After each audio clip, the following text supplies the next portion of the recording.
everyone. Welcome to the HawksNest live stream show, our last post-game reaction show of the year, being that this is, of course, the Super Bowl, and that's just kind of what happens and becomes the last one. And unfortunately, we had to watch Tom effing Brady raise the trophy once again. I put it in the description section. I think we can pretty much confirm at this point the man is absolutely a vampire. There's no two ways about it. I've been on the edge of this, the lack of reflection when he walks past windowed glass. But I think today it just fully confirmed. He played a fantastic football game out there here today. He looked really good, played efficient. Obviously, he didn't carry the day for them. I feel like almost if you could give, this was a little bit like the Super Bowl win for the Seahawks, where if you could maybe give an MVP award, you might give it to the whole defensive side of the football, where everybody was really on point, playing well.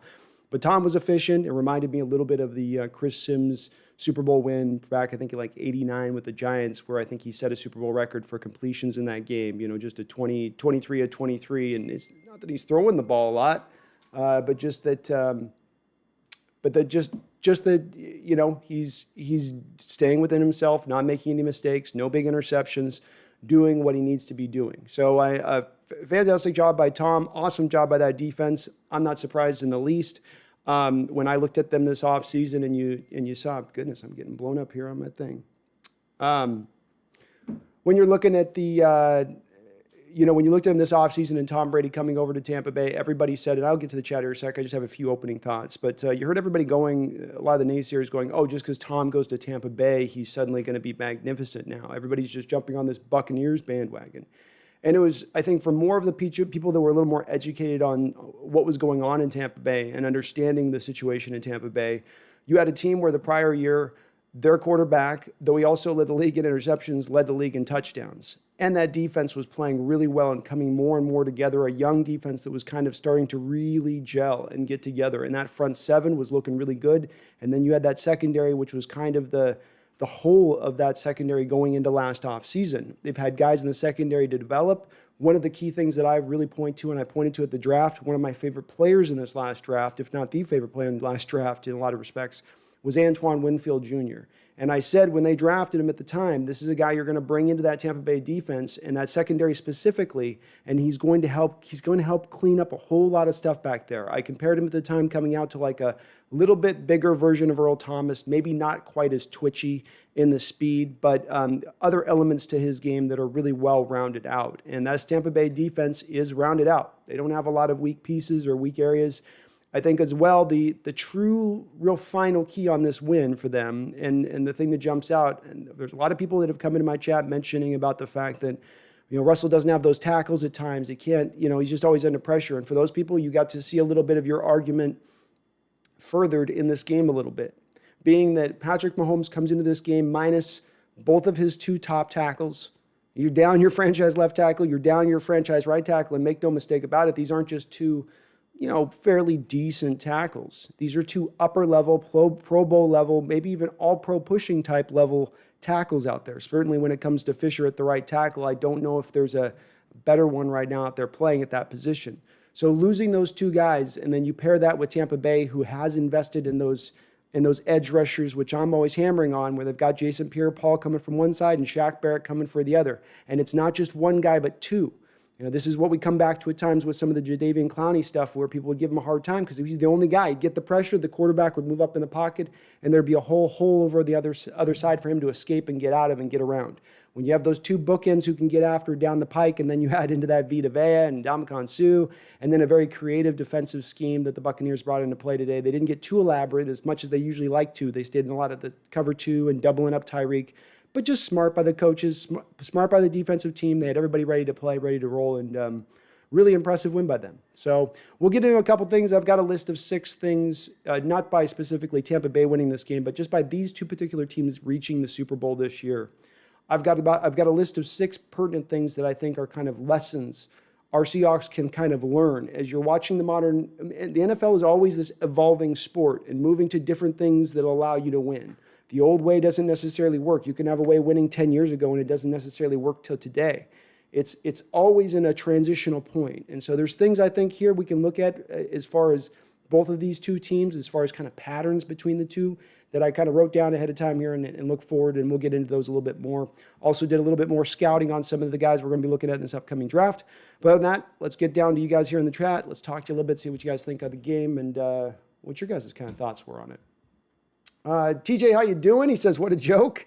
Gino, Mahomes looking like Russ every play. Well, that's just to my point, I guess, there, Gino. That's just that you got to see Mahomes here with a Russell Wilson offensive line. And, man, did he look a little bit different, didn't he? What do you have, 9 yards in the second half or some first half, something like that, something small? It's hard when you don't have an offensive line. This is going to be one of my rules of thumb is that you build towards an offensive line. Build it as a strength, because when it is a strength, you can turn a player and make him look that much better than maybe even he would with an average offensive line. Say nothing of the fact that once he actually loses his front level guys and he's on his second tier guys in the Super Bowl against the toughest of tough competition, which is what happened today. But Mahomes was definitely running for his life nearly every play. He was not comfortable back there. He never had really a chance to set up and just scan the field and go through his reads. Great job by their defense doing it. And again, these are lessons our Seahawks can kind of learn as we go forward from this. Nessie, I guess the Bucs this year were a poor man's 2013 Seahawks. Yeah, you could put them. There was a very much a similar, at least as far as the way the Super Bowl played out. Very much similar Super Bowl game as far as how we played it. We were a little more dominant, I would say. We had to take on the best offense who had the most touchdowns rather than a really good offense, one of the best offenses. So yeah, I think that's a pretty good comparison, I would say. Edward Mather, the Seahawks are back in the hunt. That's right. That's right. It all resets now, folks. It all resets now. We got a chance. We're back to having a chance. Barry Satoro says, how sad is Winston? He's probably not liking it, that's for sure. But, as well with Jameis, he's a guy who had a lot of chances there. And Bruce Arians is a head coach. Winston is a better fit for him from a physical standpoint in the throws he can make right now than actually Tom Brady is. And Tom Brady came in and made it work within Arians' scheme, which it's got to be really, this is as much about Winston and him maybe taking ownership of his own development. I don't know if he's going to get another chance there with New Orleans. If he does, he's got a great coach to bring him along if Breeze moves on now and they actually give him a chance to compete for the starting quarterback role. But he's got to learn to be able to know how to balance taking the big shot, the big play, versus when he can't risk it, when he can't make the stupid play and the stupid interception. But Tom did what they needed him to do. That 31 interceptions last year by Winston loomed large over that Buccaneer team. And they had to get that down, had to get rid of that. You got a guy in Tom who's going to take that number way down. And almost from just that variance alone, removing that as the front point, 30 interceptions to whatever Tom had, 12, 13, whatever. I mean, that right there launches you into being a different type of team. So now you're winning more of the turnover battles, which henceforth you win more games. Maxwell Stern says, what do I think of the Russell Wilson trade rumors? And, of course, if anybody's not aware, there were some more rumors breaking here. Again, this fire continues to billow out just a little bit of smoke out the edges of the chimney. I know there's a lot that don't want to hear it, and I don't think it's necessarily going to happen this offseason. But I think it's very interesting you see where this breaks as far as the story goes. We learn, and congratulations to Russell Wilson. Absolutely awesome achievement getting the Walter Payton Man of the Year award. Fantastic job by him. But then we also get this story breaking right about the same time. Isn't that interesting? So the question I always ask you guys with these type of stories that are just kind of circulating out there's certainly the fan out there that says, oh, well, it's just some reporter going into the offseason trying to think something up. Maybe. The timing of it with the Walter Payton thing in conjunction, if I was to hazard a guess, if I was to be being held and somebody had a gun to my head and they were saying, where do you think this came from? Where do you think this came out of? I would say that this might be just Russell Wilson's camp shaking the tree a little bit to see if there isn't a team that might jump forward to offer a king's ransom to Seattle to bring him aboard. I don't know this for sure. Maybe this is just rumor breaking out of the ether, some board reporter just looking to stir up a few clicks. But there's been some stories breaking over the last few years. Remember, none of these things or stuff always just happens as a one-off. You see these little just ding, ding, ding, ding. Oh, we got a story about this. There was this trade in 2018, maybe to the Browns, the first overall pick for Russell. Why is this breaking now? Russell's going to put an ultimatum to the front office if they don't let him start cooking, let him start, opening the offense up. He's going to want to move on. Little things like that have been there. Now, again, I don't want to raise this a bell, and we'll go in other places on this particular live stream show, but the rumors are out there now. I don't think he will be traded, but a lot is going to rest on this next season with Russell Wilson. A lot about his future as we go through into this next season. And it's the lot riding on it. Because I think if you get a downturn season, if you think of the offense in the same position we were this last year, at the end of the year through the back 8 games where we got very conservative, not imaginative, protective, you could say, as far as an offense goes, I think that could eventually lead to him wanting to maybe look towards greener pastures. But we're not there yet. Not there yet. The Rocket, man, I am crossed. I do not think the Seahawks are going anywhere. Well, it's an uphill climb right now, Rocket. And there's going to be an uphill climb this offseason. And Seattle's got to get a lot of their moves right. They've got to get creative. They've got to get aggressive. I think some of it is they're going to have to put a little bit of that future cap on layaway, which means creating cap now for the expense of tomorrow. These things are going to happen if they're going to want to have that, that ability to really push for a Super Bowl next year. Not just be a competitive team, not just be a little bit better than average, but actually push to win Super Bowls. Because we saw these two teams, they were stacked teams. I mean, there are players all across the board on both of these teams. And that's even with the Chiefs kind of down a couple guys, which is, I think, a big reason why they did struggle. But, we've got some work to do, man. There's some ditches to be dug. TJ says, I'm shocked. Magic Vogs. Rue. How you doing, Magic? Barry Zatoro with the $20 donation. How you doing, Barry? Thank you so much. I appreciate you, man, as always. And you, of course, get a big fat salute. Barry says, Mahomes looks human behind a very Seahawks offensive line. Very, very true. Very true. He's not had to taste this. Has to taste this bitter of a milk. His milk's always come fresh. He takes it right out of the fridge. You can drink it right from the carton. Oh, now he's got a little bit of what Russie gets sometimes. A little bit of that lumpy milk. A little bit of that, you got to do that hard swallow, a little sour. It's not very easy being proficient offensively behind those type of offensive lines. And Mahomes did a pretty good job overall, I thought, of not just, folding over backwards. He had a couple of throws there where his receivers could have kind of bailed him out at times. It made him look good, I thought. But you're a different player when you don't have an offensive line. This is a lesson that I would think coaches and front office staff would not have to have beaten in their head over and over again. But as we've seen with our own front office in this respect, sometimes they do. You just can't make excuses for it. You've got to find a way to make the offensive line a strength for your football team because the benefits of it just cascade on down. Jose Rodriguez, how you doing, Jose? Israel, Israel. How you doing, Azria? We need to get Fournette and a B. I would not be against either of those two moves, and I would not think that either of those two moves will break the bank. Certainly, Fournette's going to probably make himself a little bit of money after this Super Bowl performance, but he's a guy that I've liked for a while here. He's a Seahawks back to his core. He would fit well as a back paired with Rashad Penny, a 1-2 punch, if you will.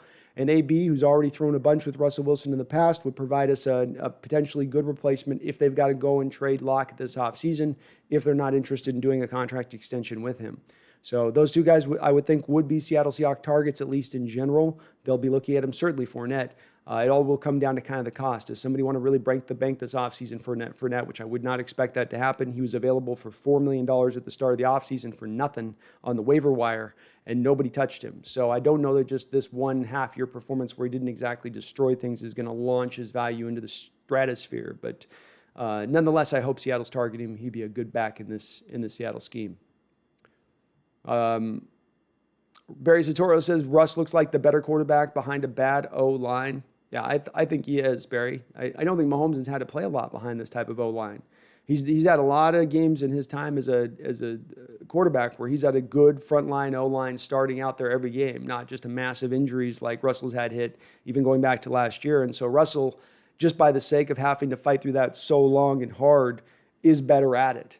You get grinded into, eventually it sharpens you up, sharpens your wits, sharpens your ability to get out of it. And Russell's lost a little bit maybe of mobility, but he still understands, the physics of getting around through that stuff and navigating those waters really, really well. And I think Mahomes has kind of got just one move he goes to, which is just run out the back door of the pocket, which is what we saw Russ used to do. And and that's just kind of his move because it's hard to get used to. It's very hard as a quarterback to go from having your line pass blocking and you're going through read 1, read 2, read 3. Maybe I'll go back to read 1. Oh, hell with it. Let's go back to read 4 and just chuck it.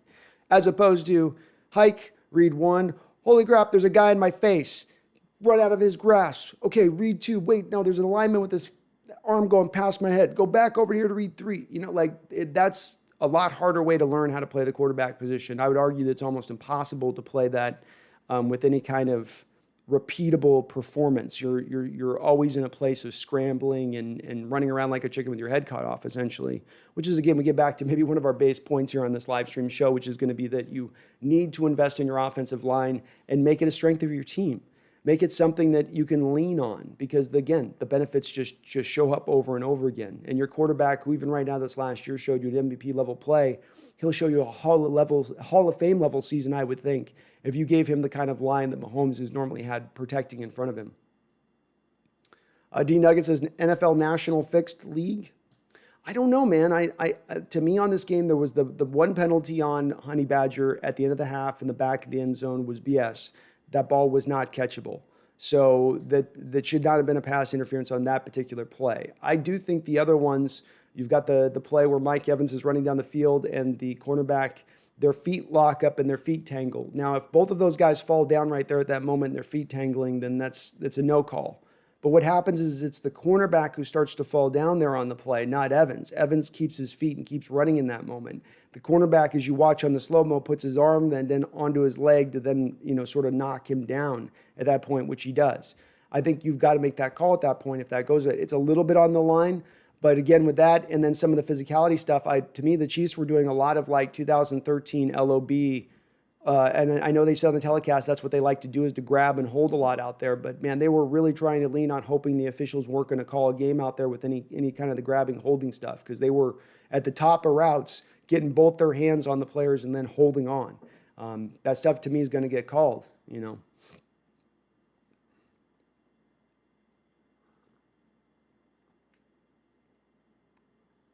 Dirty Dom. How you doing, Dirty Dom? Super Bowl 40 all over again. Yeah, it had a little bit of a feel like that to it. It did. TJ says, I lost $20. I hate the damn Chiefs. TJ, you should be listening to me, bro. You got to be listening to me, man. I told you the Buccaneers are going to win. Ian Mills, man, Mahomes was hurting out there. Yeah, the turf toe, there's a certain lower feet, lower leg injuries, which are the dicey ones. The Liz Flunk injury, the plantar fasciitis, the turf toe. These are all ones that when a player guy gets it, they can sometimes fight through it and get through it a little bit, but it's always going to hinder them a little bit. And today, especially when Mahomes needed his mobility because he didn't have his bookend tackles, it was really hard, and he probably took a couple extra hits because of it. Chad Romney, Cam should have won the XL MVP, XLII MVP, 48 I think is what it is. I'll never get over this. I agree, Chad. I agree. I think Cam was the guy out there being the tone setter out there. It's so hard for folks, I think, that vote or whatever. They look at the stats and they think about it. It's like, just watch the game. Watch the game itself, and it'll tell you. But it was also a game for me, Chad, that there's a lot of play. I mean, Cam would have been the front runner. And again, I can see why he'd be angry because he had the interception. Malcolm had the interception. It's like, he did more than Malcolm did in that game, in my opinion. But I don't know. It's a weird award anyway, Azaria Israel says trade Russell to the Jets for the number 2 pick plus more picks, ? I am certainly open to it, Israel. My whole thinking of being open to it prior to this, or Azaria, I'll try to say her first name there. My whole thinking on this prior to this was really that I was only really looking at trading Russell if Seattle was going to bring in one of these old school offensive coordinators that I thought Carroll was again going to target. Somebody that was going to keep Russell Wilson in the box, wasn't going to grow his game, wasn't going to force him to do some of the modern tweaks and twists that I'd like to see us doing that nearly every NFL team does. Having more of a plan in the short passing game, doing some more pre-snap stuff, being able to be more exotic, being able to disguise things more often pre-snap so you're not as easy to read post-snap.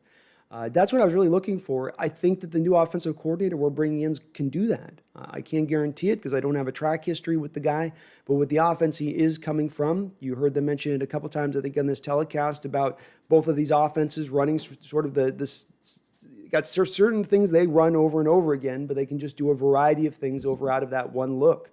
It's again what I come back to, where it's hard in the NFL where you don't have as much practice time as you did 20 years ago to really work on every nuance of every little individual play. And if you've got a couple formations that you're just really good at, but then you can run everything out of and be impossible to predict out of each and any of those formations, that can make you really hard to play as on the offensive side of the ball. So I think this new coordinator can build with Russell on that, can force him into playing a little more on time, taking the easy completion that's designed within the scheme of the play, rather than holding and patting on the ball or running into pressure or always looking to scramble. So I've got hopes. I've got optimism when it comes to this. But at the end of the day as well, you look at Matt Stafford getting 2 first-round picks and a third, and they get Goff. And then you go over and you hear now the rumors of maybe Kirk Cousins. There was somebody else I was just hearing getting maybe 2 first-round picks for, Carson Wentz. Rumor is Carson Wentz is going to get 2 first-round picks for him. I mean, if these guys are getting 2 first-round picks, these players, these guys, what is Russell worth? True worth. Not in like dreamland worth, like we're all, playing general manager cowboy over here and we're all just going to, I think it's where we're going to get 1 million picks. No, I just maybe are we looking at maybe potentially the record type haul if we win that direction? I don't want to go this route necessarily. Again, I'm not wanting to say I'm in favor of trading Russell at all. We're just, remember, for those of you that bristle at this talk, we're just more of like a Seahawks think tank here. We just try to think through the options, think through the possibilities. We like getting kind of geeky. We like that. Zorn76 says we need a pass rush. I agree, Zorn76. That's where one of the places that I've got on my priority list for free agency this offseason is targeting one of those many pass rushers that's going to be available on this open market. You got a couple guys out there. You could duplicate a situation of like what you did in 2012 when you got Cliff Averill and Michael Bennett on real cheap contracts, because that was the last time we had the cap in this kind of flux state. And that's what allowed you to do it at that time, because you were heading into an uncapped year and teams weren't really unsure about where things were going. It really depressed down the amount of available cap dollars for those two particular players. You were able to pounce and snatch them right up at that point for real cheap deals. I think each of them were like 1 year, $4 million, 1 year, $5 million, that type of deal at the time.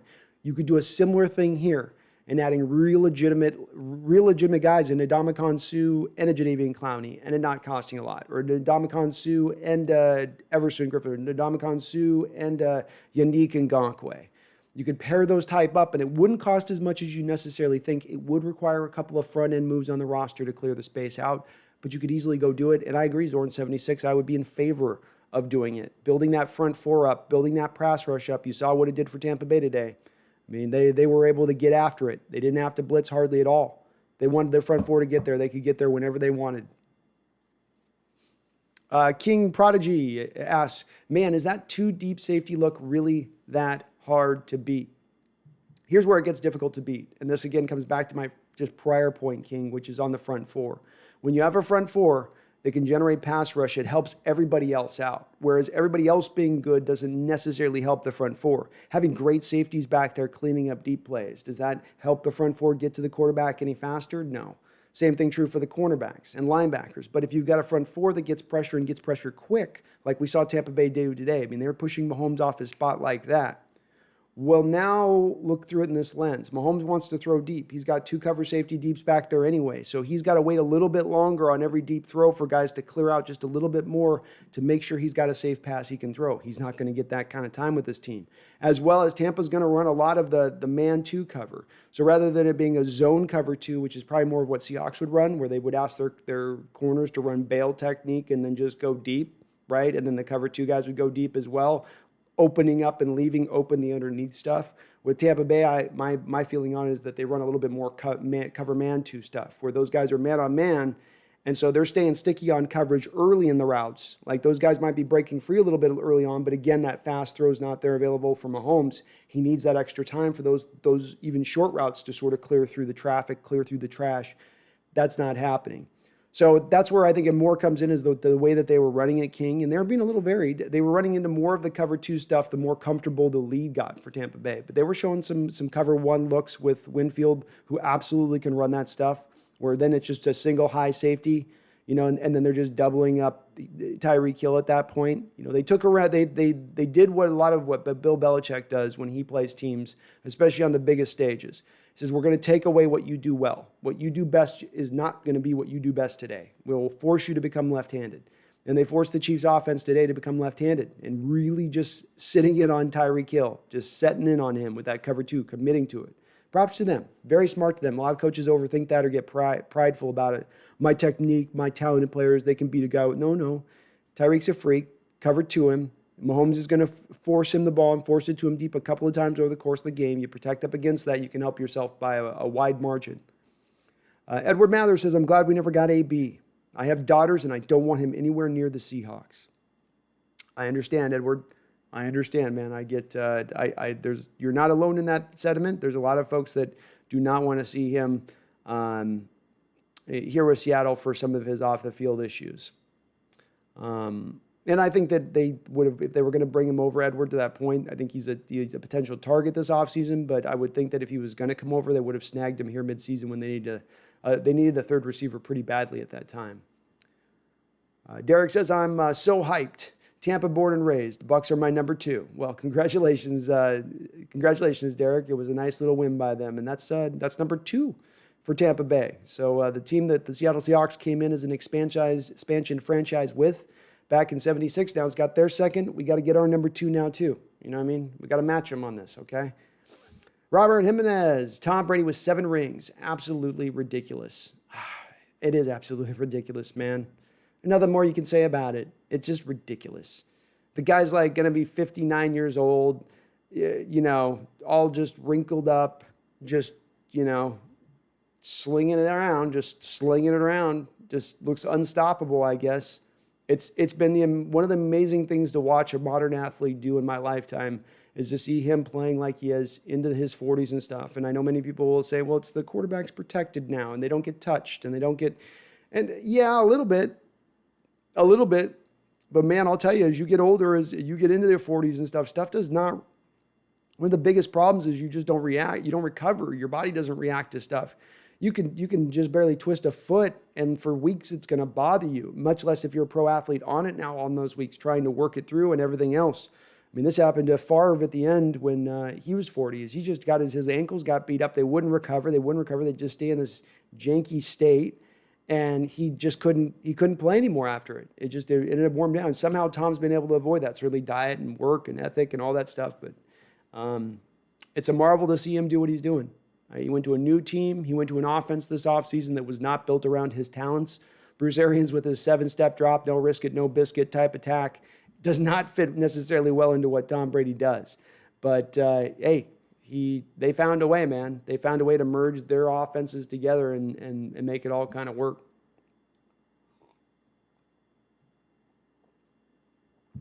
Professor Silver Shrew, did Brady just end another potential dynasty just like the Seahawks, Falcons, and Rams?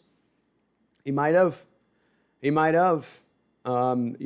definitely going to start getting into that point now as they get into another offseason, another year where you've Chris Jones contract, Travis Kelce contract, Honey Badger contract, Frank Clark's contract, which really starts to kick in now with that $23.5 million on average per. They put the first hit of that at like $6.5 million on the first year hit of Frank's deal. That's really going to now kick in here as you get into year 3 of that deal. So what are they going to have to do? Well, they're going to have to probably pare down a bit. Now, I think that they've still done pretty good to add good players around. So they've got some guys. McCall Hardman's a fairly useful player if they start to maybe expand his role a little bit. I love Clyde Hilaire. But again, they're looking like they're going to maybe lose their left tackle now to retirement potentially, I've heard. Fisher will be back, but then you're going to have to go find a left tackle. We know that's easier said than done. And as you saw here today, Mahomes, you take away that left tackle that shuts people down on the regular, and he's going to start thinking about that, happy feet, scrambling when he shouldn't scramble, seeing ghosts. All that stuff piles up on those guys if they don't have the kind of line in front of them that they once used to. So could very well be. Magic Vlog says, bro, Russell predicted it correctly. Tampa Bay win. Yep. I had Tampa Bay in this one too. I love their defense so much. And then you just don't, I don't at this point bet against Tom. I don't count on betting against Tom. And knowing what he had coming into this game, they were pretty well healthy. They were pretty well rolling along both sides of the ball. There was just something about Tampa Bay here this year with the way that they were constructed. Insidious says, man, the Chiefs looked like they were playing soft. Well, it's Tampa Bay's got a ferocious front seven. Those guys, Devin White gets after it. He's a fantastic, probably the best, 4-3 will linebacker / middle linebacker. I know him and Levante David kind of switch between what they do in that role there, depending on formation inside the field and all that stuff. Did they flip it around a little bit? But Devin White is an awesome linebacker, one of my favorite linebackers to watch in the NFL. They said on the thing he had a 4.42 speed at the combine for an outside linebacker, and he's just as big as just a brick. I love what there's so many guys they like on their defensive side of the ball that are just fun players to watch and how they play.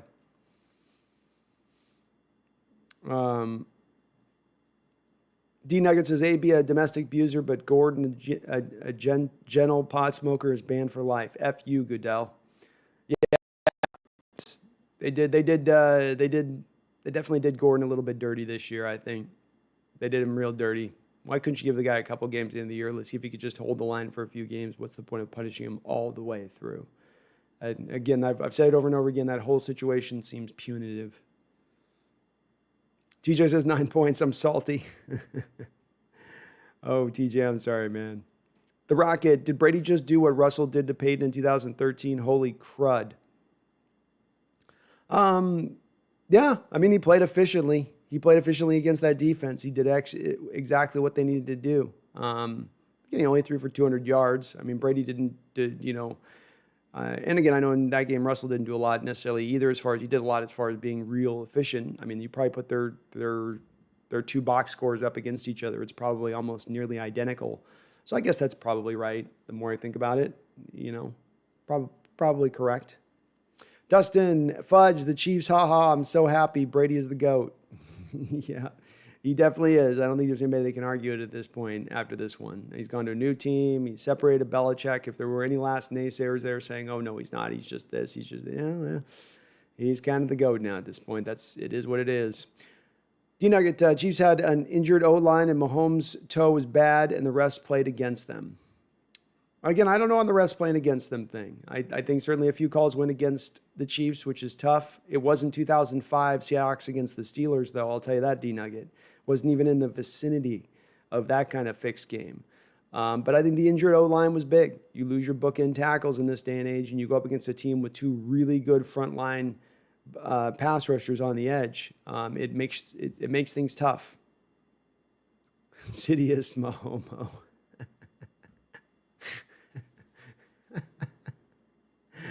Oh my God. Edward, in order for Russ to be the guy, he has to finish with more rings than Tommy. So 7 is now the number. That's right, Edward. All it does is just raise the amount we're just going to need Russell to get. Nothing wrong. I'll take an extra Super Bowl win at this point. Wouldn't it be great if Russell went on a nice little 8 in a row run to cement himself as the best of all time? We'd never see it coming. Just be like, who would have saw this coming? Oh, that'd be amazing. D-Nugget, Brady didn't earn this. He was given it by Goodell. And then Azaria says, NFL is rigged. Oh, we got a couple here, I guess. Folks feeling this way. Kernet, uptime. Now I don't like the Bucks. Has Brady dirtied them forever for you, uptime? V-Hawk, what's up, Hawks? Now say V-Hawk. Professor Silver Shrew, Brady is going to play until he's older than his next head coach. Facts. V-Hawk 78. Once again, Tom Brady wins another Super Bowl. Another Super Bowl win, man. Another one. I didn't think he was going to get another one after like 3 ago. I was like, there's no way this guy's going to pull another one off. These quarterbacks, I know the quarterbacks are protected. I know they don't have to, but they can keep themselves upright. They can play very, very long, and certainly a lot of quarterbacks have. With that said, you just think, man, the more the quarterbacks have to be mobile now to get out of pressure. He's not mobile at all. You'd expect him to take more of those brutal hits because he can't move as fast to get away from them. But no, he just finds a way to avoid it, finds a way to get around of it. It's, again, props to him, man. That's the only thing you can say at this point, just props to Tom. Fantastic career, and the guy has stayed in that pocket for 20 years, that mindset of just being, I want to win, I want to win, I want to win, every day getting up. That's what that takes.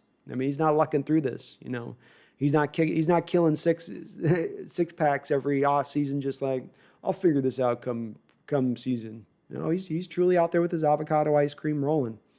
So, Albus Dumbledore, how you doing, Albus? Good to see you on in here. Insidious, have you heard the rumors that the teams were reaching out to trade for Russell? I say pull the trigger. I did hear that this is a rumor out there now, folks. We have heard this rumor, Insidious, and I just spoke about it just a second ago, just in the respect of this comes on the heels of a couple of stories that have broken at certain points in time. The thing that we first need to understand, I think we can all can't say the word. The thing we can all say with certainty is that Russell Wilson certainly isn't calling Cowherd's ear, for instance.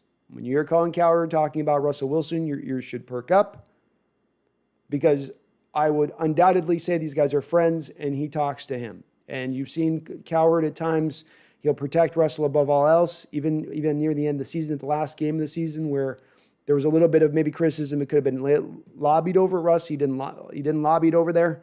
He always kept it into the other places on the team as the problem, or it's Pete Carroll, or it's this.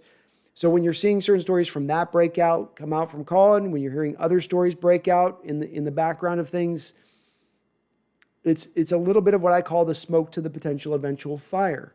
It's not absolutely certain, but this is where these things begin from. This is how you don't wake up overnight and Russell Wilson gets traded or Russell Wilson moves on. It's a variety of things that leads up to that moment. And, again, I always have to say this because a lot of folks get up in their feelings the second that this gets mentioned, Insidious. I mean, this lights the chat on fire. I don't want to see Russell moved. I'm happy with this offensive coordinator we got. I'm happy to see how this plays out, at least for one more year. You don't really lose a lot by waiting one more season here. I mean, you're trading him right now. You're going to have a negative $7 million cap hit that you take. So you actually get hit by the cap hit of moving him this year. Granted, maybe you can get a little bit more in draft capital this year versus next year. But with all that said, I'm perfectly happy sitting down and hanging out. With that said, I wouldn't mind hearing what potential offers would be out there. I mean, you're hearing Deshaun Watson, they're saying 2 firsts, 2 seconds, and 2 defensive players. You do wonder, just in wondering what it would be. What would be the compensation out there, theoretically speaking? What is the deal that we are turning down if that is available out there? Just to know. Insidious says Gronk was a beast in this game. He was vintage Gronk in this game, and the all-around Gronk, not just the guy that gets open in the touchdowns and hard spikes of the football, but the guy that in the running game and pass protection, he's just like an extra lineman out on the football field. Just a fantastic run blocker, probably maybe one of the low-key best run blockers at the tight end position of all time, and doesn't get won't really ever get as much. He gets some acclaim for it, but I mean, really understood how good he is at that. It's sealing that edge off and allowing those runs that go to the outside. I mean, he's just fantastic. And blocking defensive ends, not outside linebackers in the 3-4 scheme, but an actual down lineman who I think was Okafor, that he was handing him his lunch all day long.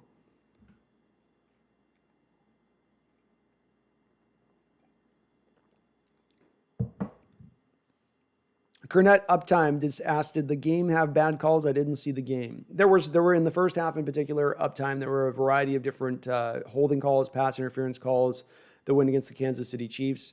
The 2 in particular are the ones where the guys are running down the field on a deep ball and their legs intermingle up. The cornerback starts to fall down. He knocks down Mike Evans on the play. That one's on the line because was it a catchable ball? Was it not? I mean, Mike Evans is gargantuan, 6'5" and freaking a half with 39-inch arms. The guy can go get it, So I think it was still a catchable ball in my opinion. But the real bad one, Cornette, the one that's probably really on everybody's mind, is going to be right at the end of the half. Brady throws up a little miracle ball to a guy at the end of the end zone. Tyron Honey Badger pulls him down a little bit. They call pass interference. The ball was nowhere near catchable. The next play, with 8 seconds on the clock, Brady runs a little in route to Antonio Brown, who catches it for a touchdown. So it was really worth a 7-point swing at that moment. But I would argue that this is one of the things that I go to with the Seahawks Super Bowl loss from 2014, and those folks that get caught up sometimes on one play in football. And then their mind gets into those one play, and they're like, see, this is it. This was it. This was everything. And I go, It's a play of what? 60, 65, 70, 75 plays in a game. How can you put a whole game on one play? It's more about the totality of those 69 other plays than it is about that one play. And I think this is one of those situations where, yeah, that's a bad play that went against the Bucs, a bad call, admitted. But this game, if you watched it, in my mind, this wasn't about the referees. This was the Buccaneers were the superior team today. They were the better team out there. They were the team more prepared to play. I don't know if there would be a difference, I would say, between a game being fixed and officials maybe have called it a little bit more in favor of another team. I think you got to make that line of differentiation between the two things. And I fall to that latter rather than the former. Where are we at here? Edward Branscombe. How you doing, Edward? Brady more powerful than Dumbledore, methinks.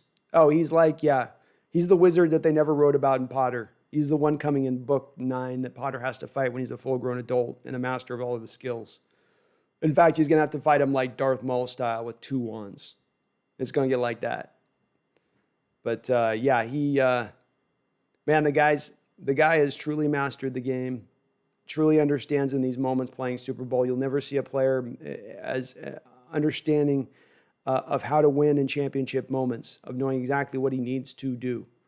You look at the times, that they lose or whatnot. Certainly the Giants just had their number for whatever reason, but even in the Eagle game, his defense did nothing for him, and he balled out in that game.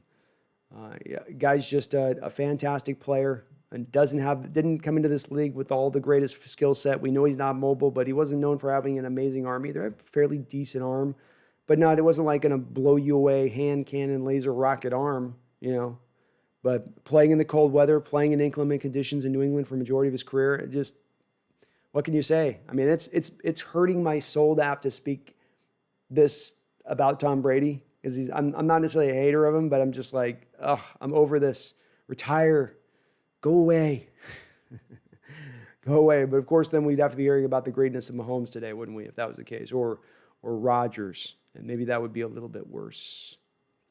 Nessie, I guess, says 4 first-rounders for Wilson. I'll tell you, Nessie, if Stafford's worth 2 and a third, I think 4 for 4 ones is about the right cost. That is the right cost. And I'll tell you, even for you folks who I know, there's some of you out there that are dead set on this at all costs and would never take anything and would never even consider it. Oh, let me get to the chat here. Dude Doom, thank you for the $10 donation. I'm sorry I get late to your dono on this. I try to get through all the chat content here, so if I do miss that a little bit or a little slow, I do get around to it. Dude Doom says, we need to let Russ cook at least one more year with a stronger line and more diverse offense before moving on. He's still an atom bomb waiting to go off. The thought, Lockett package for Juju, ? Okay, yes, so let's get into this. And again, Dude Doom, man, I salute you, brother. Thank you for that $10 donation. I agree with you. I'm in the camp at this point. I fall in the camp of it's better to wait the one more year. After a year from now, we probably get near the draft compensation we get this year, and we get to clear off some money off the books. Rather than it costing $7 million this year to get rid of Russell if you trade him this offseason, then you actually get to save money next offseason because another year of that bonus money is cooked off the books. So I'm in favor of it almost just for that reason, a little bit alone, Dude Doom. And again, for the reasons you speak about as well, we get to see him with a modern offensive coordinator, a guy that can run a modern offense and all the wrinkles that brings, and see if Russell can flourish within that. You sure would hate to move off from Russell, knowing and understanding later on in hindsight that all the guy really needed was in a modern offense to really be able to flourish, that he had been stuck in this 1987 shoddy ball offense and that he needed to be able to grow, evolve, get better with that. So these 2 reasons I'm in agreement with you on. I'd probably be hesitant to do the Lockett for Juju trade. And the reason being is I don't know that Pittsburgh will really be willing to make that move themselves. Juju just signed a pretty big contract. So though his bonus money would come off the books, he'd still be carrying a decent amount of base money with him next year as far as salary goes. And part of the reason why I look to have to move Lockett is because he's due for a new contract extension. And if you're not going to move him on a contract extension, you can actually save $10 million by moving off of him. There's about 3 slot receivers that we could talk about in this draft. You've got, I was looking at my list here, sorry. You've got Rondale Moore. You've got Tutu Atwell. And there's one other guy at the top. The guy I really want is Tony out of Florida. So there's 3 really good slot receivers that'll probably all be available in that mid-second round area.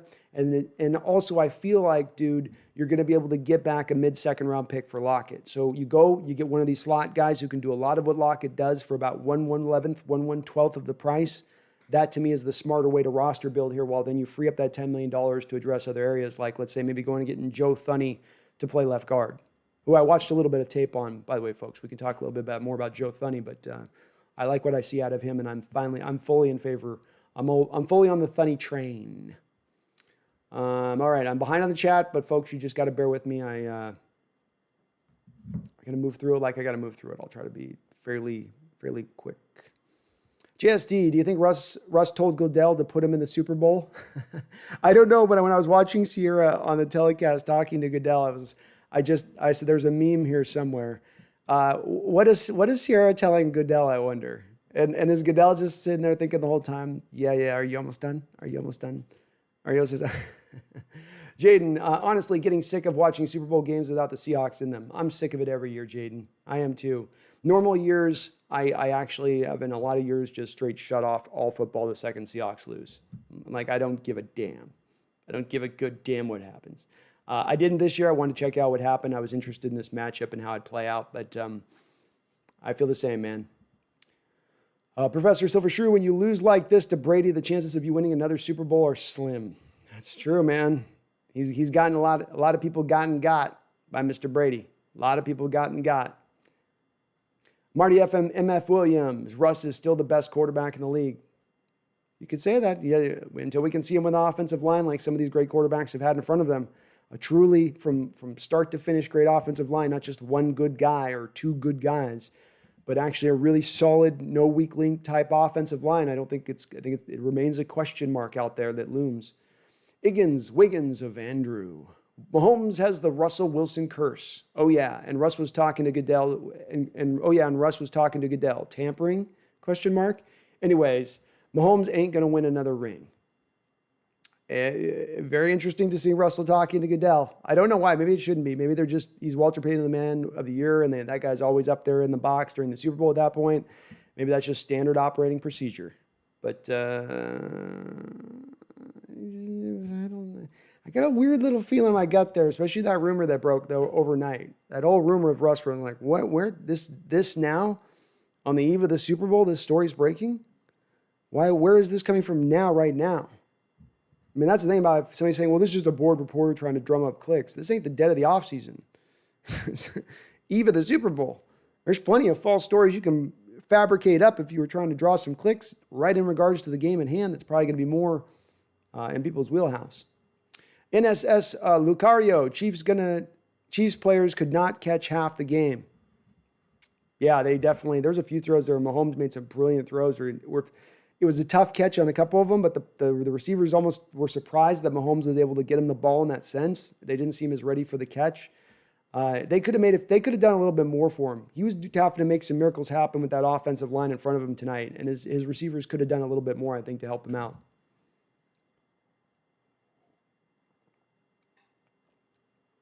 Professor Silvershrew says, I would like Fournette, but screw AB. I don't like this guy at all. I'm okay with that. Look, Fournette's the guy I want above and beyond AB. AB can do whatever, but you do need to upgrade your wide receiver position this offseason. Even if you hold on to Lockett, the number 3 wide receiver position needs to be upgraded. We saw this year when we have Brett Swain out there and David Moore out there, those guys aren't consistent enough. They're not good enough to not have teams then take away our top 2 guys and try to have us leave those guys out on an island. I'd rather have a third guy there. It doesn't have to be AB for me at this point, but somebody. And Fournette, he's a guy I've liked for years. I'm a little bit probably biased to him. I think he's not been put in the right kind of situation to flourish. Even with Tampa Bay this year, he had a good offensive line in front of him. Ronald Jones was kind of set to be their starter, but that's really not even an offense that's quite built around him and what he could do. This offense with the play action stuff that they do could really benefit a guy like Fournette, especially the play action stuff under center, because I think Fournette's a better guy than being out of the read option look. He's a better guy when you go under center, giving him almost out of your traditional I formation look, or 12 personnel with the quarterback under center, like the Rams like to run. Vino 2.0 says hi. How you doing, Vino?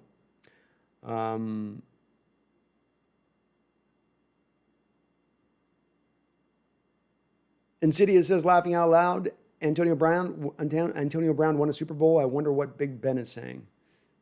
Probably calling him an SOB. Perry Sotero says, did Frank Clark go AWOL? Boy, he made that really nice play early on. I think he even had a sack early on in this game. But then not a lot there. Not a lot there. I think Frank really is set up to be nicely perched with Kansas City in that they're sort of a front-runner team. They're a team that's built to get out on top of you, turn you into a one-dimensional offense, and then Frank Clark gets to pin his ears back and just try to rush the passer. The game gets really simple for him because he is going to struggle a little bit in the running game. That's not his strength. It's one of the reasons I was really hesitant to want to pay Frank Clark the big-time money. You want to make $20 million plus, you got to do both. Both have got to be a plus as far as you as a defender goes. You can't have kind of a weakness to your game at that kind of a cost. Clark has done really well for the Chiefs. I think overall they've been fairly satisfied having paid him and brought him in overall. But at the end of the day, to me, he was never a game changer. I think, what do you have, 8 sacks this year or something like that? And he played better in the playoffs, and he played good in the playoffs last year. So he's been a little bit clutch for them. But again, when we go back to that trade and in understanding that in that trade we were able to get, because of that trade, you were able to get DK Metcalf. If you don't make that trade with Frank Clark, being the limited draft picks that you had going into that draft, you're not going to probably get DK Metcalf. So trading him, understanding the player he is, I still am in favor of that, Barry. I just think he's not a guy to, if you can attack his weakness a little bit offensively, which the Buccaneers were able to do in this game, you can go at him a little bit. Edward Branscombe says, trade me to Philly? Edward, why would you want to go to Philly, man? They're rebuilding. Brent McKinney, super happy for Vita Vea. Me too, Brent. Me too. Super tough guy. Came back from an injury this year. Fantastic player. You are not running it up the middle on that team. They're number 1 team in the league at stopping the run this year. He wasn't in for it for a lot of the year, but you knew with that kind of stat looming and then adding a guy like that and what he could do with it just was going to just kind of buttress up that part of their team that was already really good, make it even better. But Vita's got a lot of, I think still his best days are ahead of him as far as the player goes. And that Tampa Bay team is not going away anywhere. And that they're not going to, I think, lose a lot of guys. They'll lose maybe Godwin. They might probably bring back Antonio Brown. I'd imagine that he looked to actually come back to them overall. And Levante David might be gone, but everybody else I think is going to pretty much be staying there. Patrick Hong, Mahomes is the front runner, can't play with pressure. Hey, he, as they said in this game, hasn't lost by more than 10 points, hasn't been put in a lot of these positions before, has he, Patrick?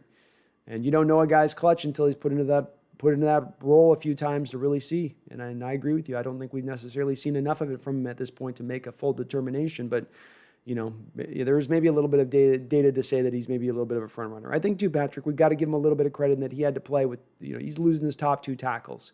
If Russell Wilson loses his top 2 tackles, I hear about it in the chat endlessly as the reason why he's not being awesome. Everybody, well, what do you want him to do? His tackles are out. Well, what do you want? So we've got to be consistent in that respect and also, let Mahomes off a little bit in respect of he's playing uphill at that point a bit. 2 of the better edge rushers in the league, your 2 frontline tackles out, your second string guys are not going to be anywhere near those frontline guys. They're going to get beat from time to time, and your quarterback's going to be running for his life a lot. Just sort of the reality of it. Insidious says, I wonder what teams were looking into trading for Wilson. My opinion on this teams looking for Wilson is that I think Wilson's camp, Mark Rodgers, and some of the representatives through this process have been creating some of this smoke. It's not necessarily coming from the Seahawks front office. It's coming from Russell Wilson's people. And a lot of the baseline of this, from my standpoint, has to do with public relations. Russell Wilson is one of the more savvy, almost to an irritating level, public relations athletes that we've ever seen. He's very aware about how he gets viewed or what's viewed bad or what could be viewed poorly.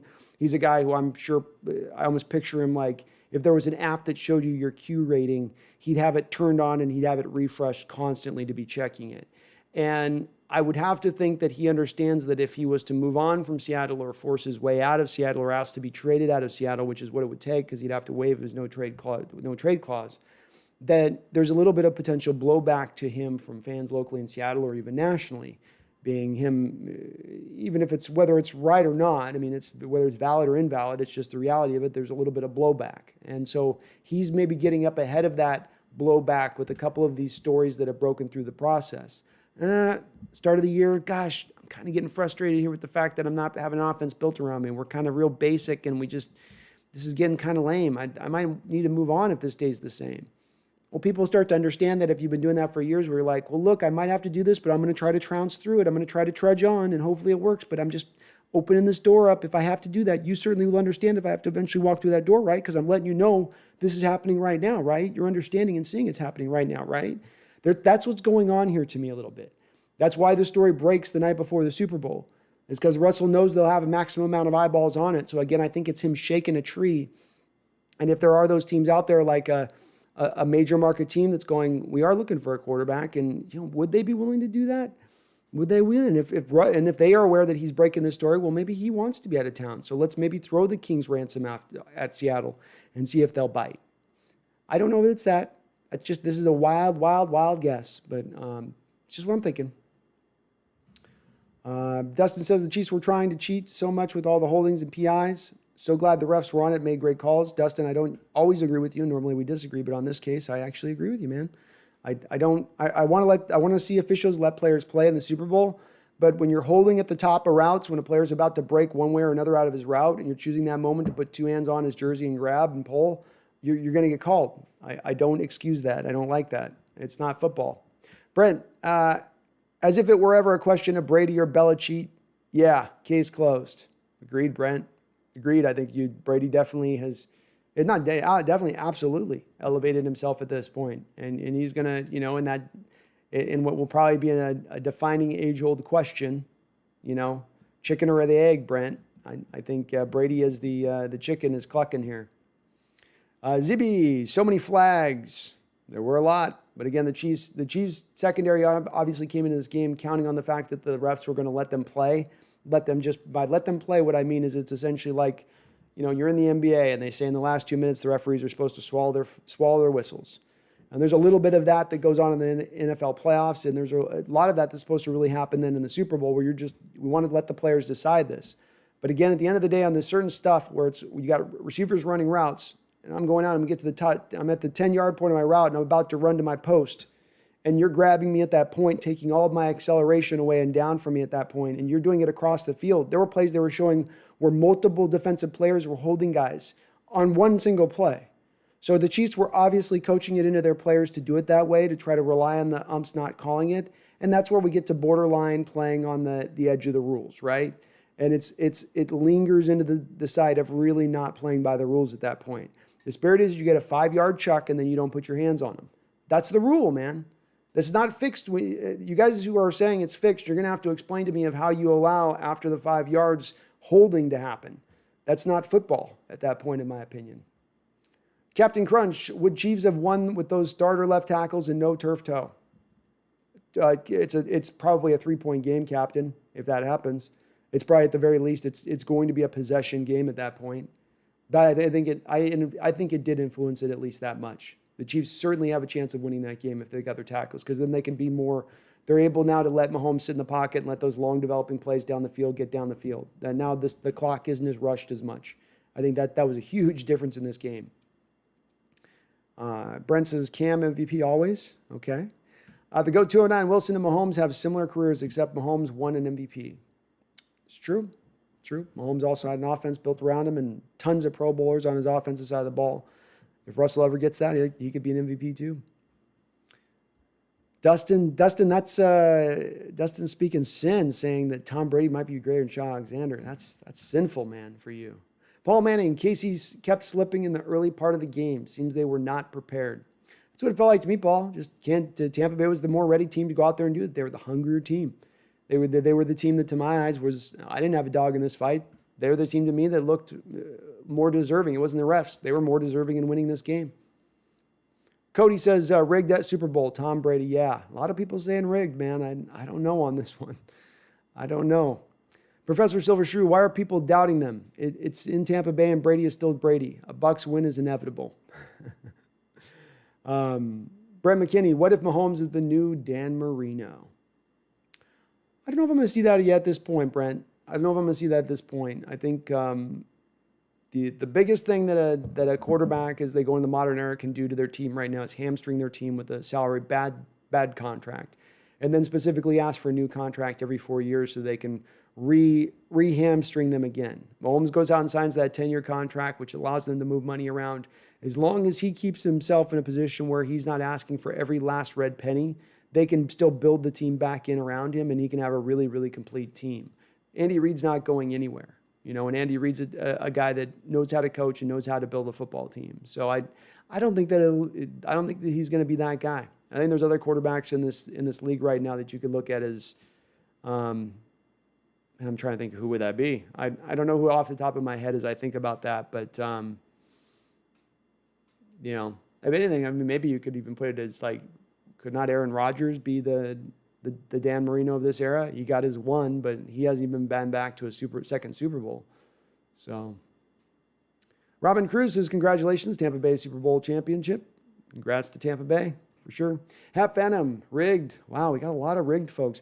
The weird thing is, though, guys, you guys are saying rigged, and you're saying it's all this, but you're not pointing to an exact play, which I'm open to. You can convince me that this was rigged. You can convince me of it. The thing I always need, though, is you got to give me a little data. Give me some data here. What play was it exactly, aside from the play at the end of the second half, which I will give you was a 7-point swing in the game? Okay? So outside of that, this game wasn't a 7-point game. This was much further beyond a 7-point game. What other plays were really, really evidence of this being a rigged game? Paul Manning, KC looked bad and weak. Very surprised. They did indeed.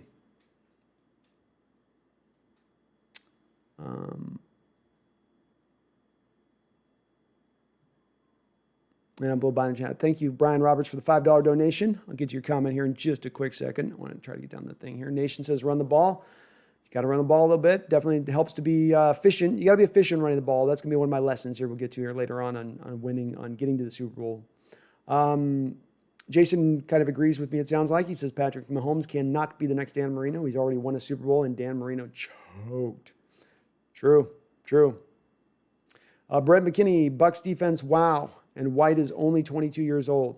White's a freak. He's going to be a great player for years to come. Probably might be my favorite player on that defense, actually, to be honest with you.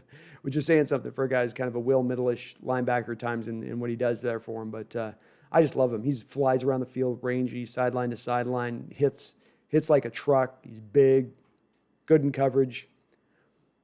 Seahawks says Seahawks getting Shaq Barrett would be amazing. I know that it would never happen.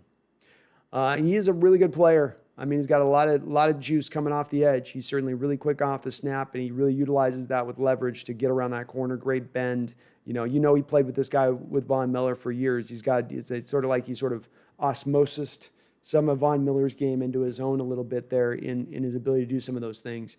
The thing I always go back to with him, though, is he's a guy who was a 3-4 guy in Denver. He's a 3-4 guy here in Tampa Bay, really, where he's standing up.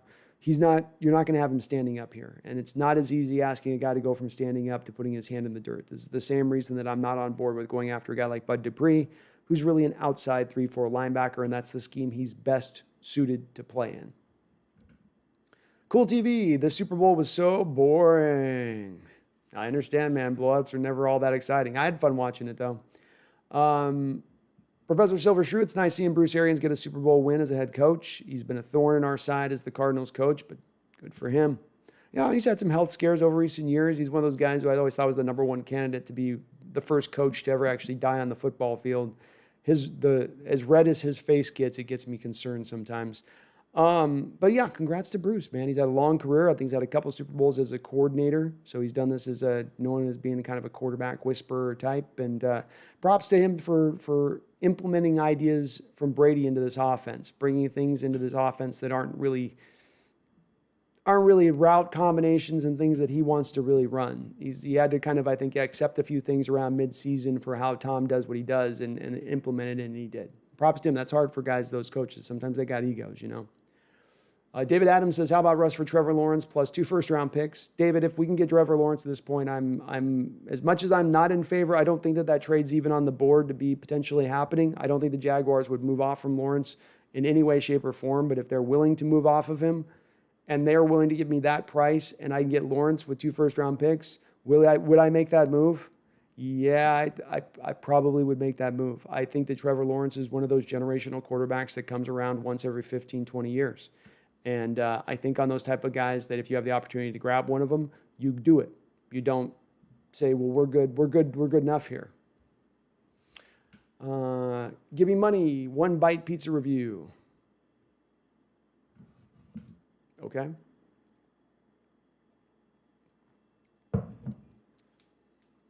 D-Nugget, they locked up Tyreek. Yep. That's what that Mahomes contract, that's when somebody mentioned about Marino. I mean, Mahomes with his contract last year, what allowed them to do is they got Tyreek back, they got their tight ends back in set, they got a deal done with Chris Jones.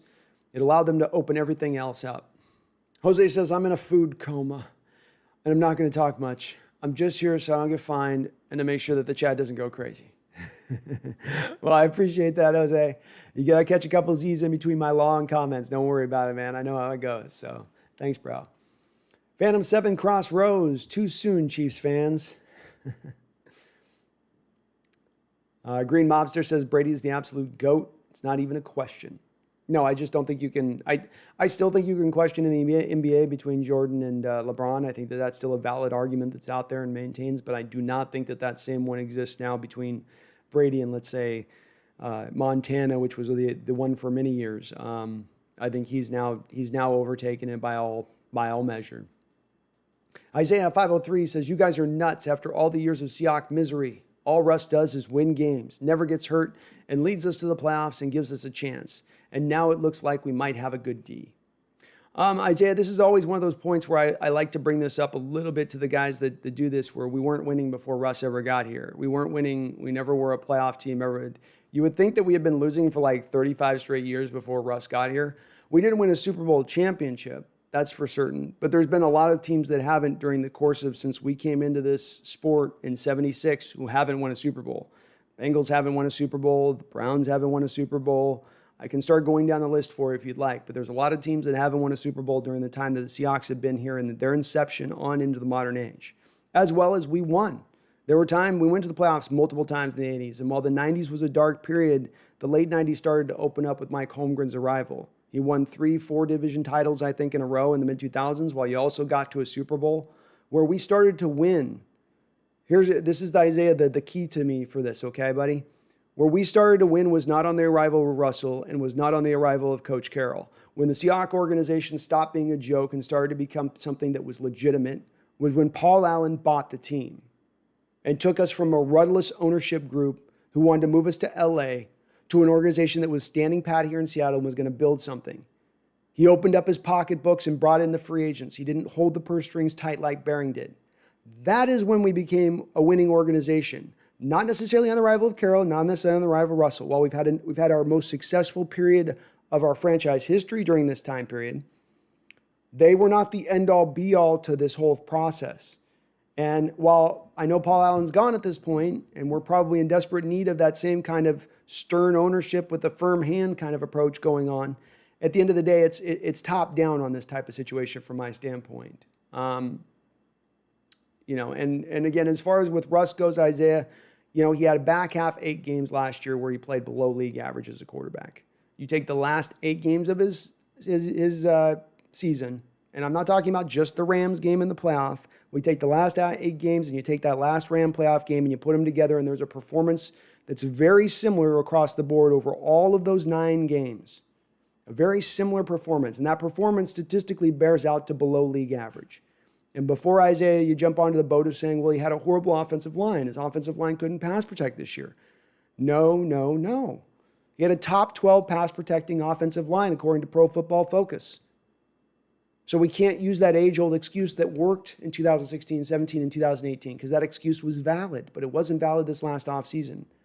So the problem here really comes into play, Isaiah, for me, is that he wants to be paid $35 million a year, but he plays half a season below league average, and when we especially need him at his best, that will not do. And that opens the door at that point in a lot of people's minds like myself to saying, okay, well, if this is going to be what we see as a normal performance, then we might have to look a different direction. I don't know that it is. I think that their offensive line, Isaiah, as I stand on this point again, just to present this, I think bringing in this offensive coordinator is going to help fix a lot of what went wrong with Russell last year and help him improve as a quarterback overall. But again, just all I want to do is hear what the offers are. Just want to know what the offer is. It doesn't hurt to listen, right? Just let me know what it is, Gino Burrow says they really struggled against the cover 2. Seems familiar. Gino's talked about the Kansas City Chiefs. Yep. Chiefs are a team just like Seattle where they can fall a little bit in love with that deep ball. And this showed itself early on this season. The Chiefs played the Raiders, and this was a game going into a lot of people. I talked to a couple of Raider fans who were like, man, we're going to get doors beat off us. I said, don't be surprised if you beat them this next game. The way you guys are kind of playing and run the ball. They had a cover 2 defense. They're going to now the cover 1 with Seattle and Gus Bradley, but they had the cover 2 there rocking at the time. And it really forced Kansas City to try to be patient, work their way up the ball slowly, take what the defense was giving them, and they struggle to do it a little bit like Seattle does. It's like their greatest benefit, their greatest strength being this deep ball and ability to hit you deep also kind of becomes a little bit of your greatest weakness because you fall in love with it so much. Dark Ray says, wow, mid-season I predicted the Bucs to lose in the first round, and they actually won the Super Bowl. Well, to your credit, Dark Ray, they're a little bit different team in how they've looked right now in the back half of the schedule than they looked around the time you were making that prediction. They really came together as a team. D-Nugget says it's all about that avocado ice cream and leg massages. It is, man. You can't go wrong with either. Professor Silver Shrew says, Brady's going to play longer than George Blanda. It's that or Y.A. Tittle, right? Are we going to eventually get a Tom Brady shot, the Y.A. Tittle shot of Tom Brady, where his helmet's been torn off and he's on the turf and his hairline's receded to the point he's got the U and he's just sort of looking. You guys ever seen that Y.A. Tittle shot? It's kind of a famous shot in NFL history. He was like 46 at the time, Y.A. Tittle, when they took the picture. Joy Boyd, Sussel. Isaiah, I think Juju just gets traded to the Chargers. Yeah, they'll probably move on. The Steelers do have to move on from a couple guys. They got some salary cap problems that they need to deal with. They probably need to get TJ Watt a new contract. So they're going to have to get inventive on their side of things. Dark Arch says the Chiefs dynasty's already over. We got a couple people predicting that. Shamir Samuel says Super Bowl is rigged. So Shamir, I'm open to thinking this, and you're not alone. There's been about 7 or 8 people here on the chat that have presented that. The only thing I would ask of you guys that present this rigged stuff and telling me that it's rigged, I'm open to thinking it. Explain the plays that show me that this is rigged. And again, I will give you at the end of the first half. I don't know if it's a rigged play, but it's a bad call that goes against the Chiefs there. But you're gonna have to give me more than just one play. You're going to have to give me a collection of plays. I can go back to 2005, and I can give you 10 plays off the top of my head that are evidence as to why that game was rigged. You've got to be able to do something similar if you're going to say it's rigged, because a rigged game isn't going to be rigged to just one play here or one play there. It's got to be a collection of plays we're putting together. I'm open to it. You just got to explain to me how. D-Nugget, Brady to the Hawks. Russ backing him up. Hot take. No, I don't think that's happening. Michael Parker, how you doing? D-Nugget asks, will Gronk come back? Why wouldn't Gronk come back? Why wouldn't he come back, man? He's having fun. He's not in that boring Patriot thing where you don't get to have fun. Just gets to win another Super Bowl championship. Played good in the Super Bowl. Why not? World-class Satanists. Great job by Tom Brady and the Buccaneers. Well, good job by them indeed, man. They did a great job. They played a good game. Really good game. Dark Rage says, hey, Russell finally made it to the Super Bowl again. Oh, ooh, that one stings. It stings the nostrils. Dustin says, can't wait to watch Skip Bayless tomorrow. Gino, to be honest, next year is going to be Russell's last season with the Hawks if they don't make a deep playoff run. Agreed. I think that if they tread water again next offseason, if they stay at that plateaued state that we've seen them at over the last few seasons, I think that that's going to be finally the onus for major, major change going on. It's already, I think, on the edge of it right now. I think it's right on that cliff as we stand into this offseason. Another season like that, another 10-6 first-round bounce, yeah, I think so. FU COVID says, think coaches are figuring Mahomes out with doubling Hill and Kelsey. No, FU, I think more about the tackles being out in this game. That you could have had that defense doubling those two players, and that he had his starting 2 tackles in the game, and then they don't have to chip block as much. They don't have to help with the backs. Those guys get to go out now in routes, the extra guys, and he's going to be patient and hit those guys at that point. So I think it was more the tackles being out in this game. Joe Boyd, KC losing their tackle messed up the whole line. Glad we agree, Joe. Russ was there to take notes. Seahawks Super Bowl 56 champs. Screenshot this. The GOAT, I will screenshot this and come back to it, I promise. Brian says, sorry to say, I bet in the Bucks. I'm $200 richer, but Brady has 7 more rings. Bling, bling. Well, it's sort of bittersweet then, isn't it, Brian? You sort of look at the Bills and you dry your tears with the bills, with the dollar bills. You know what I mean, man? That's how you do it. And I saw your dono. I'm getting your donation too, by the way, man. So bear with me here. Brent McKinney says, White is only 22 years old. I didn't know that either, Brent. That's amazing if he is. That kid's going to be crazy. World Class says, who did Skip go for? I think isn't Skip a big, I thought he was a big Tom Brady guy. I forget what Skip. He bounces all over the place. You never can tell. There's that funny meme of him on YouTube where he's arguing with himself over, I think, Rodgers. D Nugget says, well, football is over. My life will be more productive. Mine as well, D Nugget. Mine as well. Azaria Israel says, Tampa Bay White linebacker moves better than most Hall of Famers I can think of. Yeah, they said on the telecast, Azaria, he's 4.2 40 speed. I mean, that's not just fast for a linebacker. That's absolutely lightning. And he's a great tackler, sound fundamentally. He's rugged. Just everything you want in a modern linebacker, man. He bopped off the tape to me 2 years ago when he played against Seattle here in Seattle. I think he had 2 fumbles caused. He was tackling everybody. I mean, he'd be 25 yards down the field one way, at the line of scrimmage in the backfield on another. You couldn't block him for nothing. Again, I think he's probably my favorite player on that Bucs defense. And he's going to be good for a while. Team 12 says, I went mountain biking for my first time, and I came off a bum and hit a stump, then went flying about 5 feet in the air and went straight forward about 10 feet, escaped with a bruised thigh. I had the most fun ever. That's good, man. Sounds like a fun day. Get banged around a little bit, but get to that mountain biking is some scary stuff. James Black, they've been doing Josh Gordon dirty, bro. James, I agree with you, and I've been agreeing with you for a while on that one. I don't know why they've been holding back. He still remains in this, abyss, black hole of the NFL where they don't. Even last year, it wasn't a failed test at the end of last year as he was starting to practice with the team that we heard of. It was some other thing. They never told us what it was or why he was put back on this exemption list. There was something that happened somewhere at some time. But they've been very weird with him in that respect. Berta Prey says, I hope Russell Wilson does leave Seattle so he'll expose Pete as a horrible coach and show he can't win without him, leading to speed up the process to Carroll being fired.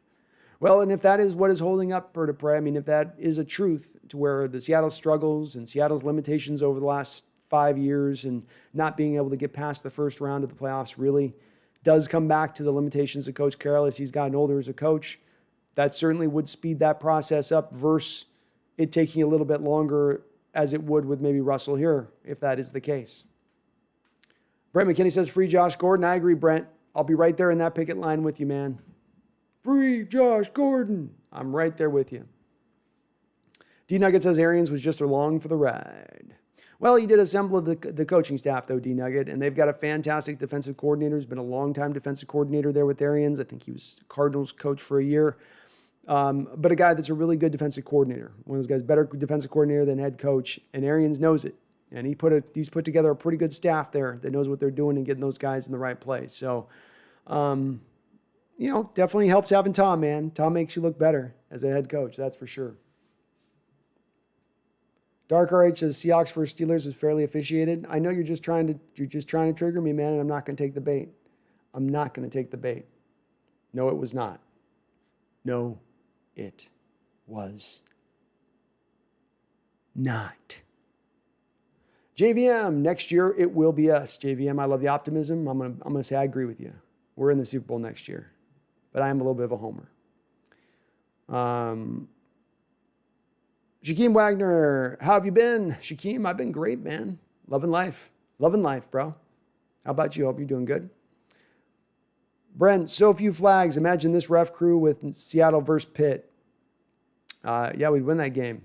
They had to fix that game hard. It's the most fixed game, I think, in almost sports history. Well, it was at least voted by ESPN a couple of years ago. They ran a poll of the top potential games that were fixed in the history of sports, essentially. And Seattle Steelers Super Bowl ended up winning out over, I think it was the Miami Heat Dallas Mavericks finals. And it was by like double the margin, And this was a nationwide poll. This wasn't a Seattle Seahawks poll. This wasn't something that they just casted in the Pacific Northwest.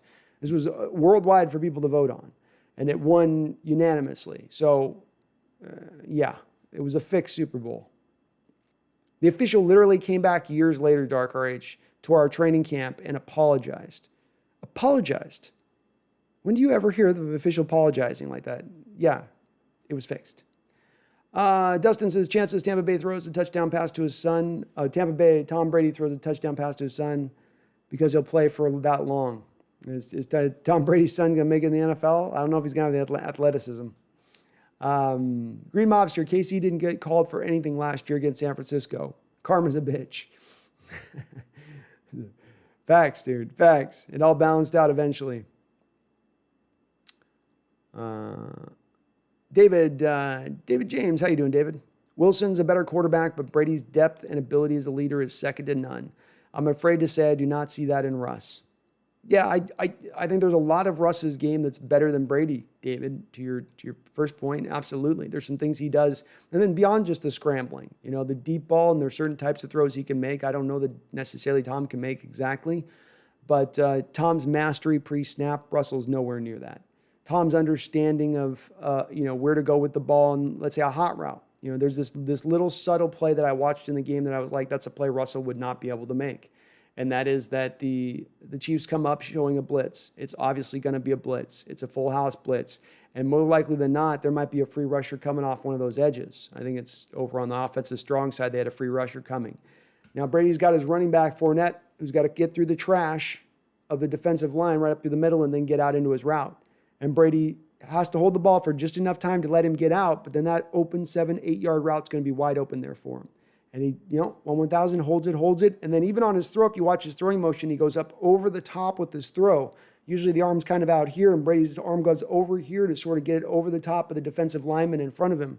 And it's a simple little throw to Fournette, but I just watched that play going, Russell would have made that look really a lot harder in that situation. He would have been unclear with where to go with the ball. He would have been probably padding onto it. He might even just gotten sacked straight out. It's those kind of things that Brady does. That's the parts of his game that Russell Wilson's got to adapt into his. It's the parts of his game that usually elder quarterbacks, as they get 10 years into this game, start to bring into their skill set. Mirza says, "Sup, man? Ronald Jones, that is a Seattle-style running back." I don't know, Mirza. I'd lean more towards Fournette being of those two guys. Jones is more of the slicer and dicer type. He's a guy that you want in a man-on-man blocking scheme to me. Whereas Fournette's a guy I want more in a zone blocking scheme. I like Ronald Jones, though, Mirza. It's not that I don't like him, but, Seattle's got their type of just grinder. He's more of you watch what he does is he'll stretch or run to the outside and use his speed to get out the outside and stretch out the defense wide and then cut up field. And then that's why I call him the slice and dicer. Maxwell says, but what's up, Mirza? It's good to see you. Maxwell, the good news is now that we only need one great offseason to get us a ring sounds good, right? It does. It does. We're back on the road, man. Our season is no longer over. It's now just beginning. Shaquem, do you think we could trade Russ for Watson? No. Now, Russ has a no-trade clause, Shaquem. And so for him to waive the no-trade clause, he's going to have to want to go to a team that he'd want to go to. That would be an ideal, situation. I.e., he wants to be with a big market team. So that's going to be a New York or LA-based team. It's not going to be a team, in Houston that has no real bright future ahead of them. He's also going to want a good, strong organization. Isaiah, Seahawks said they have been contacted numerous times and said no trading Russ. Yes. That is true, Isaiah. Isaiah, if you're trading a player, though, let's keep in mind, no matter what a team front office says to you like that, they're not going to tell you that they're trading him. Well, he's open. He's here to be traded. Come get him. Why won't they do that, Isaiah? Because the second that you announce a player is open and available for trade, the first thing that you do then is depress his value. Why should anybody offer you the sun, the moon, and the stars? You're trying to get rid of him. Whereas if you're holding on to an asset that you value, now they need to make you a Godfather-like offer that you can't refuse. So front offices don't tend to tell you, Isaiah, that guys are on the trade market. That doesn't tend to be something that you hear about. So it'll be a surprise as to when it happens. Professor Silver Shrew. Yeah, even though we've been critical of Russ, I would like to see him in the Shane Waldron offense. If he's still making bad decisions, then I'm open to trading Russ again. Agreed, Professor, and that's where I do stand at with this situation. Mirza, I have a feeling Russ is going into politics at some point. He's going to be president. He certainly could. He certainly could. He's got the mindset for it. Cameron Hughes. Hello, Cameron. There's no way in hell. Cameron, do I have this? Oh, my bad. He says, there's no way in hell Russ would go to Houston. Laughing my ass off. That's a situation where he uses that no trade clause. Agreed. Agreed, Cameron. He's not going to Houston. Isaiah says 3 horrible PI calls in the first half. Brady should have had a pick. Yeah, so I guess, again, on the first one, we agree, Isaiah. On the 2 others, I don't agree. When the players are running down the field, you have a cornerback and a receiver running down the field and their legs get tangled up and the players fall down. That's a no call. When the player's legs tangle up and then the defender starts to fall, but the offensive player has maintained his legs and continues down the field, and then the defender comes down and hits the back of his leg with his hand and then knocks him over and knocks him down at that point, that's a valid pass interference penalty. And again, where they're grabbing on the stem of the route, that's the important part of this, Isaiah, of where those holding calls came in. They're not coming in off the line of scrimmage where it's right on the line of the 5-yard chuck rule, right? They're getting 9, 10 yards down the field where a receiver is going to make his cut on the route, be it take the out route, take a slant, take a post, and they're grabbing on that point of the stem. That's where that call is going to happen at that point. So it's probably just, I guess, where we agree to disagree here, but it's all good. Mirza, how can anyone think Russ will be traded? Now that he won the Walter Payton, there's no way he goes anywhere. I don't know him winning the Walter Payton Award dictates him staying or leaving one way or another, Mirza. It's a good thing. It's a beautiful thing, but I don't know in and itself as a determinant as to whether or not Russell Wilson would ever be traded. I don't think anybody's saying that he will be traded, Mirza. There was a story that broke overnight that Seattle's gotten trade talk. People have been calling in about wanting to trade for Russell. So we're just responding to the news that just broke overnight. We're not inventing this out of the thin air. This was a news story that broke, so it's something that we got to talk about. I know there's a lot of people that get very, very sensitive to this Russell Wilson stuff. I would argue with you again, I'm not creating this out of the ether. I didn't determine the public discourse on this nationally. I didn't leak this story that's breaking. Like I've been saying for a while in regards to this subject, the smoke to this particular fire is billowing a little bit out of the windows. Whether you want to pay attention to it or not, or take note of it, is your own personal prerogative. But that does no bearing on whether or not there's actual smoke coming out of the windows.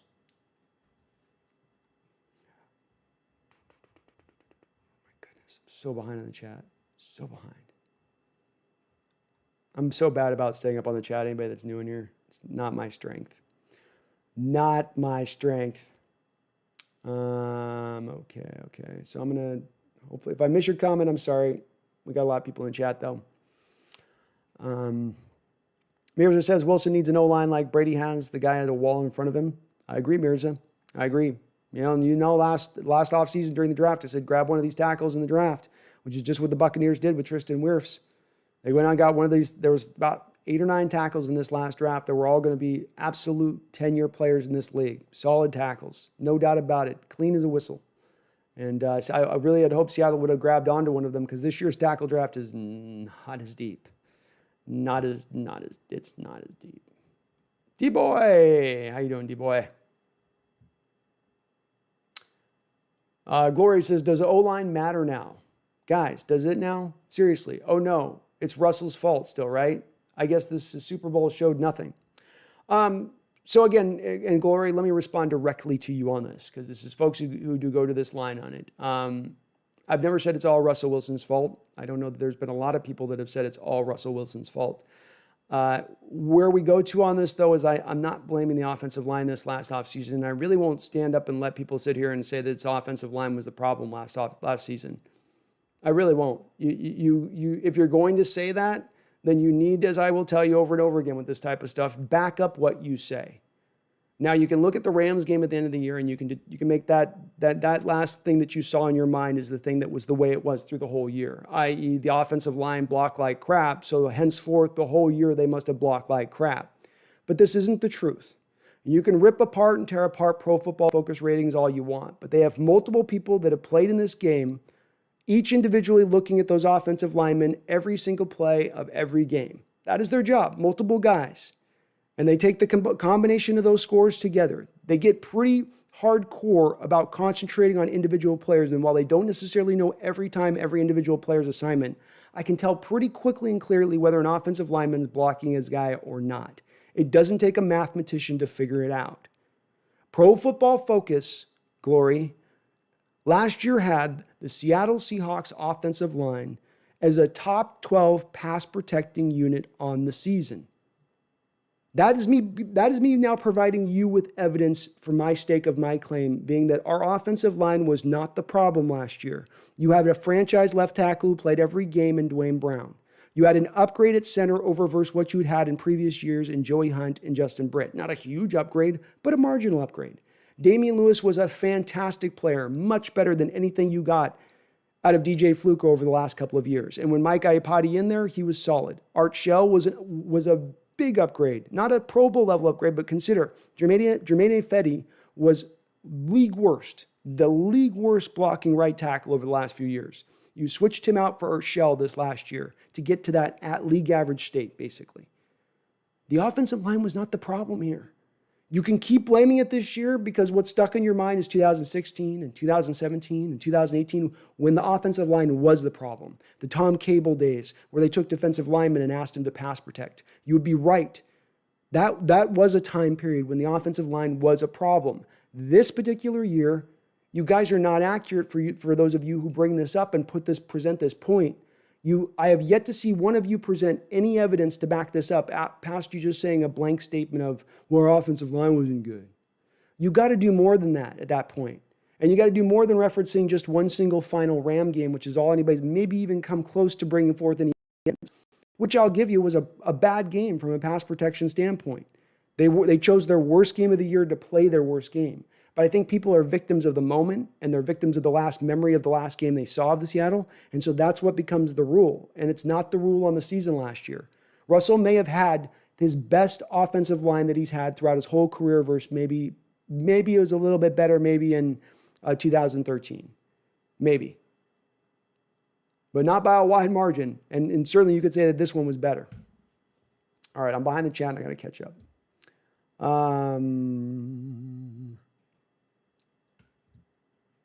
JV Dem says, I take DW 2 first, a first, 2/3, JJ Watt in a corner. I don't know if they'd give that up. I don't know if they would give all that up, JVM. I think Watson's going to carry himself a lot, and there's a lot of people in league circles who might like Watson more because he's younger. Professor says, yeah, next season will be the decider if we keep Russell as our quarterback and Carroll as our coach. Next season will be the most important season in a while. It will be. And for those of you folks who can't think or even believe there'd even come a point where Russell potentially moves on, I will guarantee you right now, if Seattle goes through and they have another year like they had this last year, if they go at 11-5 and they're bounced out of the playoffs in the first round and it does we say what we saw this year, you will see Russell push to probably want to get out of town. I'd say that's more of a likelihood than it is a possibility. So if you're struggling with your internally to put your soul together with the thought that there's a chance Russell at some point could move on, start doing it. Because that type of season, there's a good likelihood we end up in that 9-6 to 11-5 point. We have to absolutely kill it this offseason to get up above that spot. So it's a possibility that could really play out here. And some of you guys, it sounds like, are going to get hit just dumbstruck by this situation when it does come down the pike.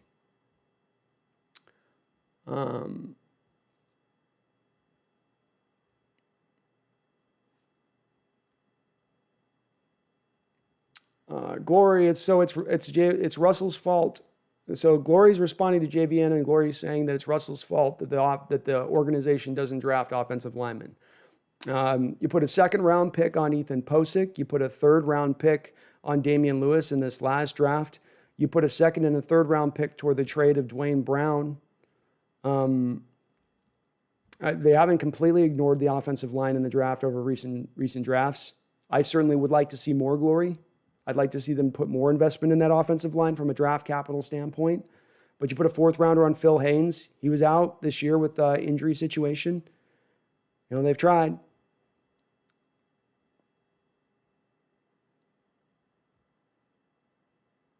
Ewan, Tyrell, hey man, it's so bad. Is it bad I want us to trade Russ? I feel we need to start off fresh and save huge cap money.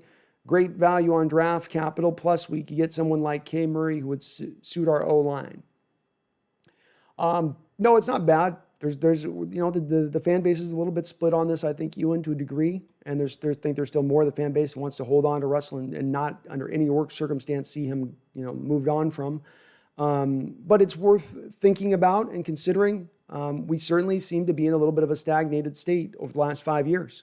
We've as I've said, plateaued. Just sort of the same kind of seasons play out in the same sort of fashion, and we don't seem to be able to elevate above that. And if you continue to do the same thing and you continue to fail, as I've said time and time again, it's the misapplied quote to Einstein, but it's the definition of insanity. To expect yourself to keep banging your head up against the wall and being like, okay, well, maybe this time I won't draw blood. Well, maybe we stop banging our head up against the wall.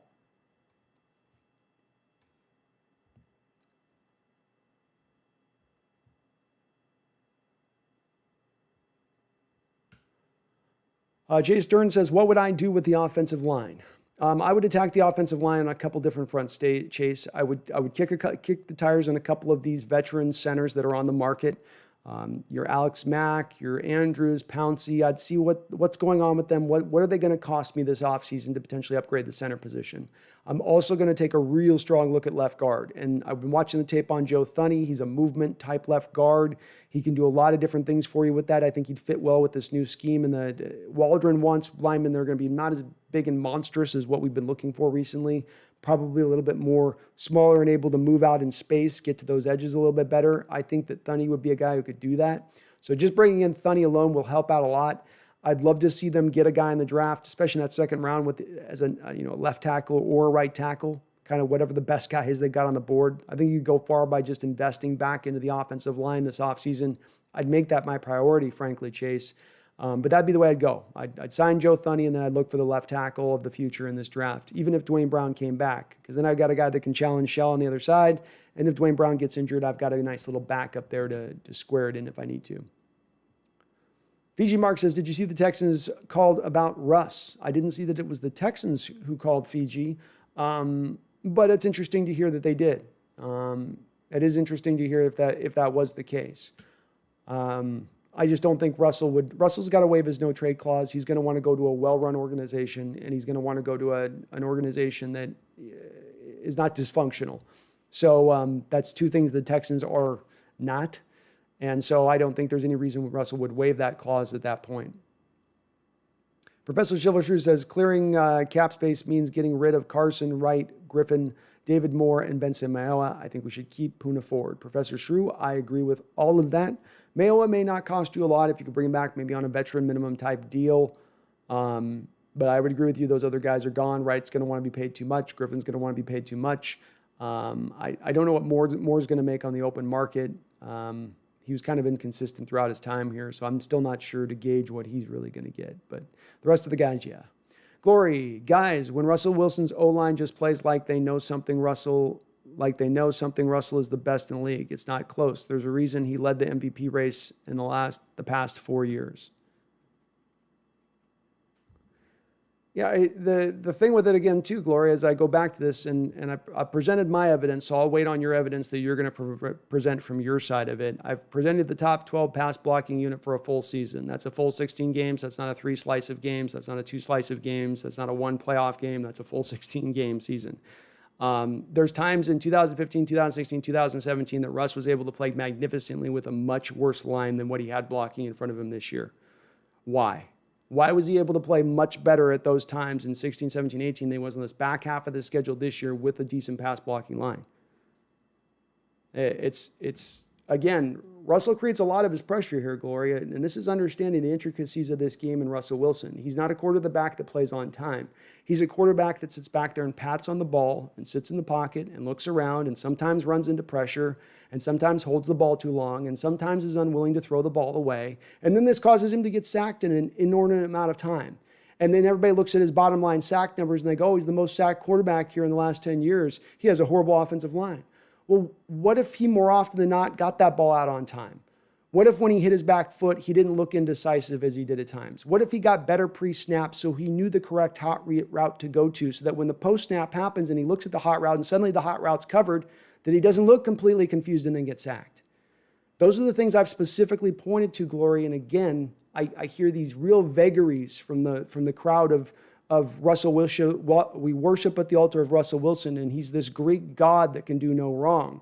You guys get real vague in your assessments on every other positional grouping and non-specific to things, and you don't address some of the specifics I bring up that nobody ever really has anything back on. Glory, pre-snap, explain to me what you think about Russell Wilson and how he is as a player. Is he good pre-snap? Is he great at recognizing blitzes? Does he understand the correct hot route to go to? Or does he a lot of times get confused by that stuff? Did he regress in that realm this year?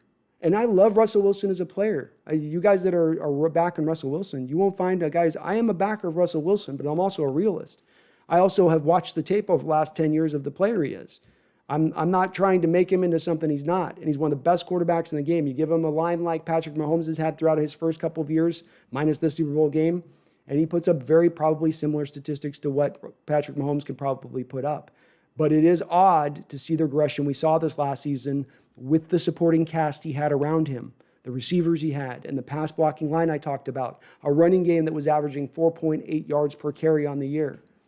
These are markers that should have helped Russell elevate. Should have made him better as a player, not seen him regress.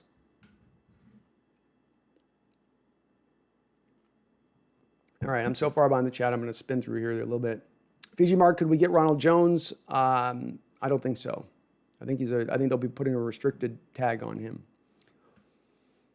Professor Silver Shrew, do you think Ethan Posick is good enough to be a starting center? He's good enough to be a starting center, Professor Silver Shrew, but it's not a strength of position for us right now. He's not an upper-level center in this league. He probably tops out at about a league average center. And it would be good to be able to upgrade that position, especially for getting a guy who can help out Russell on some of the pre-snap stuff.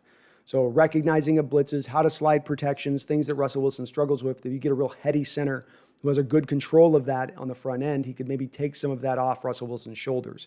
Ideally, I'd like to see Russell Wilson implemented into his game as all other quarterbacks who are 10 years into this game start to do.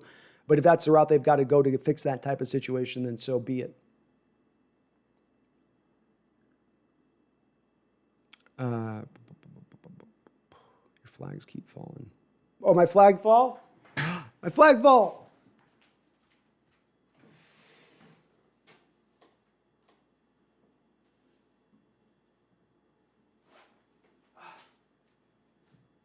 Hold on, I'm going to get some coffee, guys. Bear with me one sec.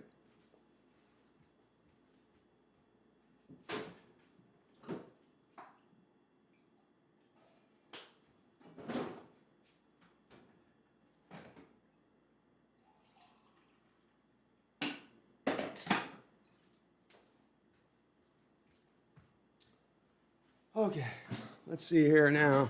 All right, I'm going to bounce through the comments here because I know I'm really far behind. Cameron Hughes illustrates my point here where he says, fact, Russ had his best O-line since 2013. Fact, Russ holds on to the ball too long. Fact, Seahawks fans would rather be tortured than place a drop of blame on Russ ever. Yeah, that's you know me on this. I echo your sentiments on this, Cameron. Where I love Russell. It sounds like I'm tearing him down, and not. He's a fan. Best deep ball in the game.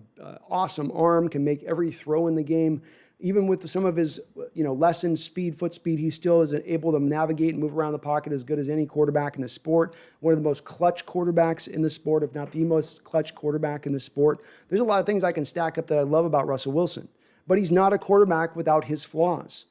And the more those folks out there that continue to look past the flaws and ignore them completely are those folks that are also going to completely ignore what potentially can get us down to solving this whole thing, or not solving it, but where the solution really lies to this team breaking past this glass ceiling we find ourselves in of the 11-5, 10-6, 9-7 type season. Ewan Tyrell, do you like D.I. of Puna? Monet, Taylor, defensive line. Sorry. Do I like a defensive line of Puna, Monet, Taylor, Dupree, Green, and Mayoa? I don't like Bud Dupree, Ewan Tyrell, not as a player. I love him as a player. He's a great player, but he's an outside 3-4 linebacker, Ewan Tyrell. We're a 4-3 team. We're going to ask him to then put his hand in the dirt. I think, as I've been watching in the college game, I was watching a guy you guys asked me to take a look at, Dalen Hayes, the other night.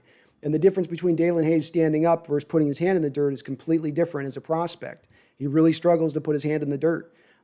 So it's just not part of Bud Dupree's game. I'd rather go. There's a lot of traditional 4-3 defensive ends that are out there in the free agent period, Ewan, I'd rather go for one of those guys who'd be more of a scheme fit for what we do. So Brian Myers, again, Brian is echoing exactly what I've been kind of talking about, Brian, and this is what I was talking about with Glory. You folks that are saying that we're all wrong about the pass protection and stuff, you don't back it up with anything. You just go, nah, you're wrong. Why don't you bring something to the table, to the discussion other than no, you're wrong? You know what I mean? Like that's boring. You're not giving us any meat on the bone to operate off of. I'm open to being wrong. I'm open to being explained how I'm wrong. But you got to do more than saying, I say offensive line pass protected top 12 according to Pro Football Focus, and you come back with, no, you're wrong. That's not much of an argument. So I guess I'll just start kind of ignoring you guys on this one if you guys don't have anything more to bring into play on that, on your side of it with it. Because it's like, I've done a bunch of these live stream shows and I've yet to have anybody on the side of the fence that, absolutely just excuses Russell's behavior and says, oh no, the offensive line was bad. And then I present them certain stats like the top 12 pass blocking line, a left tackle in Dwayne Brown, who might be his best pass blocking left tackle that he's had in his entire career. And the left tackle is the most key important position on that offensive line. Or having a near Pro Bowl level player over at Damian Lewis on the right guard position.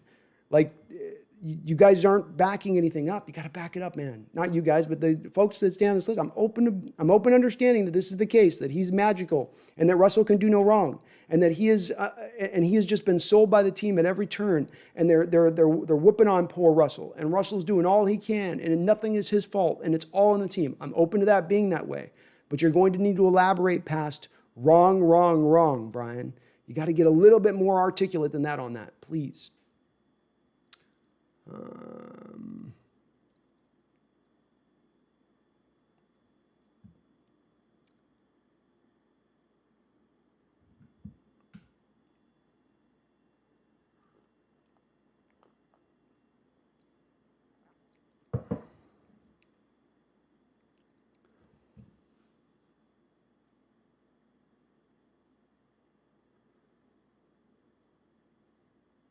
I'm reading the chat here, folks. We got a lively little chat going here. Yeah,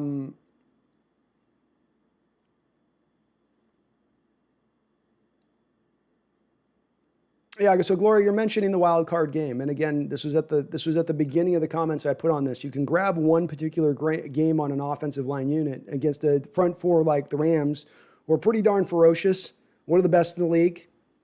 And you go, okay, well, this shows you that this offensive line's bad now, right? This is evidence that that's absolute. Well, no. That's why you have a full 16-game season on top of that playoff game to take that type of data. You have a variance of opponent at that point to make a determination on how good the line is. You don't just take the single game. But maybe that's just the difference in the way that we assess this. Brian says, bro, don't let your 12th man flag hit the ground. It's falling off the wall. I know, dude. That would be a sin if I let that happen. So I got to read. The problem with these walls are concrete, so you can't like take a tack and tack them in. You got to just basically do the little tape thing. So it makes it hard for it to stay in here. Nick Nichols, dig the channel. Good to see you're still covering from the 12s. No Seattle, no NFL for me. See you in the offseason. Hey, thanks, Nick Nichols. I love doing this. And folks have been requesting I do a couple shows here, and we keep it going through the offseason. So your guys' wish is my demand. I love doing this stuff. I always have fun talking Hawks. So appreciate you, Nick. Thanks for hopping in. D Nugget says, how about Aaron Rodgers saying he's engaged right now? I don't know, man. I'm developing a thing now where I feel like a quarterback's just got to stay single throughout his time playing the NFL. The second that horse gets saddled, they lose a little bit of that bucking power. You know what I mean? I don't know what it is. But I need my quarterback single for some reason. Daniel Parks, Wentz and Donald on the move this week, probably. Yeah, it looks like Wentz is going to go to the Colts. Reportedly going to get 2 first-round picks for him, which is amazing that they're able to get that. It may make sense. The Indianapolis is picking at the end of the first round this year and would probably be looking to pick at the near the end of the first round next year. So maybe it's appropriate value, but Wentz has just looked at times like a little bit of a shot quarterback. He's going to have a night and day difference offensive line pass protecting. I'll tell you, the thing I'd wondered with Wentz, and I wondered with Goff as well, is that if you give him the line that they got when they walked in the door again, if you're able to create that kind of talent in front of them, if maybe they don't show out as a much better quarterback again, because Wentz was having an MVP season before he went down with the injury in that Super Bowl year. You do wonder that. And Darnold, I don't know where's Darnold going to go. You know, I mean, that's going to be the interesting one as to where is his location.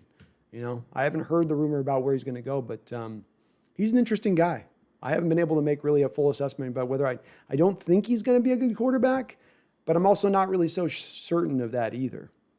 Stay strong. Do you think the Seahawks should draft Ilmir Smith-Marset? I stay strong. I looked him up. The other night. Let me get my notes on him. I got my notes here on Ilmir Smith-Marset. I've got Ilmir as a late second to third round guy. He's a really great talent. He's awesome off the line, so he's really quick off the line. Like if you watch, he's one of those guys you watch the tape on, and if you got off the snap, he's going to be the first receiver that gets out ahead of everybody, which just sometimes speaks to initial quickness, not just speed, but that initial ability to be explosive. He's pretty polished. He's got great ball skills, great hands. You can use him as a kick returner. He reminds me a little bit of, and I can't remember the name right now. He was the guy that kept getting suspended for the Steelers, the really talented wide receiver they had a couple years ago that they matched opposite Antonio Brown. He eventually went to the Raiders. One of you guys in the chat will put the name out there. A guy with all the talent that you could ask for, but just couldn't keep his head on straight, in the league. This kid reminds me a little bit of that, very kind of angular kind of bodies with, again, the ball skills where they can just go up there and get those really long arms and pick the ball up from kind of anywhere. But I liked him. He's a solid prospect. You could certainly look at him. I think if I'm Seattle, I'd want to probably get a guy like that, around the third round range of it. And he would probably fit into that role of what you look for in the guy to be in you're going to need the fly sweep guy in this offense. You're going to need the bigger receiver who can get the ball in his hands and can do some damage with the ball in his hands, not just be a guy who's going to get knocked over the second a guy touches him. And this guy would be that. I think he's got the size to be a little bit of that. There might be guys a little bit better fit in that role for us as we look at the receivers in this draft.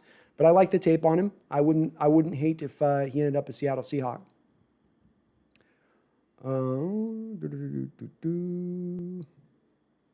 The GOAT 209 says Russ was telling Goodell, look, my son Mahomes is playing. I should have taught him what to do when you don't have an O-line. Good one. Nathaniel says every Super Bowl Romo has commented on Brady has won 2018, 2020. Solution should be obvious here. Yeah, but the NFL certainly loves having Tom Brady win these trophies. I think it helps the NFL out in a weird way. I think it raises the brand for them. Nick Nichols says defense wins games. Get Adams back, build up the young guys, and Vega building. I don't know what you said on that one word there, Nick. Building linebackers, KJ and Bobby slowed way down. Got to look to the future. Russ has 1, maybe 2 years. Should have traded for Watson.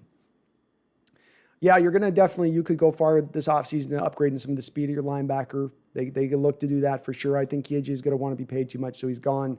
Some of the key on that, Nick, is if they're going to want to move off from Bobby this offseason, you could trade him and free up $10 million. I don't think it's likely to happen, but there is a potential there if they wanted to. The key being is that you have Jordan Brooks, the guy just waiting in the wings who you drafted to eventually be Bobby Wagner's replacement at the middle linebacker position. So they could go in that direction if they wanted to. If they wanted to get kind of tangy with it a little bit, they could. But they could stand to get speedier at the linebacker position. I think Bobby still played really well this year. He used a lot of that veteran smart stuff to get himself in the right position, but he also has certainly slowed down just a little bit. D. Nugget says Trevor Lawrence is going to be the next Gio Carmazzi, a.k.a. a bust. Maybe, man. I've watched a decent amount of tape on him, D Nugget, and I like what I see out of him. I wouldn't put this tag on him like I am if I didn't think he had it, and I think he does. Ewan says, do you see Russ, Bobby, DK, and Adams all on big contracts at the same time, or will Bobby return after his deal? To me, I predicted at the time when they drafted Jordan Brooks, and I stand by this prediction, Ewan, that I thought Bobby was probably in the last 2 years of his time with Seattle. So he just completed 1 year. I think he's got 1 year left. So Seattle could this offseason, Ewan, yeah, they could do that. They could do it, and the reason you do it is you'd sign Jamal Adams this offseason, and you lower down his first-year cap hit, probably to like $8 or $9 million. So you have everybody on the roster at that point still at that time. Then you go into next year. Then probably at that point you're off of Bobby. Then you're signing DK. But then you've got Russ, DK, and Jamal all on big contracts. And then Bobby would be kind of the odd man out on that deal. But you got at least in that situation, you at least have 1 year then of all of those guys together still. Nathaniel Parks, how you doing, Nathaniel? He says, did you see Beast Mode on the McAfee show today? He's still got it. I didn't see him, man. No, I'll check it out, though. I'll look it up, man. I'd love it if they brought him back. I'd love to bring back Beast Mode. You know, that's all about nostalgia, but I don't care. I don't care anymore. I'm nostalgic for Beast Mode. Nostalgic for Beast Mode.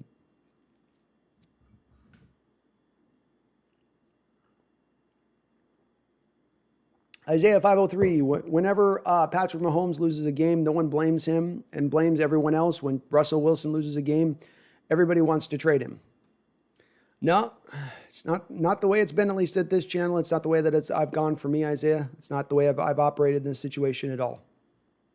It's been so much more of a nuanced position and understanding to how we arrive here, Isaiah, rather than making it simplistic. And I think that this is where we get to kind of the meat of our disagreement in our fandom between the fans that believe kind of that Russell does no wrong versus the fans that are trying to hold him accountable, is that we kind of see things just in a different light in the way that we view the situation. Understandable, there's going to be disagreements when it comes to this type of stuff, but nothing in the assessment of Russell Wilson has it ever been that you're doing what's called straw manning, Isaiah. You're not addressing the real argument that people are making, so then you create the argument that's the fake argument. Everyone blames Russell Wilson for everything after every loss. That's not been the case. No. I've pointed to exact, nuanced, specific things. I've pointed to the fact you look at the back end of the schedule. That's 8 games. That's not one game, Isaiah. That's the back 8 games and the playoff game. Russell played at a below league average level.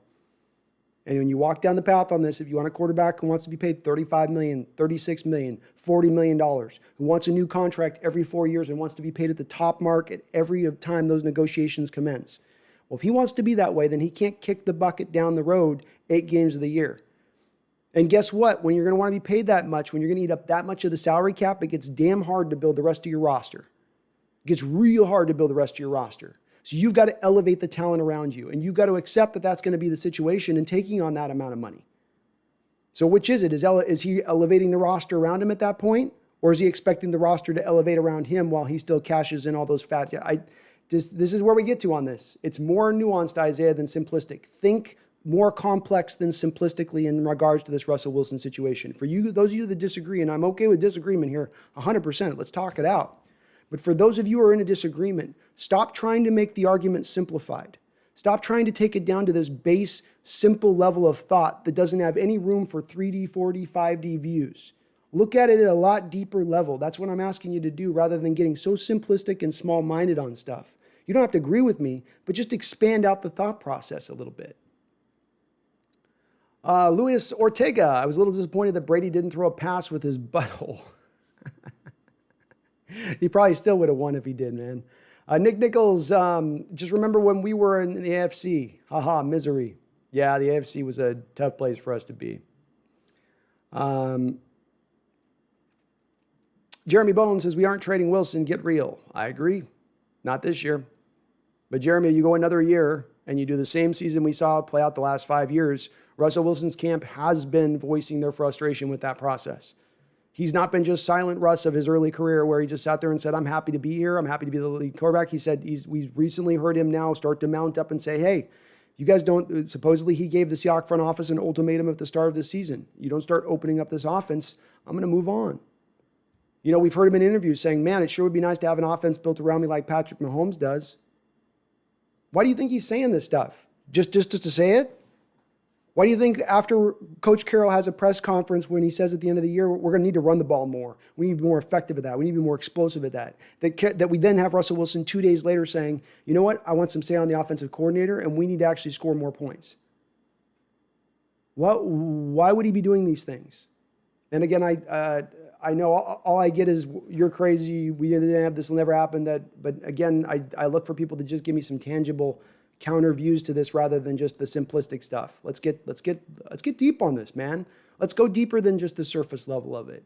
You know, let's go deeper than I love my quarterback, and that's just all that is. I love him, and he's amazing. He's the best we've ever had, and that makes me love him, and I can't view it any other way. I understand that, but let's try. Michael Parker, KC punter really choked in the beginning, plus penalties and Gippy Mahomes. Really bad start. They never recovered. Yeah, I agree. And it makes it harder for you, Michael, when you lose, when you get down and you're down your 2 tackles because now you're down your two tackles who are already going to struggle in pass protection. But now those guys, they're opposite them, get to pin the ears back and come. They don't have to worry about the run at all. They just get to rush the passer all day long. And it makes those tackles that are already your second-tier guys, their job that much tougher. But yeah, the punter definitely got a little boy that the punter had the butterflies going, that's for sure. A couple of those really bad punts. It was tough for him too. He hits that 55-yard, looks great, and then comes back and hits the little shank on the 27-yarder there, and just they got behind, and that was too much.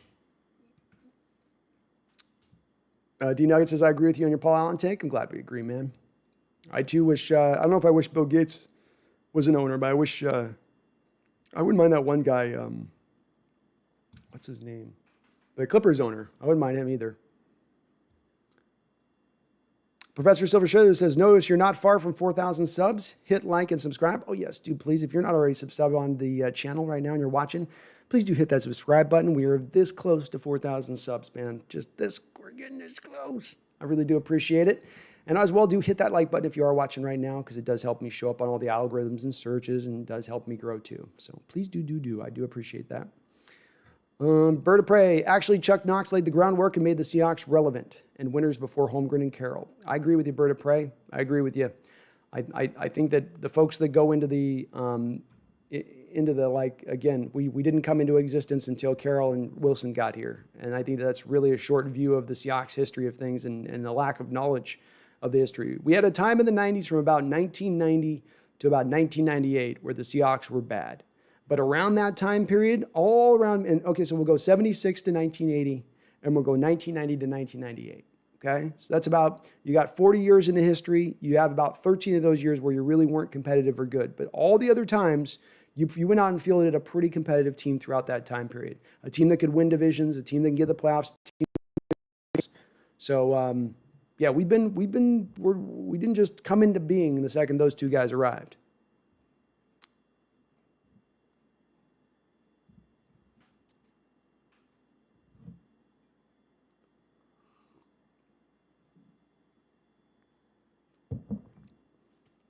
Glory says, here's the problem. Shouty got plays off of Madden. Russell misses guys here and there. O-line is very inconsistent. Well, again, you mentioned, Glory, the inconsistency and the poorness of the O-line. I continue to ask for you guys that say they're inconsistent to back this up with some measure of evidence beyond just a blanket statement that has no evidence behind it. Shotty getting his plays off Madden. There was a story that broke recently about when Shotty walked into the door, somewhere between 60 to 80% of the playbook was to remain in place. Let me repeat that for the people in the cheap seats. When Schottenheimer came into the door as an offensive coordinator with the Seattle Seahawks, 60 to 80% of the playbook was dictated to him to remain. Was that remaining because Carroll just loved those plays so much? Or was that playbook remaining because it fit into what Russell Wilson was comfortable with? And that when it went to more complex aspects of a modern-day NFL playbook, playing on time, going through your reads, dropping on your back foot and letting the ball rip, that those are not things that he necessarily wanted to do as much. I don't know that it is, but I do know that it's very odd to have a new offensive coordinator come in when you tell them that they have to chuck out their playbook. They get to take 30% of their playbook and bring it into them, and they've got to take on 60, 70% of yours. That's an oddity. That's an oddity there. But again, the plays weren't necessarily Shotty at that point, Glory. Are they Carroll? Are they Russell Wilson at that point dictating that playbook in? I would be very interested to know. I don't know, so I'm not gonna say I know, but we do know that that was dictated to Shotty when he walked in the door. I know, I got to fix the flag. Sorry, guys. We'll get the flag fixed next time.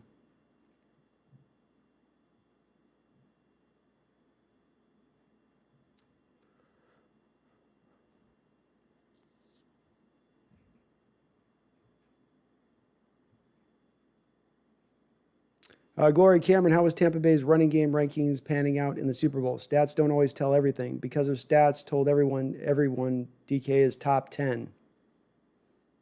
So, Glory, you don't have DK Metcalf as a top 10 receiver last year in the league at 1,300 yards? And stats don't tell all the thing, but if you don't have stats, something you're giving me blanket statements with nothing backing it up. You're saying O-line played bad, but you're not backing anything up. I've got someone else mentioning the Ram game, which is exactly what I asked kind of not to do. You got to go beyond the worst played game of the year. That's an outlier, right? That's not the rule of thumb. That's the outlier. So then you got to look at the totality of games. And boy, it's hard not with offensive line grades in particular to look at the Pro Football Focus scores and weight them for the reasons that I gave. You have multiple individual players watching every single snap of a given player. You know, when you're going to get that and you get a cumulative score off of that, it's going to be fairly accurate as to whether or not the guy blocked his guy or not. They're not doing a tremendous amount of complex things usually, you know, as far as the blocking game goes.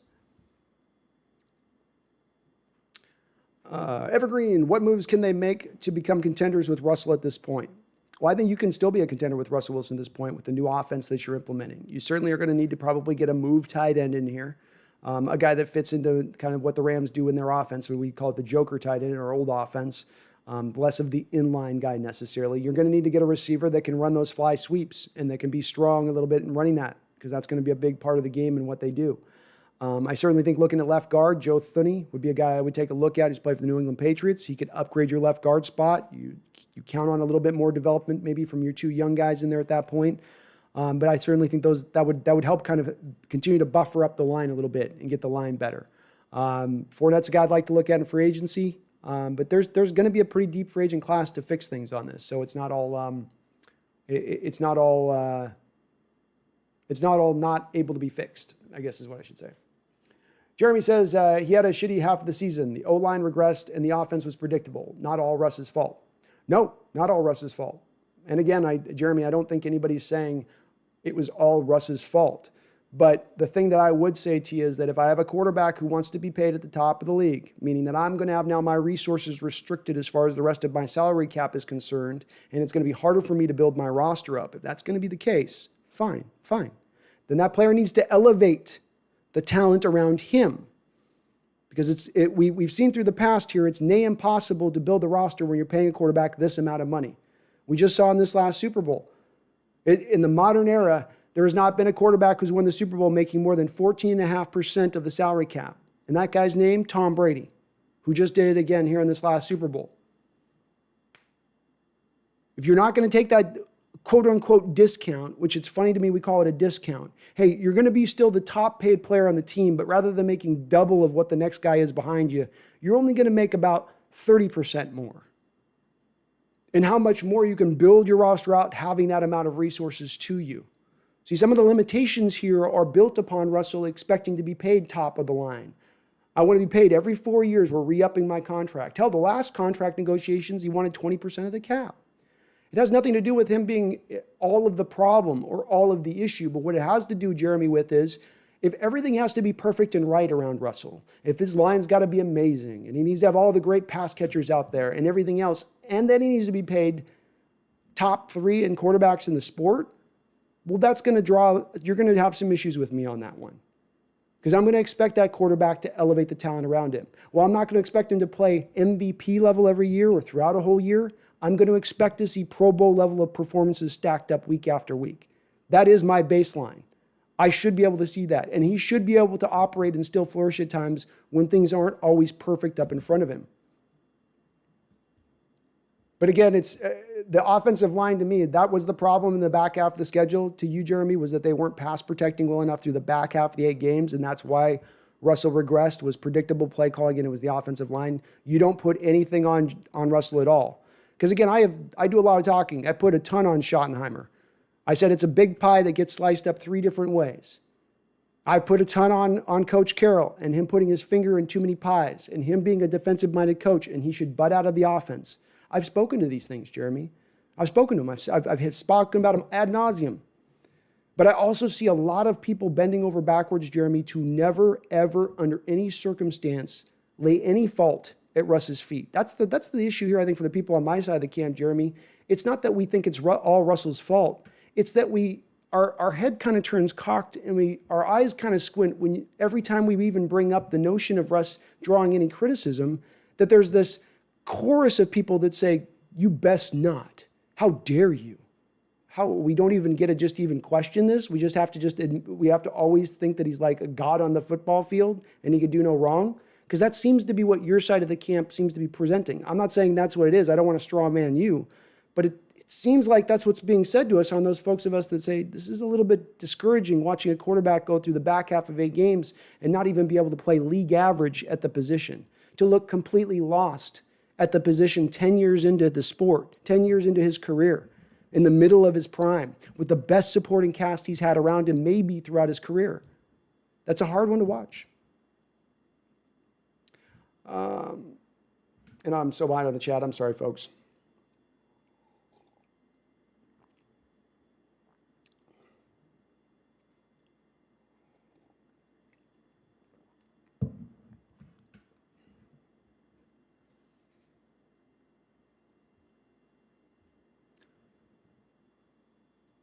Michael Parker says, didn't the Hawks look at Baker Mayfield for Russ before his last contract?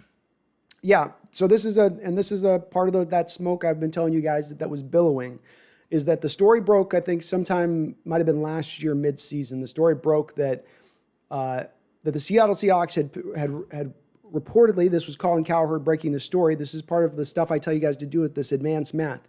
Russell Wilson and Colin Cowherd have a relationship. They're very friendly with each other. Colin Cowherd serves as a little bit of a mouthpiece for Russell Wilson. When Colin Cowherd speaks about Russell Wilson, pay attention. Listen closely. Colin Cowherd breaks the story that the Seattle Seahawks a couple years ago during the very difficult contract negotiations, both the 2 contract negotiations that went down with Russell Wilson in his pro career after his rookie deal were very strained. They went up to the very last minute. At the midnight hour, the deal was finally signed. After negotiations were tense and the heads were buttoned, they finally came to a final deal. Well, in trying to push those negotiations along last time, the Seattle Seahawks, probably not even in seriousness, called the Cleveland Browns and reportedly asked him, if we were to think about maybe offering Russell Wilson to you guys for the number 1 overall pick, would you take it? I don't think that they were really going to do that trade or even considering it. But I think what they did do is make that call, and then they let Russell Wilson's representatives know that if you guys are going to draw these negotiations out to the nth degree and take every last penny that you can pull off the table, we will ship your ass to Cleveland. This is why now Russell Wilson has the no trade clause in his contract. And Russell was made aware of it at the time of those negotiations, but Russell waited to break the story until last year around midseason. Why? Because I think Russell's laying some of this groundwork that I'm talking about for maybe a potential exit. Not a certain exit, not an absolute exit, but the possibility of an exit that could then be undertaken without him having any PR backlash.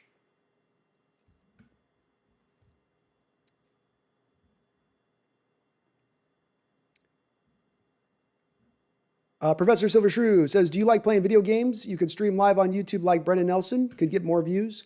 I do, and I've been meaning to do Professor Silver Shrew a little bit more of that, so I'm going to be doing more of that here soon. But yeah, I am. I've got a Twitch page in my description section, Professor Silver Shrew too. So,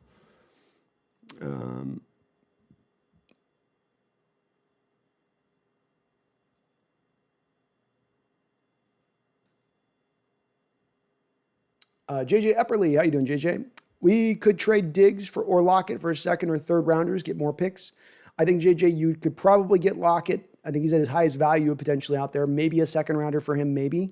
I don't think you're going to get a 3rd rounder for Diggs. You'll probably get more of what you got in a trade for him a couple years ago at your best case, being like a 5th rounder.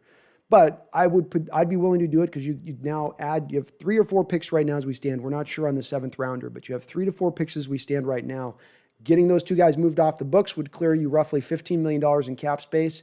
And now you add 2 relatively high picks back into the draft. I think Schneider definitely wants to get some more picks back. He doesn't like going into a draft with only 3 selections. That would be a way to accomplish that.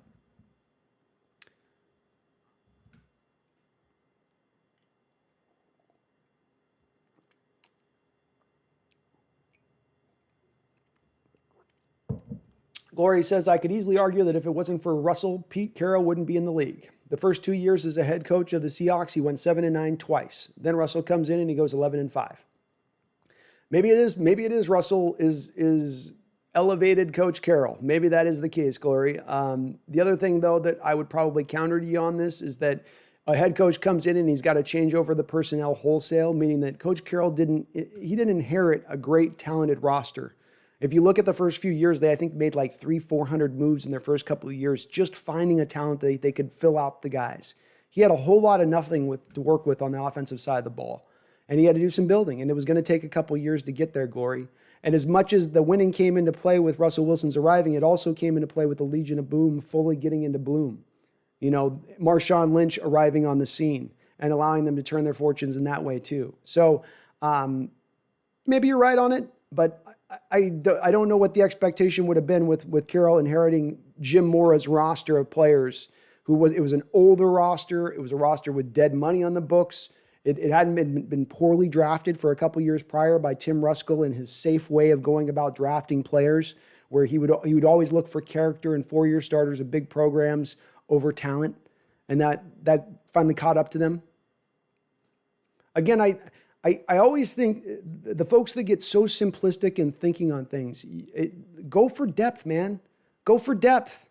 Think about this stuff try to round it out and think about it in just a tiny little bit more of a deeper fashion than just simply, Russell's amazing and he's the reason everything's great. Do you really think it's that way, Glory?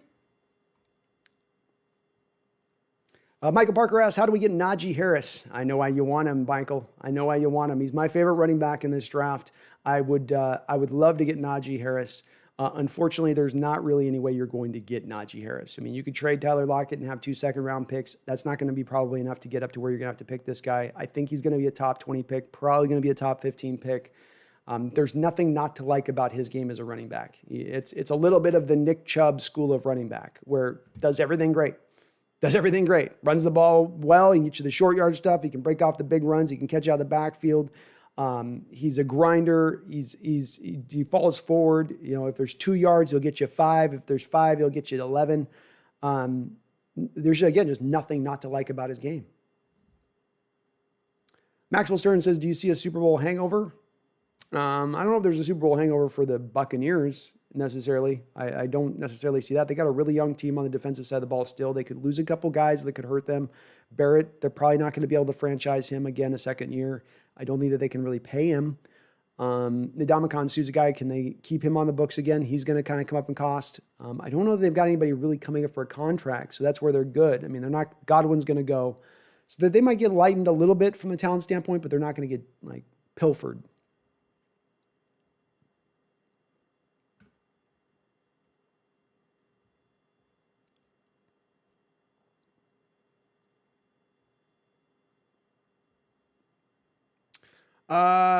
Glory asks why the LOB couldn't carry Matt Hasselbeck. Because the LOB was really, really young. When you come in Glory, you understand your first year playing football, your second year playing football is not going to be as good as your third and fourth and fifth year, right? You understand that concept, that it takes a while for players to get to their top end. Nobody just arrives on the scene. Russell Wilson is a better quarterback today than when he walked in the door in his rookie year and in his second year and in his third year. It's a progression. Fiji Mark, I'm glad Russell finally got recognized for all he does off the field. No matter what his future in Seattle, he will always have a place in my heart. A great solid comment, Fiji, and I've got to just double down on giving props to Russell in this respect. And that this is a guy, I think, every week he goes down into that medical hospital to deal with the children that got the cancer and the stuff like that. And say what, as hard as I am on Russell in other respects, there's no place that I will not be giving him praise here, because to go in and see those type of situations and to go in and be a part of those situations, it's more than him just showing up and being there. It means everything to these kids. I had an ex that worked with, that did the radiology kind of stuff, the cancer treatments for these kids and what they are. And it's really tough. It's really hard to be around them. It's hard on your heart. It's hard on your soul. It's not just easy to walk in there and see those kids in that state. And the fact that he's done that since he's arrived here, and he does so much beyond this, of course, as far as his off the field pursuits and the things that he does, helping community stuff out. But this is a well-earned reward for Russell. This isn't just a PR thing. This is him having done the hard work, having truly bought into the process of trying to be a leader for the community. And as somebody said, eventually, I think he absolutely has an opening into politics if he wanted to go into it. But props to him, man. It was great to see that he won that award and rightfully earned.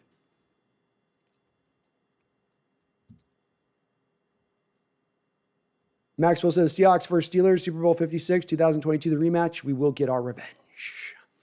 I don't know, Maxwell. I think Roethlisberger is done. I think he's done, man. He looked like a shot quarterback near the end of the year, man. And if they don't have Ben Roethlisberger coming back, who's the quarterback? I mean, are they gonna make the move then for one of these guys out there? Are they gonna try to get tangy with it? They don't have a first round pick, I don't believe, in this draft. It's gonna be hard for them, man. Plus, they're over the cap by I think about $7 million or so. So they've got some work to do to get under the cap. They're gonna lose some talent.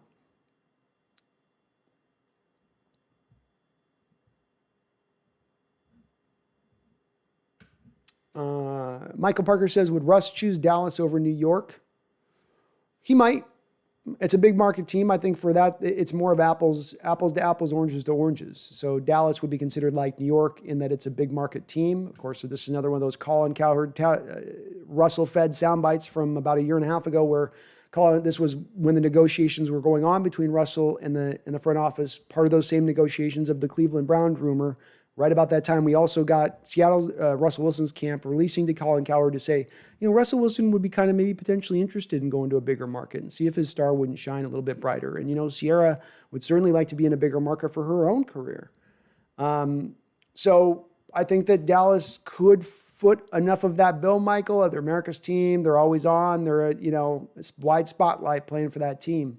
The only problem from Dallas's standpoint is, I don't know.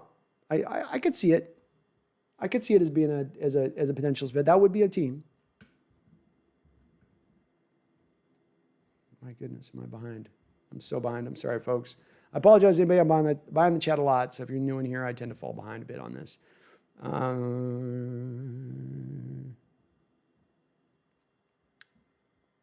we going, Brian? Oh, here we go. Okay.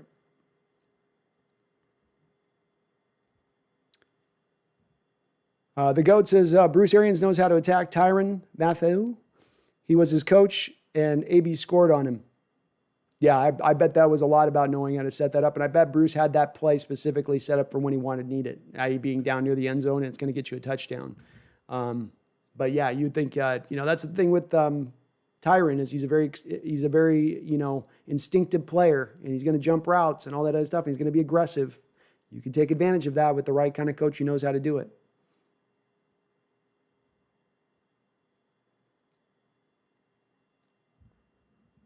Michael Parker says Kansas City was crazy calling those timeouts before halftime. Just let the clock run.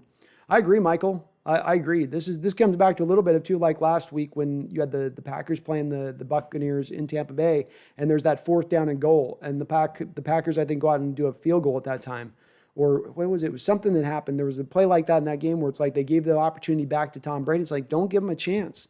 Don't give him an opportunity, another chance with the ball in his hands. I could see what they were trying to do, but they were also going to get the ball after halftime.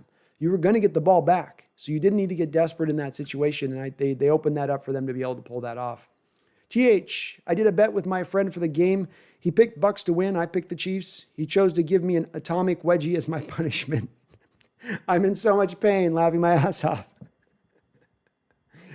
Did he go full up to the neck region, man, or did he at least stop at the top of your back? Because that's brutal. If he's going full neck, now you're getting into the sack range. The nuts are getting squished together and turned around a little bit. The beans are getting put over the beans are getting put over the sausage. It's brutal. Rankin beans. Cameron says, oh yes, please do smash on that like button, as Nathaniel Park says. It does help me out. You guys help me when you smash that like. Cameron Hughes says linemen and running backs have the highest success rate in the draft. Perfect for us. Very perfect for us. Yeah. I got to look a little deeper on the linemen. The first blush of the running backs, there's some good guys here. They're unusual. A couple of unusual guys. A couple of guys at the top end I like. The Williams kid from UNC, great. And Najee's amazing. But I got to dive a little deeper. I'm hoping there's some second, third tier running back guys that jump out at me.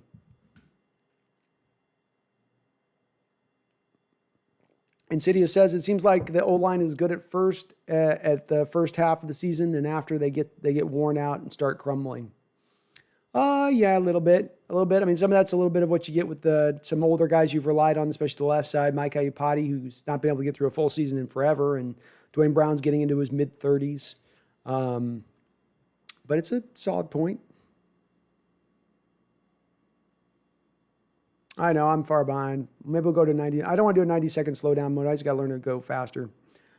Cameron Hughes says, can't believe we took Jermaine Ifedi over Derrick Henry. I can't either, especially because you had Derrick Henry in for a visit. They were targeting him for sure.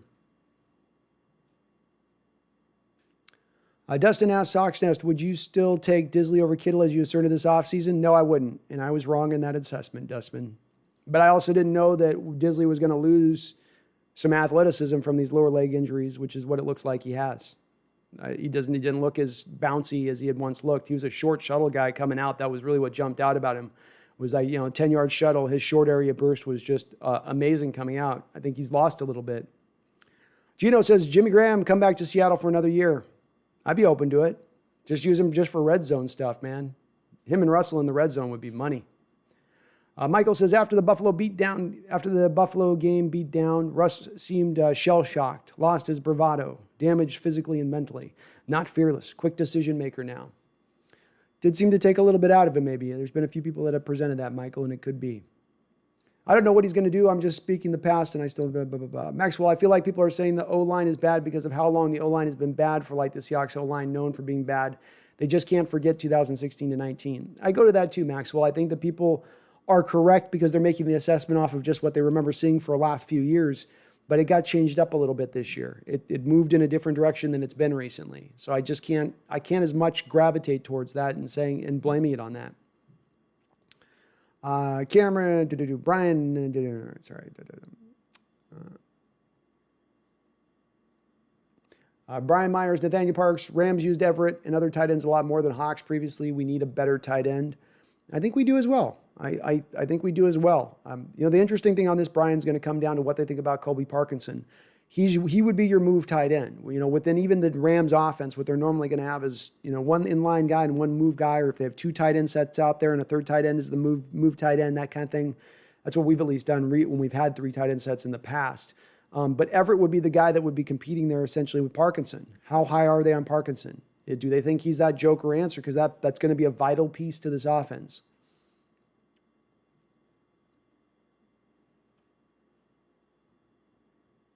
JVM says, now that the season is over, was Jamal Adams worth all that? I think he was. I think he was, yeah. I guess it comes down to JVM if you wanted to try to just completely kick this season down the road. Because I think that Jamal Adams not in on this team, I think you're a couple losses worse. I think potentially you don't make the playoffs, or maybe you just get in the playoffs and get bounced out in the same way. He is only heading into he's going to be 25 years old next year. He's heading just into the middle of his prime. I still fall back in line. The bottom line on the Jamal Adams one, it's very simple. This one is where it does get sort of simple to me. When you have a player who's heading into the 25 years old, they're going to be in their prime, and they're on a Hall of Fame ascent as far as their career is concerned, and you can't find a way to utilize that best in your defense, then that fault falls on the coaching staff. It doesn't fall on player personnel and doesn't fall on the player himself. It falls on the coaching staff to utilize that player correctly. And I think Seattle's going to do that. I think they did a decent job last year just on the fly of bringing him in and doing something wholesale different in the way that they use their blitz game than they had prior.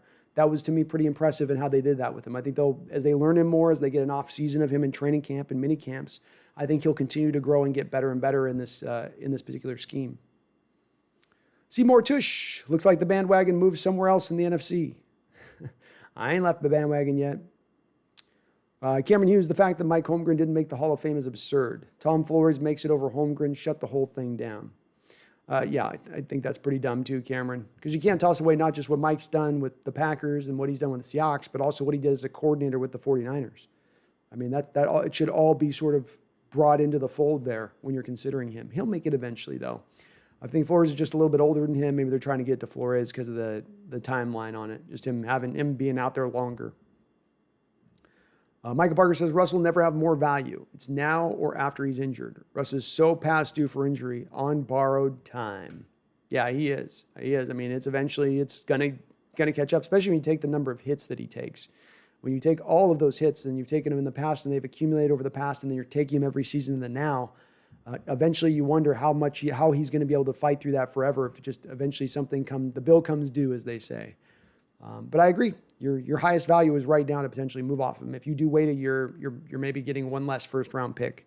You're getting a little bit less. Gino says they better have fans next season in Seattle. It's a big factor. Sadly, I think that we're going to be another year without fans. I don't think that they're going to get them in next year. I just don't. Cameron says, when you go to Seattle, a.k.a. Southern Alaska, you automatically have to do 10 times more than normal to even sniff the Hall of Fame. Los Angeles media slacking. Yes, they are. HawksNest, Super Bowl winner traditionally gets the first game of the season. Your prediction, Tampa Bay plays at home. North Carolina, New Orleans, Carolina, Atlanta, Bills, Chicago, Dallas, Miami, and the Giants. They'd pick the Bills, I think, Dustin, to start the year because they're going to want a primetime matchup of the first game of the season. So if that's their choice, then they would find a way to make the Bills. I would think they would make the Bills the matchup. D Nugget says COVID rates just tripled in the streets of Tampa Bay tonight. Facts. Facts, man. Brian Meyer says Cameron Flores was voted in by the senior committee, not regular voting. Yeah, that makes sense then, Brian, why he went in. And Holmgren will go in eventually, so he'll get in there. Maxwell Stern says, if the Niners trade for Watson, I will just go into hibernation. Like, why does the NFC West have to be so good? It would be ridiculous. The strongest division at that point that the NFL maybe has seen in its history. If you've got that kind of talent in this division, if Watson comes over, I mean, that would be absurd. Absurd. Sheer West, would Russ just never renegotiate to free up cap space, to free up cap for the rest of the team? So Sheer West, this is the answer that I would present as probably the answer being no. And the reason I would say this year is that we've got no evidence of that. You know, the last two negotiations I spoke to were strained. There was Russell supposedly at one point wanted 20% of the cap to be a sliding scale that went up by the year. And this was at a time when the cap was going up 10 to 15% a year. So he could easily, quickly, suddenly get into that $45, $50 million range real fast if the pandemic hadn't hit and we hadn't seen the cap depressed this year. So every indication has been, Sheer, that he wants the most money he can possibly get. Absolutely every last dollar. I would love to see him not be in this mode. I think that he wouldn't have to take a substantial reduction in pay, save this team $10 million, and watch how much better this roster gets round out. I mean, that's the Michael Bennett and Cliff Averill. If you're looking for tangible recent to that 2012 year, you had a good year in 2012. You look like a team that could go to the Super Bowl. Bruce Irvin, Chris Clemens, they're good pass rushers. But you went out and got Cliff Averill and Michael Bennett on top of that. And those guys' cumulative cost was roughly about $9 million, $10 million at that time. But how much better did they make our pass rush? How much more lethal was our NASCAR package at that point? And that's what I would go to, and I'd love to see, and it would be a huge boon, Sheer, if Russell was willing to do it. But I don't think he's willing to do it. Nathaniel says, what will our division record be? Over, under 3 wins. It seems to be every year right now. It's locked in at 3-3, Nathaniel, as we stand right now. I don't know how we go 4 maybe 4-2, because maybe we get on the Cardinals. Azaria Israel, I think we are forgetting how good Baldwin was and all that success. Absolutely. Baldwin was a fantastic receiver. Fantastic receiver. D Nugget says, you are spot on about Russ. He needs more game calling smarts. Appreciate it, man. Agree. The GOAT 209, is Sherman a Hall of Famer? Yeah. So Sherman was right on the line when he left. He probably would have not quite have gotten in upon leaving Seattle, but having that 1 year where he was the top-rated Pro Football Focus corner last year, not this last season, but the year before, is going to be, I think, what eventually elevates him. So, yeah, he's going to, oddly enough, he's probably going to be the only Legion of Boom member who gets in at this point.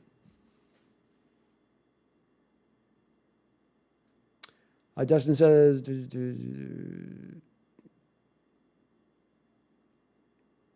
Evergreen, would you bring Dunbar back on a vet minimum? Motivated to prove last season was a fluke and a result of his wild offseason. Yes. Yes, I love buying low on these veterans that have a lot to prove on a 1-year flyer that doesn't cost you nothing. I mean, what's the downside, Evergreen, at that point by bringing him in? It's not a guaranteed contract until after the first week of the season. You could bring him in, have him through the whole offseason minicamp, have him practicing, see where he's at, see if he improves, see if he can kind of come along. And then if he doesn't, then you cut him. So we need to round out our cornerback room this offseason. You're going to lose Shaquille. You could lose Dunbar. You don't have a lot out there right now. So bringing a guy like that back in, I'd be in favor of for sure. Michael Parker, Brady is 2.5 seconds and boom, throw. Russ waits a few seconds till he sees the opening. Too slow. Yeah, this is part of the thing that I've pointed to on Russell's game, and it's a little bit of the things that I've spoken to.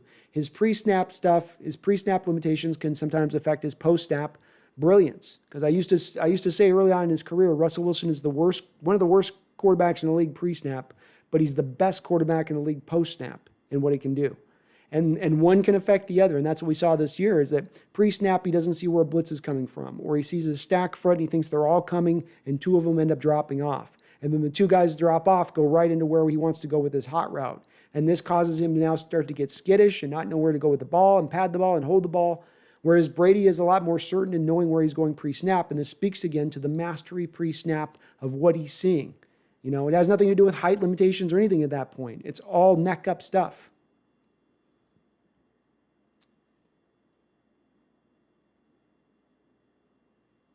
Flag comments. I'm sorry about the flag. HawksNest, Dustin says, going off of Isaiah's point, you realize how much easier it is for you to make coherent, substantive points than us. When you ask for evidence, we are 45 minutes ahead plus capped word count. I do. And I try to keep up on it, Dustin. It's the limitations of the game here. So, you know, as much as I can. The thing I see, though, Dustin, that comes through over and over again is these blanket statements where folks don't try to elaborate much. They just go, no, you're wrong. Russell's awesome. Offensive line sucks. And, okay, you've got that, but you can bring up some evidence on that, Dustin, that you can do more than just saying a blanket comment like that. You can give me something with some meat on the bone to it. And I've yet to really see anything that's got any meat on the bone. I see it presented a lot. Over my last 10 streams, I've seen the offensive line just continue to get hammered with people just saying it blankly without ever really pointing to anything. They're just kind of just, well, it's this. I think it's just kind of a simplistic approach. And that's what I come down to, Dustin. That's really what I'm more hammering on with it. It's not that I necessarily wholly disagree with their stance on it, in that there's other people to blame here. There's Coach Carroll to blame. There's a scheme to blame, certainly. But Russell gets a slice of that pie as well. He's got a pie, and that's the slice of the pie that I think those folks are just a little hesitant to eat. They want to keep it in the fridge forever. Brian Meyer says, Wilson ain't going anywhere. I don't think so either. I don't think he's going anywhere either. Houston M, the O-line did get worse later in the season, but their state of blame for the offensive breakdown is lower than that of Russell and Shoddy. Even at their worst, they were better than the years past. I agree 100%, Houston. Solid comment, and I agree. That's where I land on it as well. They've been way better than they've been in the past. We've had a complete sieves for offensive line. And Russell's been able to, in those times, in 16, 17, 18, Russell balled out behind those crap offensive lines. He was able to absolutely ball out. But this year he gets a good offensive line, and it has and then he's not as good. Something doesn't add up on that. And I'm sorry I'm so far behind. I'll try to catch up here a little faster. Michael Venzier, Seahawks would have been eaten alive by this Tampa Bay defensive line. I'm kind of happy I didn't have to see that. Maybe, Michael. Maybe. I would say that line's not that much different than the defensive line that we got to play last year. And we did okay. We put up a lot of points on that defense last season in Seattle. Marvin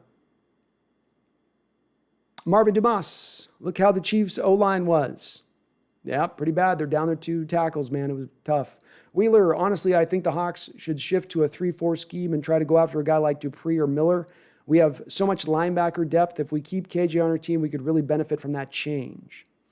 It's going to be hard to keep KJ on the team, Wheeler, because he's going to want to be paid, and they just don't have a lot of salary cap space. I am completely on board. If you want to go to a 3-4, I would be open to it.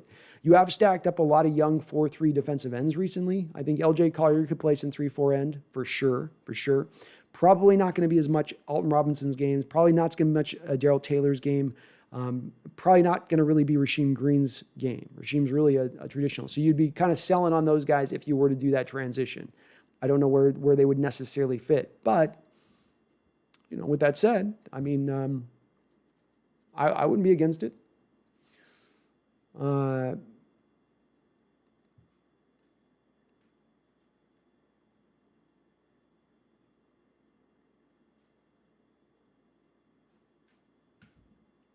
D Nugget asks, will the Super Bowl ever be hosted in Seattle? No, they're not going to play the cold weather stuff, and we're not a big enough market like New York to warrant it.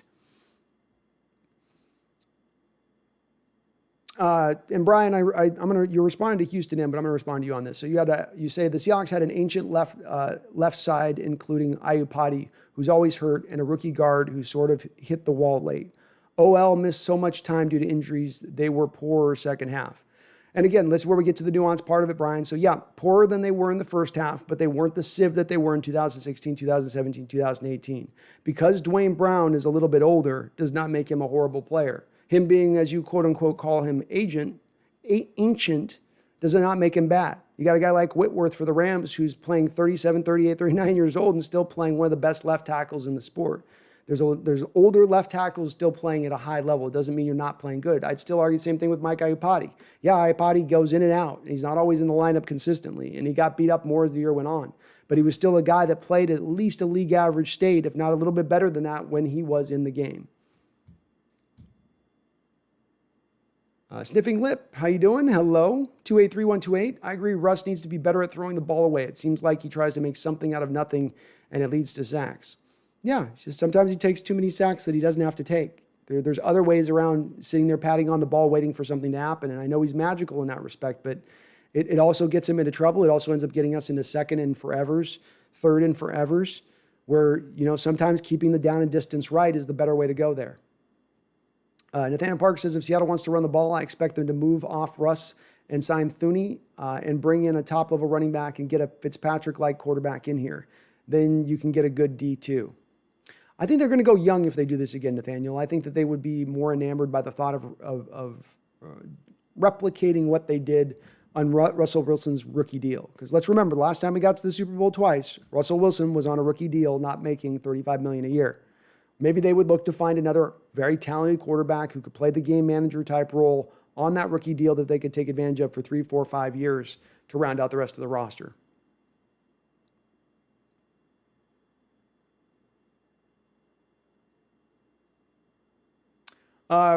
Brian Myers, no, Michael Vanzera is not wrong. Russell Wilson, this is an unequivocal fact. You can disagree with me on where the blame lies on this team, Brian, as far as you want to put on Schott, you want to put on Carroll. You could maybe eventually convince me on something like that. If you're going to be one of these fans who tells me Russell Wilson doesn't hold the ball too long at times, then now you're showing your colors completely for being biased to the nth degree. Russell holds the ball too long. This is something I've heard from fans that will watch Russell who aren't even fans of Seahawks that will say to me.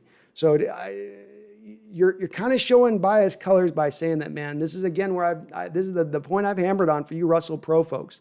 I get loving Russell. I love Russell. He's my favorite Seahawks quarterback of all time.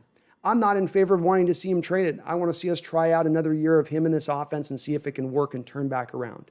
That's where I truly do stand on it.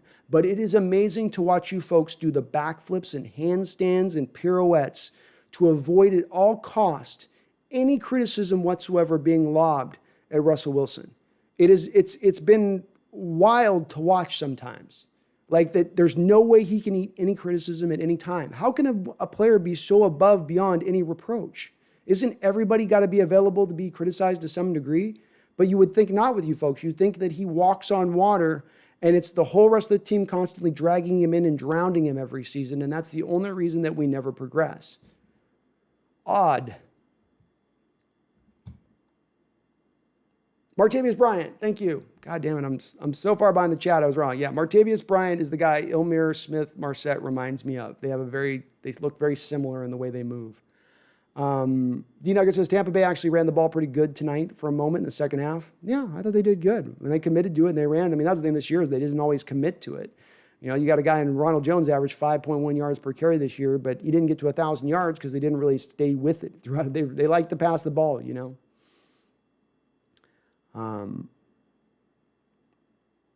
Professor Silver Shrew, now that the quarterbacks of the Rams are set, what are the 49ers going to try for? Watson, Sam Darnold, Matt Ryan? I don't see them drafting a quarterback. They need a veteran next season. I agree, Professor Silver Shrew. With their roster, you would think that they would not want to go that route. That absolutely. So I've heard rumors of Kirk Cousins, which it doesn't make sense at first, and then you think about it a little bit more, and it makes more sense if Matt Ryan's not available. He's the prime candidate. He'd be the prime target. He'd make the most sense, but it doesn't necessarily appear as though Atlanta is going to be willing to move off of Matt Ryan. And I think with his cap hit, they actually take a dead money hit by moving off of him. So it may not be that trade's even there to be able to be made. I think that the Niners will probably end up with a guy more like in the Cousins model than Watson. That'd take some stones to trade for him and what it would take. They would be in position to do it though, because they could do the 2 firsts, they could do the 2 seconds, they could throw a guy like D Ford into the mix, giving a good defensive player like the Texans are asking for, and that might just be enough to get it done. I mean, especially if they throw in this year's first round pick, which is a 12th overall pick. That might be enough at that point. The GOAT 209, you have any notes on Brevin Jordan? Yes, I do. I do have some notes on Mr. Jordan. I was just looking at him today, right before I was going live. So what I like about Brevin Jordan is, and he would be a move tight end. Somebody was mentioning a little bit of the Gerald Everett type in this offense. Brevin Jordan would be that Gerald Everett type of player. He's got a little bit of a thicker build than those move tight ends tend to have. So he looks like he can maybe be a guy who does some of the inline tight end stuff. But he does come a little bit from that, Luke Wilson school of blocking, where he's a willing blocker and he'll get in there, but guys are going to drive him back at times. He's not always going to be able to move guys off the line really well, which is a little disconcerting. With that said, he's a great yak guy. You could run this guy on bubble screens. He could be everything that you want as a modern NFL tight end and what he could do out there. Excellent after the catch. Really, really solid hands. He runs excellent routes along with it from the tight end position. He's almost kind of a little bit of a hybrid wide receiver player a little bit. They did do a lot of the inline stuff with him though, so you wouldn't have to like retrofit that into this offense to make it work. Probably the best yak tight end guy right now in this draft right now. The blocking is a little bit suspect, but he's a willing blocker. That's the part I like about it. He puts his nose in there and he gives it a try. So he's gonna try to get it done at least. It's not a matter of he just doesn't want to absolutely do it. But he's a game breaker back there. He would be a guy I think would fit with Russell Wilson. He's not a tight end we have exactly on the roster in his type. He's like 6'3". I think Parkinson's really legitimate, like a 6'5", 6'6" type guy, really big, and Disley's more the big traditional inline guy. But I like him too. You could flex him out a little bit in the slot, turn him into a little bit of a slot receiver at times, and he could do that stuff really well. Nice big target for Russell Wilson, but nothing not to like in his game. If you were to pick this guy in the mid-second round where Seattle's sitting at, that would probably be about appropriate value for him, and I'd be pretty happy with that. I think you would help out. That would help out the offense. Though you would be selling a little bit on Parkinson at that point, because they're both playing the same position, and you're really at that point saying long-term we don't see Parkinson being either a traditional tight end or being that joker guy. Insidious, this team has many problems. I don't know why everyone is blaming the whole thing on the O-line. Russ holds on to the ball too long. The coaches isn't great. The delay of game and the play calling are killing us. Yeah, I think it's a the word I go back to again is nuance. Nuance. An argument that has many different facets to it in building the whole.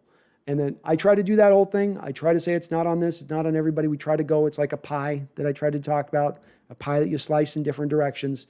But there's everyone who's got their slice of the pie has to take their share of the blame. Nathaniel Parks, I think Bobby retires when his contract expires. As long as he retires as a Seahawk, nothing else matters to me. Nothing else matters here. Well, it might be hard for him to retire as a Hawk, but I think he's got one more year at least. James Glenn, Niners should get Fitzpatrick and draft a quarterback to sit behind him for a year. Man, James, I think they're going to want more of a certain deal at the position, more talent. I think the problem that the Niners look at it recently with Garoppolo is a guy that's not had enough talent there, who can't make enough of the throws they need to have made in this offense to carry the water. Why they want, I think, more of a guy that's got a little bit of more of an arm talent to him. But I do think that they're going to go for somebody that's not a young guy. I think they're going to go for more of a legit veteran guy this offseason. Brian Meyer says Niners are going hard for Watson, and if they get him, hide your daughters. Super Bowl champs. Puts him up at a front runner, Brian. It would put him up as a front runner for sure. Seahawks fan base, yo, what's up, Seahawks fan base? Maxwell Stern, what's your opinion on the Haynes kid? Any notes on him? Which Haynes kid? Probably that's a no then, obviously. But you'll have to tell me which Haynes. I'll write him down if you can tell me which guy is. I'll take a look at him. D Nugget says Brady's smart, doesn't take crazy money, yet elevates all around him for wins. Russ preaches winning, but his salary says the opposite. Yeah, I mean, again, that's stat of saying no quarterback in the modern era has earned more than 14.5% of the team's salary cap in total and gone and won the Super Bowl. And that player was Tom Brady, who this year is taking $25 million as a salary or $10 million less than what Russell Wilson's going to be on the hooks for. And he's got a rounded out roster that's able to be built out to fill it out appropriately around him to have a good supporting cast to be able to win, as Brady's been doing throughout his career, as Patrick Mahomes just did with his last contract. I too would like to see some of that. Daniel W., after hearing the calls for Russell for a trade, I hope we trade him like you said. He wants top dollar, then shit the bed 8 games at the end of the season plus playoffs. Getting Justin Fields, sign a top defensive end. Yeah, I again, it's where I would land, Daniel, in saying that on this thing, I'd hope I'm in the camp of saying, let's see one more year how this plays out with the new offensive coordinator. Let's see if it can right. We'll learn if the last 8 games of the season were a rule of thumb or if they will prove to be an outlier in Russell Wilson's career. I do fall more in that camp. I do have wonderings. I have wonderings. I'm an inquisitive guy, okay? I'm inquisitive. I want to look into things. I want to know my options, you know? I want to know all my options on the table. And if there's an option on the table where I'm getting 4 first-round picks from Russell Wilson, I just want to know if that option's there. Not saying I'm going to pull that trigger, but you do have to understand what's at play here. And what we're seeing right now is reportedly these quarterbacks being, taken for a king's ransom. I know that the Rams had to offload Goff and his big salary and all that in their deal, and that in doing that they were going to get extra draft capital pulled out of them because they were having to do that. But still, getting 2 first-round picks and a third-rounder for a 33-year-old Matt Stafford's an amazing return. An amazing return.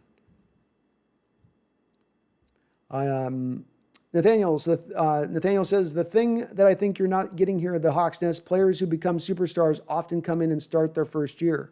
Brooks didn't, and coincidentally didn't look great. Our right guard did. Yeah, I think different players go in different respects on that, Nathaniel. Some guys come in and they're freakishly start out like that. Some guys take a year or two and then they really take off. Look at a guy like Shaquille Barrett, who played with the Broncos and didn't do a lot through his first couple of years. Then he goes to the Buccaneers and the guy has 20 plus sacks. There's a variance of all those. There's different players progress at different places, different guys' bodies set out at different spots, different light bulbs turn on at different times for different guys to becoming a pro's pro. There's a lot of things that come into that, but I don't think it's really a matter of a guy just comes in and lights it up or doesn't light it up. And I think when it comes to a guy like, let's say, Jordan Brooks, who you point to as a guy who didn't come in and light it up, I pointed out to Jordan Brooks at the time he's being drafted, this is not a guy who should be playing will linebacker in a 4-3 scheme. He should be playing a middle linebacker in a 4-3 scheme. And that if you're playing him at will, you're playing him at out of position. And something I've harped on a lot, Nathaniel, is the prevalence of these Seahawks coaches to sometimes take a player who this is his position, this is what he does best at, and then moving him into a position that he doesn't do best at, that's out of position for him. Will linebacker puts Jordan Brooks in a place where he's going to be exposed for his coverage limitations, and specifically those coverage limitations in zone, more than anywhere else, more than the middle linebacker position would be. And that's where I think at middle linebacker, he could eventually be a star there. But it's going to take some time to get him over there because he's got to wait till Bobby moves on. Lucero. Tom Brady will win the next season Super Bowl 56. Maybe. We'll see. We'll see if he can stay healthy another year. OMF GG Google. Mahomes lost to Brady in the Super Bowl, worse than anyone. It's a tough pill to swallow, that's for sure. Brian Myers, hey, Brian, look, we finally agree here, Brady. Brooks was every bit as good as Lewis when he came on the field. He'll be great. I think he will be great. I just think, Brian, it's going to be middle linebacker eventually will be where he is that great player. Maxwell, I hate that Russell always talks about how he is disappointed and such, but then asks for top-of-the-market money. I do too. Frustrates the hell out of me. I don't really get it. When you've got all the endorsement money in the world, when you've signed your first big contract, you're on your second big contract, when you're going to be paid till the end of time for marketing stuff and everything else, I don't, not just even necessarily with Russell Wilson, with any quarterback that's in this realm, with any guy that's going to take that amount of money. But why are you worth it? Why do you get double what Bobby gets? Double what the second player gets. I mean, that just doesn't make sense to me on a roster of 55 individuals. I know they're the leader of the team and the quarterback and the guys that got to be out front, but it always seems a little bit in the sport to me, a little bit off about the sport. Standard champion. People overlook that Pete doesn't need Wilson specifically to win. He needs an elite defense, elite run game, and good game manager with a dependable deep ball. Love Wilson, though. Standard champion, that's a fantastic comment. And I think when I talk about nuance and getting to really the the wide breadth of what we're trying to say here, you really do capture it with that comment. The reason being that a lot of the moving to the Russell trade talk thing has a lot to do with the existence of Coach Carroll on this team, being that he is still the leader of not just this team, but this organization. Right now, Jody Allen owns this team. We do not have Paul Allen as active and as part of the process as much as I think he once was. And this has left Carroll in this vacuum as sort of the big man on the top of the hill. I mean, he's got more power than even a guy like John Schneider does in these personnel decisions. And I think when you look at this, Coach Carroll is an old dog who's not looking to learn new tricks. And as Standard Champion points to, he wants really at his ideal a game manager. He's not looking for a superstar. It's great to have. He's happy to have it. But he's not made the same transition that, let's say, a Bill Belichick made midway through his coaching career with the Patriots, where Belichick realized halfway in, holy crap, I've got a Hall of Fame quarterback here. I've got much more than a game manager. Maybe I should build this offense around him and his skill set. And Belichick did that to more success for him, to more Super Bowl titles for them.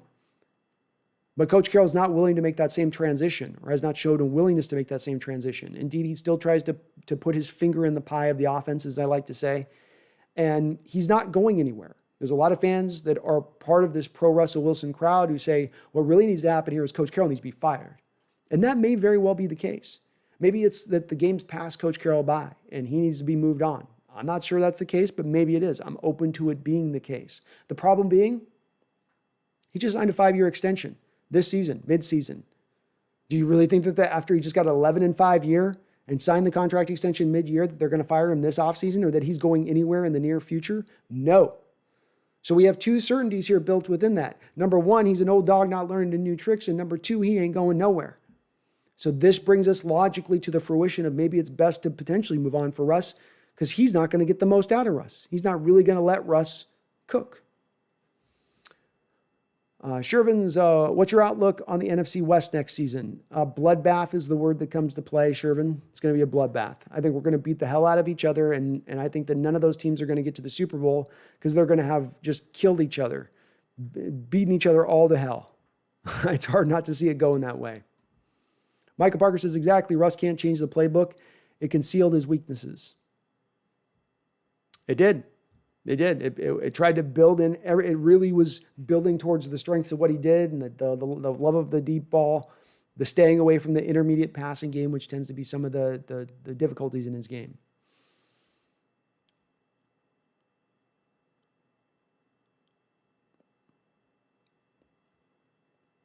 Nathaniel says, I would argue it was the pass rush. We racked up the most sacks in the second half of the year. Dunlap turned it on. Brooks was a rotational guy.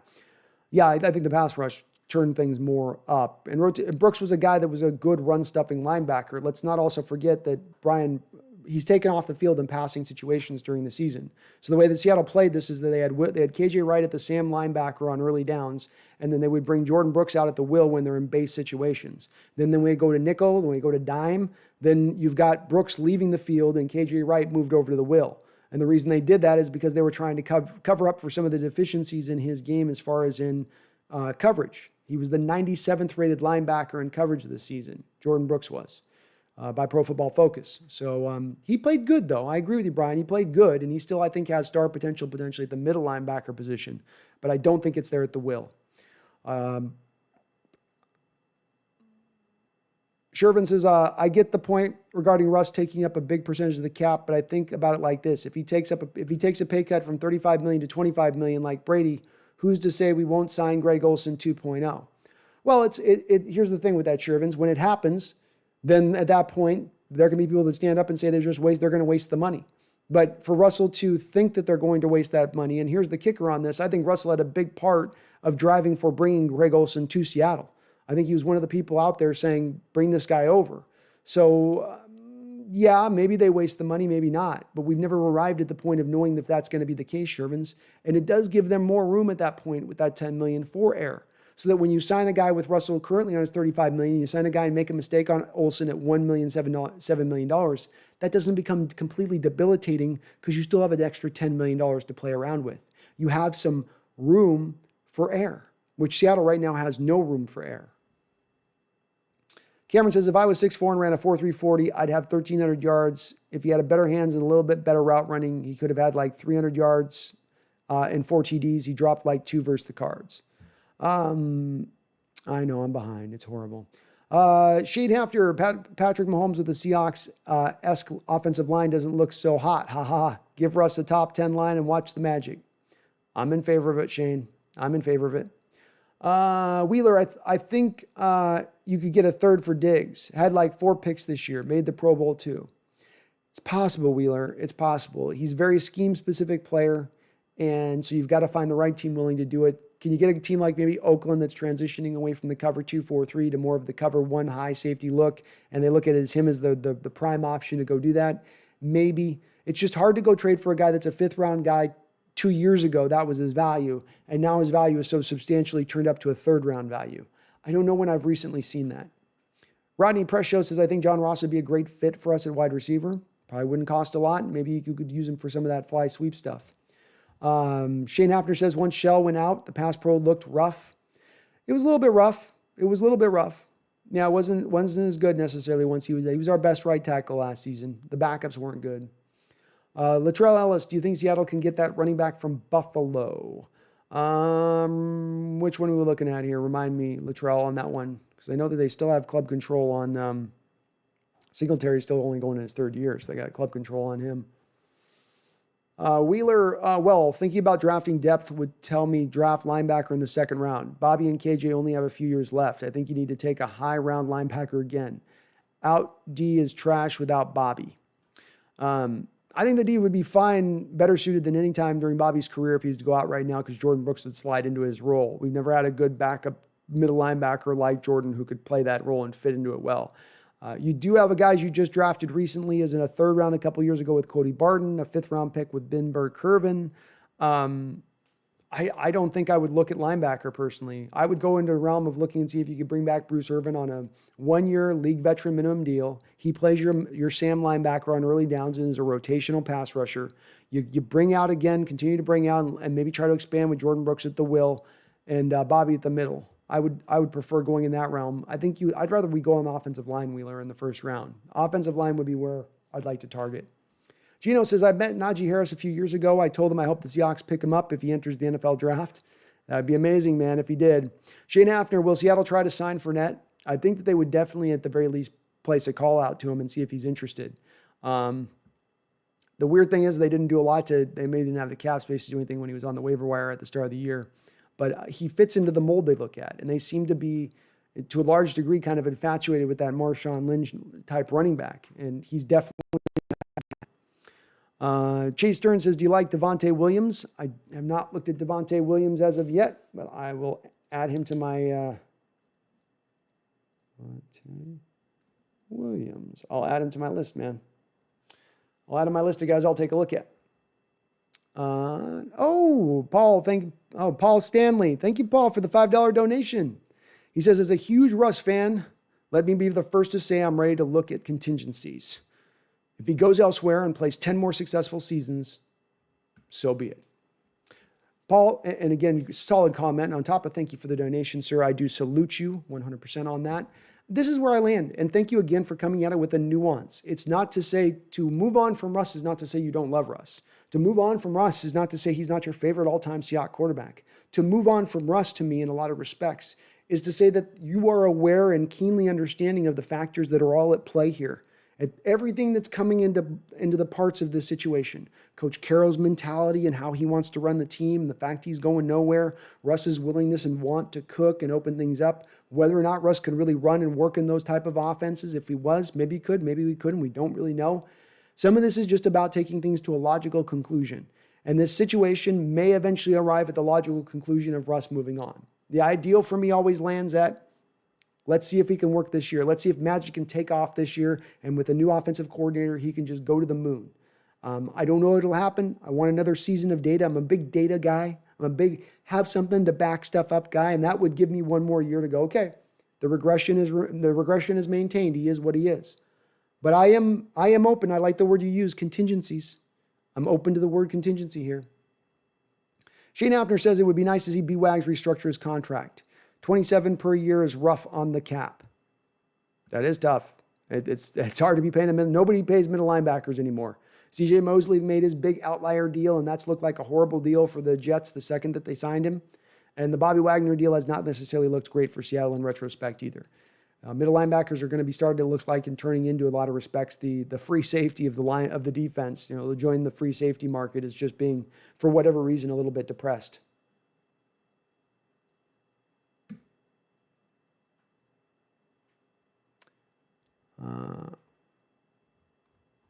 All right, so I'm totally behind the chat, but it's actually not that bad. I'm catching up here. Brian Schmidt, going to be funny to watch the Chiefs bandwagons jump ship. Well, I think we're going to hear a lot of excuses about officials over the offseason. The officials want Brady. So I'm preparing myself for that one. But they shouldn't. They're going to have a good team for years to come. The AFC West is not. I think Justin Herbert's going to be a problem for that team going forward. But the AFC West is not all that great necessarily around them. Should still be their division to win for years to come. The GOAT 209. How does the Saints cap situation work, and can you explain? Yeah, I can't explain. So the Saints got a little bit of relief recently on their cap situation as far as Breeze lowered down his base salary, I think, right before the new year began. That's going to release them a little bit. Now, they're in bad shape in the respect of right now they sit somewhere in the neighborhood, I think, of like $95 million over the cap. They really were going for it this year. So they're going to have to make some moves. Now, I've charted this out. The guys that I think are targeted most likely down the list to get them there, they're going to, I think, have to clear about $74 million off the books. The way you do that, trade or release Janoris Jenkins, Quan Alexander, Latavius Murray, Nick Easton, Emmanuel Sanders, Marcus Lattimore is a guy I think they're going to have to trade. Hill, their tight end, the backup tight end, Malcolm Brown, Thomas Morstead, their good punter, Amoulier, and the guy who I think Seattle could be eventually interested in, who would be, if they do release him, I think an interesting target for Seattle, especially if Dwayne Brown eventually looks to move on, is Terron Armstead. They go through and cut or trade those guys, a combination of that. They clear $74 million off the books. They can get the rest of their cap situation into the right place. Unfortunately for Seattle, really though, you might look at Quan Alexander, you'd look at Terron Armstead, but there's not a lot of other guys on this list that you'd really look at. Maybe Nick Easton, who's their center, who maybe they would like him a little bit and look at him a little bit, but not a lot of other players on this particular team. There's not going to be a lot of guys that Seattle would target just because they run things a little bit differently in how they go about it. But I would expect them to still have to gut their team kind of no matter what, because a lot of these guys that they cut, you cut a guy like Quan Alexander, you're going to save $13.4 million. Latavius Murray, you've got a $4.2 million cap hit, so there's some dead money they hit, but they saved the $2.5 million by shedding his salary. So that's where it's really going to be hard for them, is a lot of these guys that they save the money on by cutting, it's not a clean cut. There's always some dead money with all of these cuts to kind of get them in place. But the Saints are still going to be in trouble. They're still going to be really in a tough bind this year. I would expect them to be in full rebuild mode after this year. Paul says, Chiefs got robbed worse than the 05 Hawks today. It was actually cathartic as a Hawks fan. Paul, I can't say it's as bad as the 2005 for me, man. I thought that the calls were slanted a little bit in the Buccaneers' direction of things, but outside of the call at the end of the half, which was egregious and was not a pass interference, I thought it was relatively okay. It wasn't, to me, it didn't change the game, Paul, to me. The 05 Super Bowl to me was a determiner of who won the game. They had it in the bag for the Steelers to win that game. I don't know that I could say the same thing about this one. Jeffrey A. Thistle, Cowboys team is the S show. ATM Russ wouldn't go there. Probably not. And you're right, Jeffrey. He's got to agree to where he's going to go. Rodney, part of the reason why Brady has won so many Super Bowls is because he's given some of his money back to the team to put talent around him. Yeah. It's when I reference that stat, Rodney, of no quarterback in the modern era has made more than 14.5% of the team's total salary cap and won a Super Bowl. Let's think about that stat. This is not a 1 or 2 or 3 years of data that we have to operate off of. You can go back 20 years of recent football history since the salary cap's been fully implemented and rolling. And if you're going to pay a quarterback that kind of money, you can't field a competitive team to get to the Super Bowl. You can field a playoff team. But even that, there was a couple of years ago, the top 7 quarterbacks, I think 2 years ago, none of the top 7 paid quarterbacks even made the playoffs. It severely hinders you. It really does. I mean, it's a 55-man roster, and you have one guy making 20, 22, 23% of the cap. Like, ouch. D-Nugget, will Tom Brady have a broadcasting career when he retires at 50? No, I think Brady's going to be probably done at that point. I don't think, what reason would he have? He's made all the money in the book. He's got everything charted out. No, I think he just enjoys Giselle, as we all would, and just chills out.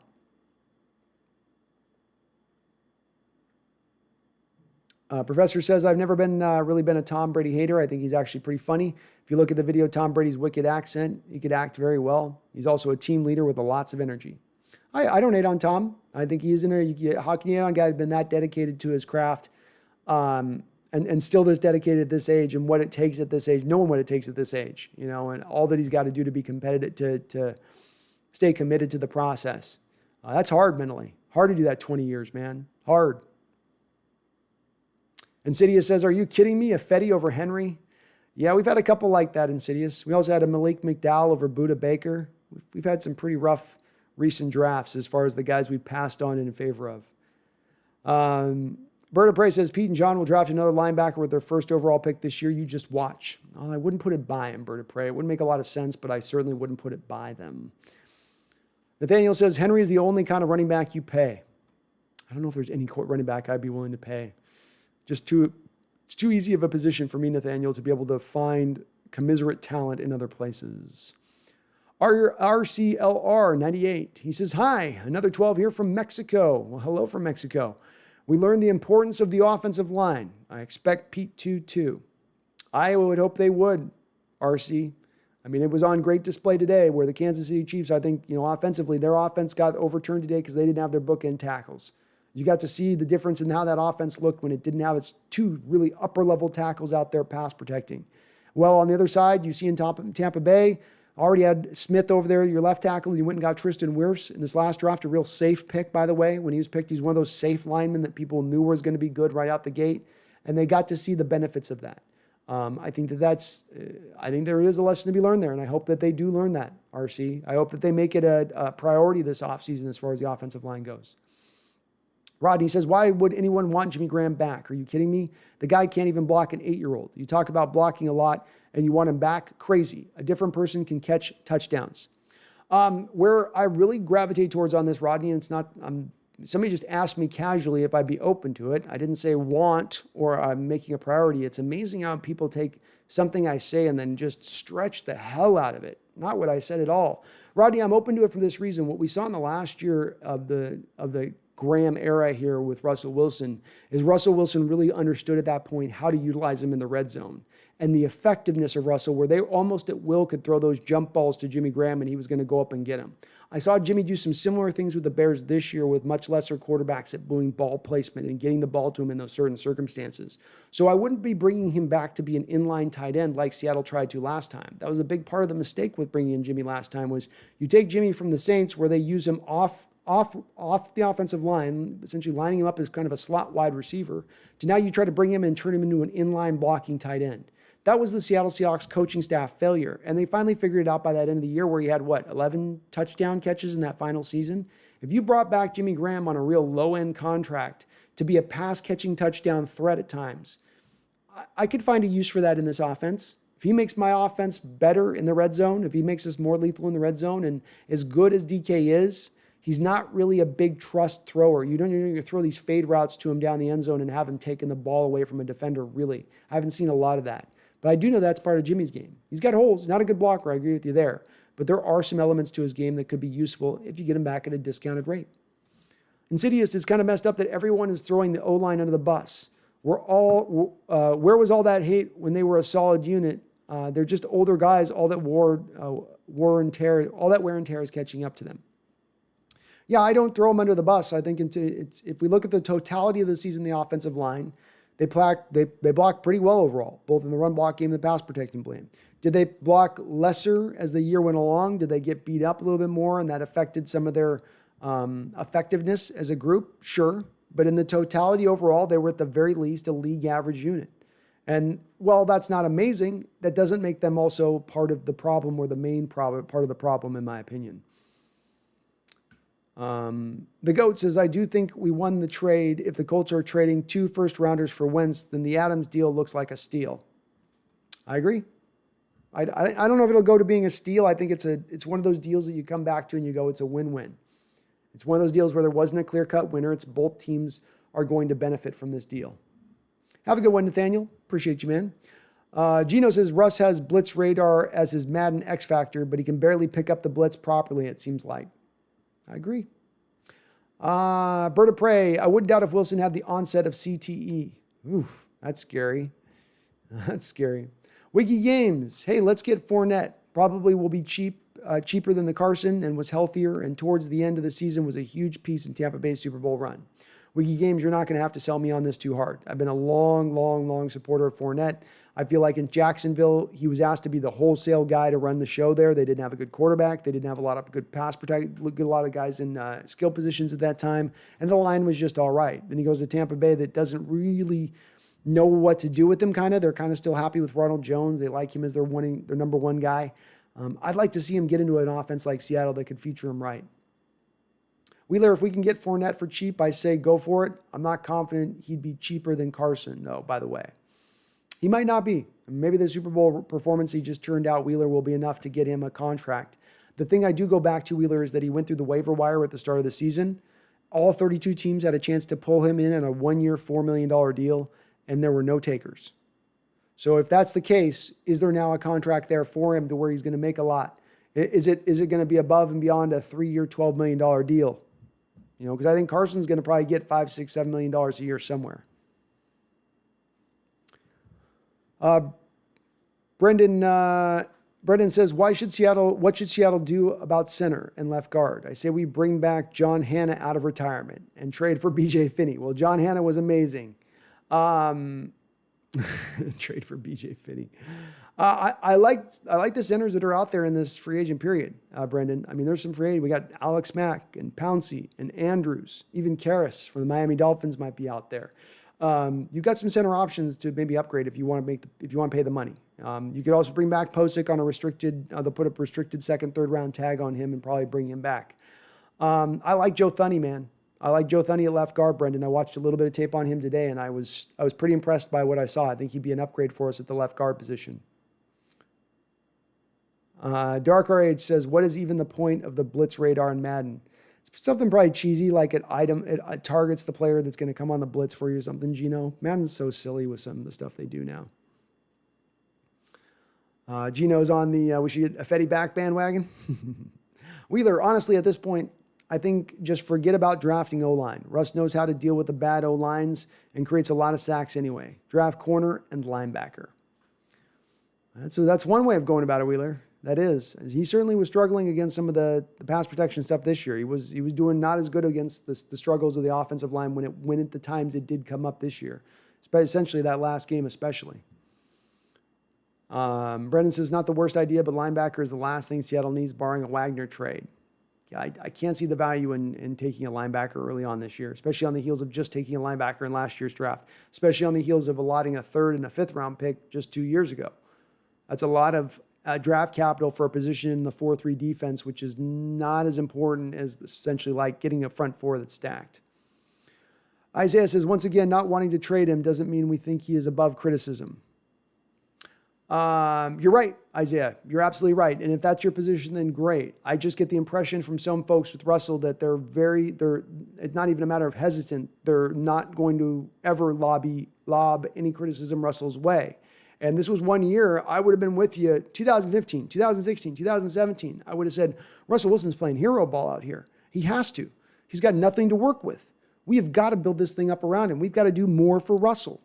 And it's not that I don't still think that that's the case, that you could do more to help out Russell. But I think this was the 1 year where I'm less inclined to stand up and pound that podium and say, no, it was Russell being a miracle worker this year. No, I think he had more to work with you this year than ever before, Isaiah, which made it all that much more inexplicable, all that much more beyond definition when he suddenly seems to fall off a cliff a little bit. It was really surprising to me to see, frankly. Not something I expected. Russ needs to hold the ball like Big Ben, says Dark RH. Big Ben only holds the ball for a league low 2.1 seconds. Laughing out loud, he also used to hold the ball too long, but he adapted. He could. That would be better. Wheeler says, if we trade Wagner, our defense will be a bottom of the league. Just look at Carolina without Luke Kuechly. Their defense is awful. I don't know if is their defense awful right now, Wheeler? I thought they're really young. Yetur Gross-Matos and the big defensive tackle they just drafted out of Auburn last year. They've had to kind of turn that defense over. He had that. Remember, there's also that linebacker that he was paired with there for a while. That was a big part of their defense. They lost Bradbury, their cornerback this year, is the highest signed cornerback in the league. With Luke Kuechly's departure, Wheeler, there was also a lot more of their talent that was starting to fall off, and some of their talent that was starting to not do a whole lot as they had before. Quan Short, for instance. Quan Short's not been the same player he was a couple years ago when he was one of the more dynamic three-tech defensive tackles in the sport. So they've also lost a lot of talent in addition to Kuechly. It wasn't just Kuechly left and then they fall off. On top of the fact their offense wasn't able to challenge anybody this year. I didn't watch a lot of Carolina games, but I'm willing to bet there were a lot of games where that defense got wore down over the course of the game, and then the holes started to open up in the third quarter after the defense had held the line because the offense had so many 3-and-outs.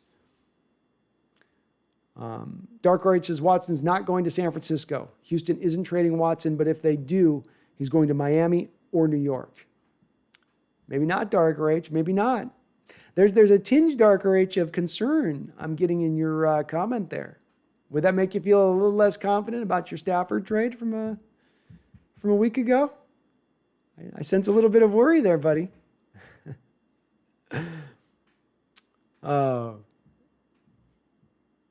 Wheeler says Brooks ain't Bobby, though. He's good, but I feel like you need more depth there. If we lose KJ and Bobby today, Barton starts, and whoever backs up KJ starts. I don't even know who KJ's backup is. It's a good question.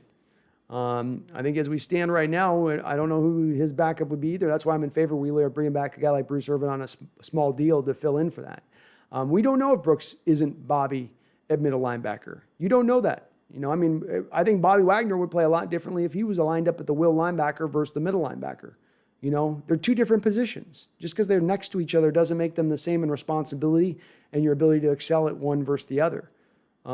We don't know that Brooks isn't potentially a superior player at middle linebacker, Bobby. We don't know. I don't think he is, but I don't know. And I know he's drafted higher than Bobby was drafted. I know that. I know from a metric standpoint, from the size, from the speed, from the explosiveness stuff, very similar, almost mirror images of each other coming out. We'll see on that. Matthias says, what two-thirds offseason moves would make up Super Bowl contenders? What 2 or 3 offseason moves, I think is what you're saying, would make Seahawks Super Bowl contenders.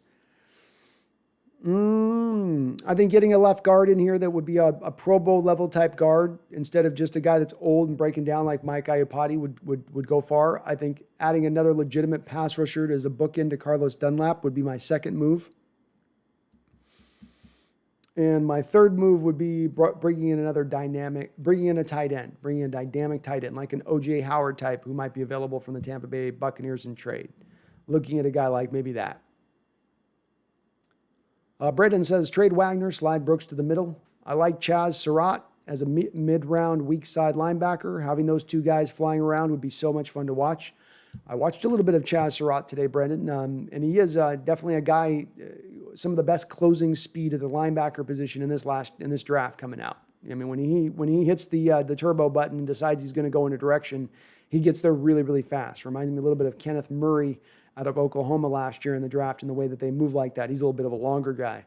I like him a lot as a will, though, Brendan. He'd be a fantastic will linebacker for us. And if you're looking at a guy in the mid-round, second round, because I think he's going to probably be picked somewhere in the second or third round, he would be a guy Seattle could potentially target if they saw him as that will of the future. That would be the meaning, though, also that they see Brooks sliding immediately in for Bobby at that point, because you're going to have one of those guys sitting. I don't think Chaz can play Sam. I think he is a will at the next level. But really fast guy, really sure tackler, smart, heady player. Knows where the play is going, knows what he's doing. I like him a lot. Matthias 23451. What do you think Bruce Irvin's role is when will he come back? I'd love to see him come back. Don't think he'll cost what he costed this year, which was a 1 year, I think $6 million deal. I think you get him back on a 1 year, $1 million flyer type thing. And I think you slide him back into that old role. Early downs, he's the Sam linebacker. Then on passing downs, you flip him out. And then he comes in every once in a while as a rotational guy. Limited snaps and whatnot. James Glenn says, do we still have Steven Sullivan? Isn't he like 6'7" and can play tight end or wide receiver? James, he's actually, I think at one point or another they released him. or he was on the practice squad, one of the two, and he's now with the Carolina Panthers.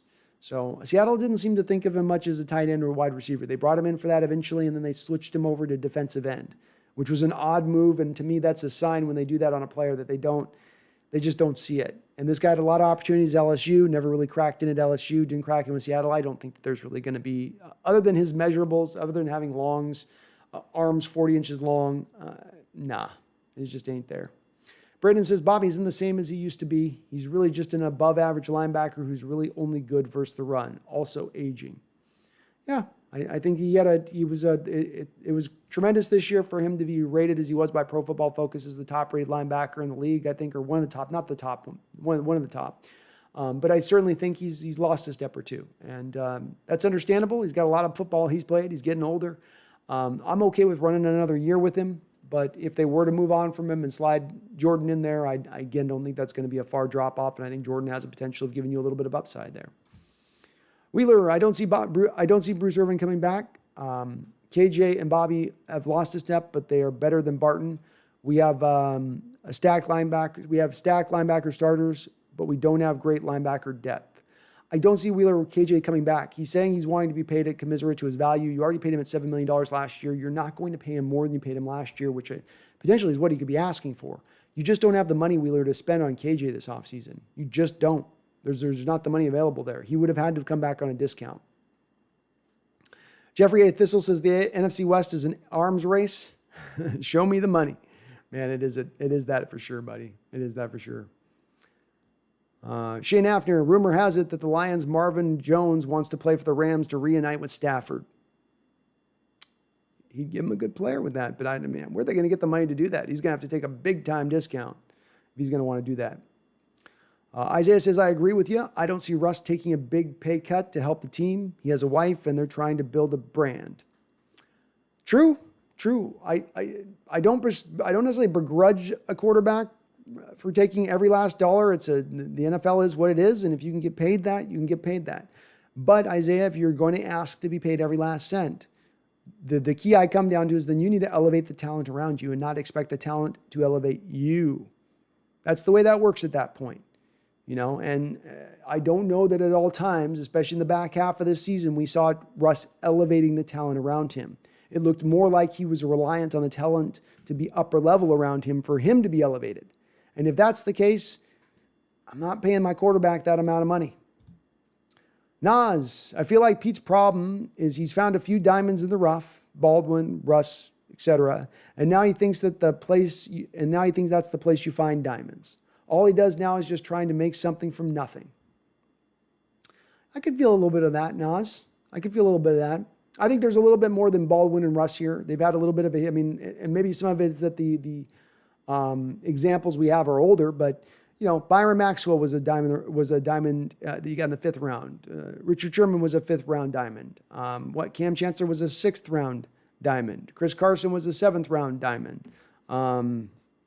They found certain guys, but they haven't duplicated those results recently, Nas, which is maybe what you're maybe speaking more to is what we've seen from the recent results. And it hasn't necessarily been there. The GOAT says, start scouting projected 7th round picks because Seattle will take him in the 2nd round. Yeah, probably, man. Probably. James says, I'd like to see them give BBK a chance at linebacker. His last year in college, he led the nation in tackles. I would too, James. He's 5'10 and a half-ish, right? He's a little loafa sized. But, man, he's quick, fast. I think he's a 4.5, 40 guy coming out. I'd be interested to see what he could do too. He hasn't gotten a lot of chances. Wheeler says, I agree with moving people out of position can reveal their weaknesses. But do you really think the Hawks should move Bobby for Brooks to be comfortable at middle linebacker? That also opens the door to mistakes. Well, I think Wheeler, number one, above all else, you drafted Jordan Brooks in the 1st round where you drafted him to eventually be the heir apparent for Bobby Wagner. So it's not a matter of if with him sliding into that middle linebacker role. It's a matter of when at this point. Now, when it comes to revealing their weaknesses, my opinion, and we've seen this even last year with Bobby wasn't great in coverage last year. He wasn't fantastic. He was all right. He flashed at times, but he also got picked on at times. I think that being not great in coverage at middle linebacker, you can cover that up a little bit on the defensive side of the ball. I think when you're not great in coverage at the will linebacker in a 4-3, I think you're left out on an island a little bit more often than not, specifically having to deal with some of those tight ends and slot wide receivers. That's where I think he got kind of exposed a little bit at times on early downs in that respect. Teams attacked him. It's going to be an issue for Jordan no matter what. I think it's just not the strength of his game is zone coverage. But with that said, I think he'd be better, and it wouldn't be the weakness wouldn't show out as much, Wheeler, if he was moved over to middle linebacker versus the outside linebacker. Nas says, I agree with a lot of people are saying, but we simply can't forget we're talking about Russell Wilson. Yeah, he had a down year, but I think Pete needs Russ more than Russ needs Pete. Potentially could be very true, Nas, and a few people have made that mention. Maybe once Russ, if he were to move on, you would see Carroll get exposed a little bit, and that is a potential. That's a potential. Nathaniel says, Brooks will be about 27 when we were ready to put him at middle linebacker. So at that point, we were getting 4 good years out of him and having to pay him good money too. So I'm getting 4 years for a first-round pick. Well, some of this comes into the details, Nathaniel, of why I don't like picking a future middle linebacker in the first round last year and would have rather have gotten value that we would have gotten on the field in another position, a more vital position, immediately right out the gate. But, that's kind of a separate argument, isn't it, Nathaniel? But I agree with you, man. Nas says, with Carson being the exact type running back Pete likes. Nas, your comment just went away, man. Sorry. I was just reading it and it just bounced out. So sorry about that, man. Put it back in there. I'm sorry I missed it. But Professor Silver Shrew would be fine if the 49ers get Cousins, basically in the same ballpark as Stafford. Agreed, Professor. Russ is still better than those two, and Kyler Murray. Agreed as well. As long as our rivals doesn't get a quarterback that rivals Wilson, which I think Watson would be, Professor. That's the guy that would make me scared. Watson going to the 49ers would be ridiculously scary. It would be that would be we have reason to freak out. Houston, we have a problem. Hit the red button. Get in all the backup ships you can get in. Create as much cap space as you can now to build up this team. Because that is a hellacious team you're going up against now. They've cleaned up their position. They've taken a position of weakness and turned it into a great strength on a team with a lot of strengths. We'd be in trouble. Nas, would Sherman ever consider playing for us again? I think we could be as low as 8-8 next season, or we could be 13-3 in the Super Bowl. We need to make perfect moves this offseason. Agree 100%, Nas. 100% I agree with that. This offseason, you've got to kill it to get back there. If you just middle your way through, if you do what you did last offseason, which is half the moves hit good, half the moves hit bad. You do that, you're not getting back to it. So you've got to kill it in every way, shape, and form. And yeah, I think that you potentially could see Sherman coming back. There's a lot of reasons why this would make a lot of sense, him coming back. I think it would clean up some public relations steps here locally with him and Richard and the fans and stuff in his exit last time. It could do a lot to mend some bridges. From a schematic fit standpoint, there's not a lot of zone corners out there on the free agent market, much less in this draft. So he would fit from that standpoint. It makes a lot of sense. And I don't think he would cost a ton of money. Berta Prey says, Carroll will never win another Super Bowl as long as he is the Seahawks head coach. I guarantee it.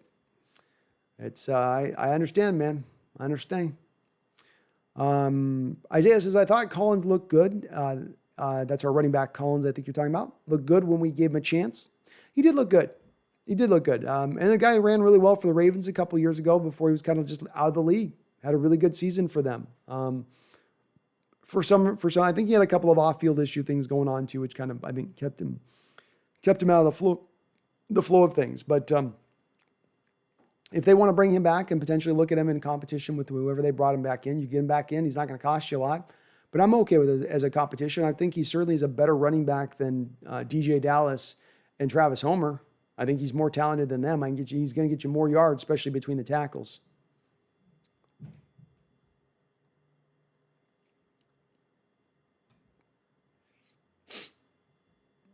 Nas says, it's just so hard to even say anything about trading Russ. He means so much to our organization and our city. Yeah, and it's why, Nas, I've tried with this too. It's a painful conversation and topic to cover, and it's one that's really hard for a lot of us to speak on. For me, it's really tough because I know the second I say it, everybody just instantaneously gravitates towards me saying I want to see Russell moved, which I really don't want to see Russell moved. I'm considering the options. I'm considering the possibilities. But at the end of the day, I want to see this work for the next 10 years. I want to see Russell Wilson go on a championship run of 5-6 trophy titles, Lombardi trophies. And now he's right back in that talk as one of the greatest quarterbacks ever. And suddenly now his top end is raised back up. And that would be my ideal end the way I'd like to see this. But the thing that would drive me crazy is to see us just banging our head against the wall year after year, trying the same thing that's not working, and then just trying to do it again and again and again and not getting any different results. That would make me equally frustrated. So I'm not there yet at that point, Nas. I'm not. I'm okay with waiting into another year, but certainly if we plateau out another year, if we go another year where we're not getting it, it's in the same lane we've been in, the same slow lane that we're in, just watching cars on the freeway passing us by. Well, okay, maybe now I'm going to start to look in other realms and be more open to that possibility. Matthias says, top 3 defensive line names you'd be happy about in us adding this offseason. Fantastic question. All right, so I'm going to operate. I like to operate from a lane. I like to operate from a realm of realism here, Matthias. So I'm not just going to shoot for the moon and say it's going to be guys that I'm going to point to that are like, I'm going to want this guy and that guy, and we can only fit so many under our cap. So I'm going to give you a couple guys that I think they could fit under their cap who also would be good upgrades. First guy I'm going to go to is Ndamukong Suh. This is a guy that I think has still got a little bit of good football left ahead of him. You can get him on a 1-year deal. He's been at last 2 years with Tampa Bay. I think he's assigned 2 1-year deals on each end. First year was, I think, 1 year $7 million, 1 year $8 million, and the next one was 1 year $7 million deal. Bring him in on like a 1 year $6 million deal. Round out that defensive tackle depth a little bit. The other guy I would look at, I guess, is a dream scenario guy for me. I'm looking at my list right now, by the way. I think it would be if you could go between, for me, probably one of 3 guys. The 3 guys I might most target as far as free agents. And that's going to be Yannick Ngakoue, Justin Houston, and Jadeveon Clowney. I think Yannick's going to probably get a contract. Somebody's going to probably pay him. He'll be the hardest of the lot. The other 2 guys you're going to get on a 1 year, 2 year deal, relatively cheap. So those would be the 3 names that I think, operating with the realm of realism, Matthias. I guess a way above that, above Ndamukong Suh, let me flip it out. Ndamukong Suh, let me flip in J.J. Watt for Suh. If I can make a trade for J.J. Watt, I would go do that instead. He'd be probably ideal. Insanity Mixes says, now Mahomes know how Russell feels. Yeah, it's got to hurt. It's got to sting. It's got to sting. Professor, but if Stafford proves me wrong, then good for him. I just don't think he's got it. The QBs we should be worried about is Watson and Matty Ice. Yeah, I might put Stafford in the same place where Matty Ice is, honestly. I think you'd have about the same. Though Matty Ice would just be so effective with San Francisco because he knows that offense. He knows what he's doing. He wouldn't miss a beat sliding into there. He'd be able to do all the things that they want to do. I'm concerned by Stafford. I think Stafford makes them a little bit better than Goff. I think he does. But he doesn't. I don't think it's a wholesale like this means that the Rams are obviously the front runner above and beyond, as Mr. Dark RH would have us try to believe. Defined by definition. I had a bet for Brady, but I was messing with it about 30 to 15 minutes before the game. The servers were slow as F, and I decided to say whatever. Did you win some money? I had a bet for Brady, so you must have won some money then. Congrats. AKA Ollie. I think that this just shows Russ is a good player because he has played his whole career with a bad O-line. Mahomes played 1 game with a bad O-line. Yeah, it certainly does add to the argument, Ollie, of those folks out there that have said, that we've got to get Russell the better O-line, that so much is dependent upon that. Again, we've had this as kind of a discussion, Ollie, throughout this kind of live stream show, and that's that, was the offensive line bad or not last year? I think there's a little bit of a difference of opinion in the Seahawks fan base between these two sides, but I certainly agree throughout the majority of his career, Russell Wilson has not had a good offensive line and has been in many respects bad in a few of those years. And he still has been able to succeed in that environment, which is a testament to his greatness. Nas, hate to recognize it, but don't you guys miss the Russell Wilson that was scrambling around for 10 yards every play, just making it work every single time? I do miss it. Nas. He's definitely not as fleet of foot as able to get out of stuff as quick as he once was. I mean, he just can't get away from linemen like he once did. Some of it is that the linemen have gotten freakier. NFL goes through its transitional states, And I think over the last 10 years, we've seen defensive linemen just get faster and quicker and longer and harder to get away from. And as Russell has maybe lost a little bit of a step during that time, it's harder in tune as well for him to get away from them. But it's not there like it used to be. Yovis Intenza says, can we get Barkley? Saquon Barkley. Yeah, potentially. I would expect that the Giants can't feel great about what they've gotten out of him over the first couple of years of production. Maybe they put him out there on the market and try to get a couple of extra picks and go a different direction with it. I'd be open to it. If it's not going to cost you a crazy amount, I would be open to it. I still think he's a very talented player. Professor says, if it's Super Bowl or bust for the Rams, it's Super Bowl or bust for the Rams. If this Stafford trade doesn't pay off, this could greatly benefit us, including the 49ers and Cardinals. Yeah, they are pushing that. They've done with that trade. They've essentially done is they've maximized out now these next 2 years. But you get past into year now 3 of this, and they're going to be in some trouble as far as their cap situation. We're seeing this come to bloom for the Saints this year with that $95 million now fully hitting this year. You could see an eventual the bill comes due kind of moment for them 3 years down the line with some of these go forward now moves. But hey, they've done well to do it. You know, I props to them for going for it, man. Props for them for trying to capture the little bit of this prime that they've got left, this window that they've got left. Defined by definition, I'm checked out in terms of keeping up with the NFC West. F the Rams. Stafford is a force with dynamic wide receivers. I support Stafford, although I'm firmly standing on F the Rams. I'm on board with you, buddy. F the Rams. And again, he'll upgrade them a little bit, but is he going to turn them around? Is he going to make that offense like a top 3 offense now because of Stafford's arrival? I don't know about that. Chase Stern, who would you want us to go after in free agency? These would just be some random names of guys that I'd be open to targeting. Leonard Fournette, Jonnu Smith with the Tennessee Titans, a really complete tight end. I like him a lot. I think he could do a couple different things really well. He'd be an interesting fit here. I mentioned Ndamukong Suh, J.J. Watt. These would be guys that I would take a really hard look at. T.Y. Hilton as a wide receiver, I would take a glance at and see what his cost would be, especially if we do move off of Tyler Lockett. So that'd be a couple guys on my list. Offensive line, I like Joe Thuney. Left guard would be pretty interesting, I think. Any number of the centers that are out there, if we were to kick the tires on Alex Max older, wouldn't cost as much, would still probably be an upgrade. Like him quite a bit. Pouncey, one of the Pouncey brothers is in free agent. He's going to be out there. Andrews has been a solid center for the New England Patriots. He could potentially be out there as well. So there's kind of a collection of those guys. I'd love to see them lock in around them maybe a little bit. Insanity Mixes, Bobby was the second best middle linebacker behind Roquan Smith this season. He was. Very highly rated linebacker, no doubt. Dark Rage says Russell Wilson's the 5th best quarterback in the league. Mahomes, Brady, Rodgers, Watson, Russ.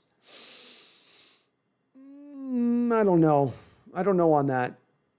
You know, Brady benefited in this game, and he benefited this year having a fantastic defense. You know, Russell Wilson doesn't have the same defense Brady has. I think he's better than Brady as a player right now. Brady played a great game. Brady's the GOAT, all that other stuff. But Brady's skill set and where he is right now, I think Wilson is better than him right now, technically speaking. And I probably would still put him above Watson. James Glenn, I think the Niners will end up with Derek Carr. They could. He's a local kid, played Fresno State. It could, especially if, again, I think they were targeting first James Ryan, but the indication seemed to be that Matt Ryan's not on the open market. That being the case, then they got to go to plan B. I mean, if you got to pick between Cousins and Carr, you know, I don't know. Gosh, who would you guys go with? Cousins and Carr? Isn't that a tough choice? Second tier quarterbacks. You get a lot of neithers in that answer, don't you?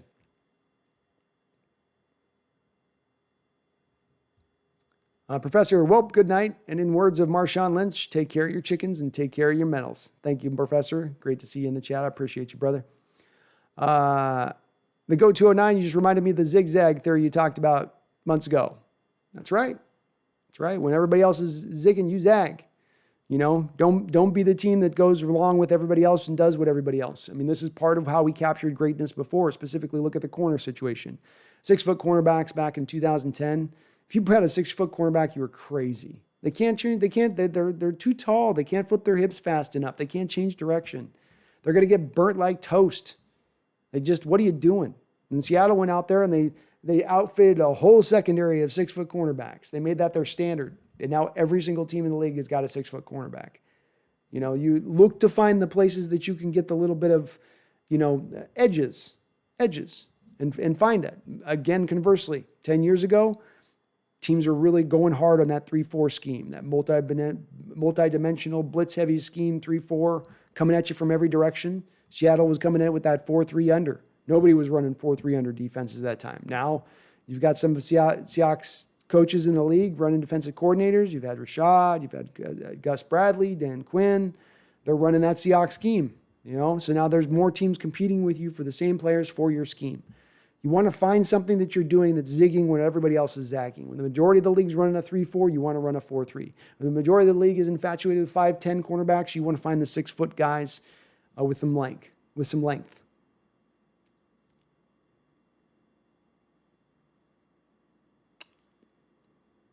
Pushkar, how you doing, Pushkar? Why do you have your fan turned on? Where do you live, man? I live in Maui. I'm in Maui, Pushkar, so it's hot here all the time. And if I didn't have that fan going on behind me, you'd be watching beads of sweat running down my face, which maybe that'd be entertaining in itself, I would think.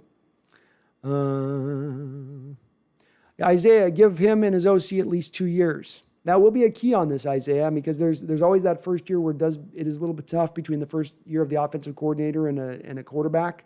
Takes him a little bit of time to develop usually, though I will say, looking at Schottenheimer and him when he first arrived, his best year with Russell Wilson from what he got out of the best year out of Russell was really the first year, at least his offensive production is concerned. And then it started to go down little by little with the longer that Schottenheimer was here. But you're right, historically speaking, it does tend to be where you need that second year in place. The question will come into place, though.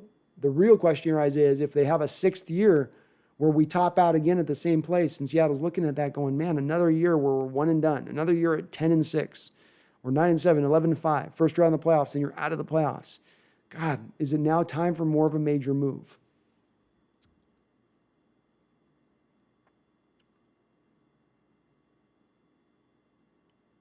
Gino, did I say in the last stream that I thought Deshaun Watson was better than Russell Wilson?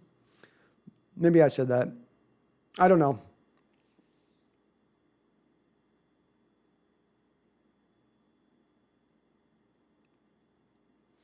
And I don't know. Watson might be better. I mean, Watson didn't have a lot to work with last season. A lot of dysfunction there. He still played. He had a fantastic season last year. I mean, he played amazing. He's been a really good quarterback, and it's very close between them two right now as far as players go. So there's an argument to be made that Watson right now is better than Wilson. There's an argument. There's an argument to be made Wilson's better than Watson. So it's very close. Nas says, I've said this for years and I stand by it. Mahomes in Seattle is no Russell Wilson, but Russell Wilson in Kansas City is better than Mahomes.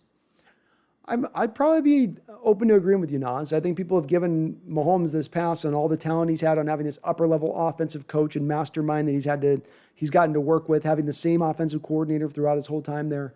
Yeah, I think that there's absolutely a solid point to be made that Mahomes has gotten to be elevated by having the talent he's had around him. And that maybe him being just this, everybody's pick is the best quarterback in the sport without a doubt, maybe there should be a little bit of doubt with that. When you're watching a game like this where he's now asked to elevate a little bit, he's got all of his skill position players, but he's only missing his top 2 tackles. But that one thing, that missing those top 2 tackles is enough to upend his whole cart and his whole production. I think there's some validity to that. Alpine Blue says, what are my thoughts on trading Bobby Wagner? I'm open to doing it, Alpine Blue, because there's really only like 3 players on this roster this offseason you can trade and actually save money and open up cap space. When you go into this offseason, you have 3 draft picks right now, 3 to 4, and you have the 17th amount, you're 17th in the league in cap space. With not a lot of cap room, with not a lot of draft picks in order to upgrade this team, and with a lot of necessary upgrades that need to happen, we would need to, at that point, to at least look at the possibility of trading players to gain that cap space and gain those picks. You gain $10 million by trading away Bobby. You've got his heir apparent there on the roster in Jordan Brooks that you can slot into a spot. That $10 million can be put into a lot of other better players. Let's remember this offseason, folks, with the cap going down to somewhere in the neighborhood of $175, $180 million. That means that there's going to be a lot of players released onto the open market. I say there's going to be a lot of guys you're going to be able to get for pennies on the dollar. As long as you got those open dollars available to grab those pennies, that will be the key. And you're not going to be able to if you're not willing to maybe make a move to create that kind of cap space. I'd be open to it, Alpine. I think there's other moves that are more important to be made. It's not the highest thing on my radar. I'd be probably more in favor of moving on from a guy like Lockett and saving his $10 million if I have to make the choice between him and Bobby at this point overall. But I'm open to it, man. If you can upgrade this team, if you can improve this team, and I think that Jordan Brooks can give you potentially right now as we stand 90 to 95% of what Bobby gives you right now as a player. And if doing that, I've got a cheaper option than Bobby at the middle linebacker, and I get that $10 million back. Hard not to see that as a way of upgrading this team.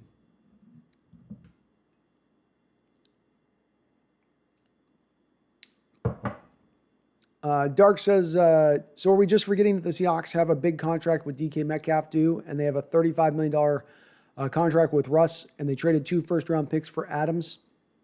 Not forgetting it at all. That's part of why Dark RH, I've said that Lockett's probably has a really good potential of being traded this offseason because he's going to be due for a contract extension. You're not going to be able to pay him $13 million and then a year from now have to pay DK at $23 to $25 million and then be paying Russell $35 million. That's too much money allotted to just 3 guys. So it's not going to probably happen because of that. But we do still have a year before you have to pay DK. He's not going to get a new contract this offseason. You still get him on 1 more year of cheap deal. Gino says Russ also played a lot better defenses than Deshaun did in the second half of the season. It's true. Dark Ray says Brady and Russ have a very similar stats, except Brady just led his team to Super Bowl wins as a wild card against Breeze, Rodgers, and Mahomes. I was considering putting him over Mahomes. Okay. Nas, in a game where all these weapons look like normal players, Mahomes simply couldn't do anything. Imagine if they were actually average receivers. Would he look like that every game? I don't know if I don't know if I'd go that far with the Nas. I was explaining this a little bit earlier. Some of this is the cover 2 man stuff that the Tampa Bay is running, where they're taking away the short routes immediately with the sticky man-on-man stuff, and then they got the cover 2 shell over the top to take away the deep plays, which meant that Tampa Bay was going to need, or the Chiefs were going to need to have a little bit more time in the pocket for them to let the routes develop and get through some of that double coverage. He didn't have the time to do that with the tackles that were there. If your tackles are there and he's got a little bit more time to throw at that point, I'm guessing he's probably going to hit a few more receivers because he's going to get a little bit more time to throw. Okay, so I have reached the end of the chat. We were at 4 hours long and deep. I think we've done pretty good today. My voice is starting to fade. Throw in your last if you have any last bit of questions. I'm going to give my last. These are just my top 5. I didn't get a chance to get to this list, so I'm going to get to it now, and then we're going to finish up. These are my top 6 things that I think that the Seahawks should learn from these 2 teams being in the Super Bowl. Not from the Tampa Bay's win, but just from these 2 teams reaching the Super Bowl game. I think that there is a lesson between these 2 teams that is worth noting. I think you do have to have a need an offense before a defense in this league. I think you do have to have an offense that can get it done. The Tampa Bay Buccaneers investment of getting Tom Brady here with the $25 million, having tackle they invested in the first round, bringing in Gronk on top of already having a guy in O.J. Howard, who was a top 20 first-round pick. They went out and got Antonio Brown midseason because they knew they needed more playmakers. They invested in that offense. The Chiefs have worked very hard to invest in their offense and stay invested. They went with their first-round pick and got Clyde Hilaire this last draft. They knew they needed to upgrade the talent at running back. They did so. I think that there's a lesson in that. It's good to have a good, strong defense, but you also need to have an offense that can get it done. You need to make the investments offensively. Seattle put $80 million on the offensive side of the ball this season. First $50 million on the defensive side of the ball, as far as their salary cap was allotted. So you did try to go this route a little bit. You did, but I think that they've got to further invest in that, and specifically this goes for me to the offensive line. That's the part that you need to upgrade. That's the part that's really the key difference as I look at this team versus these other 2 teams that we saw coming into this game. Certainly the Chiefs without their tackles. Brenner Hernandez, go Hawks. My number 2 is you need a competent running game. You do not need to be an elite running game. You need to have a competent running game. Both of these 2 teams, neither had a 1,000-yard back this season. Neither one did. Now they had Ronald Jones came close. Clyde Hilaire might have come there if he hadn't gotten injured, et cetera, but neither was relying on a 1,000-yard back in order to get it done. I think this is a lesson I hope Carroll could learn in this respect. Number 3 is edge rushers. You need 2 edge rushers in this sport to be effective. You look at these teams coming into this.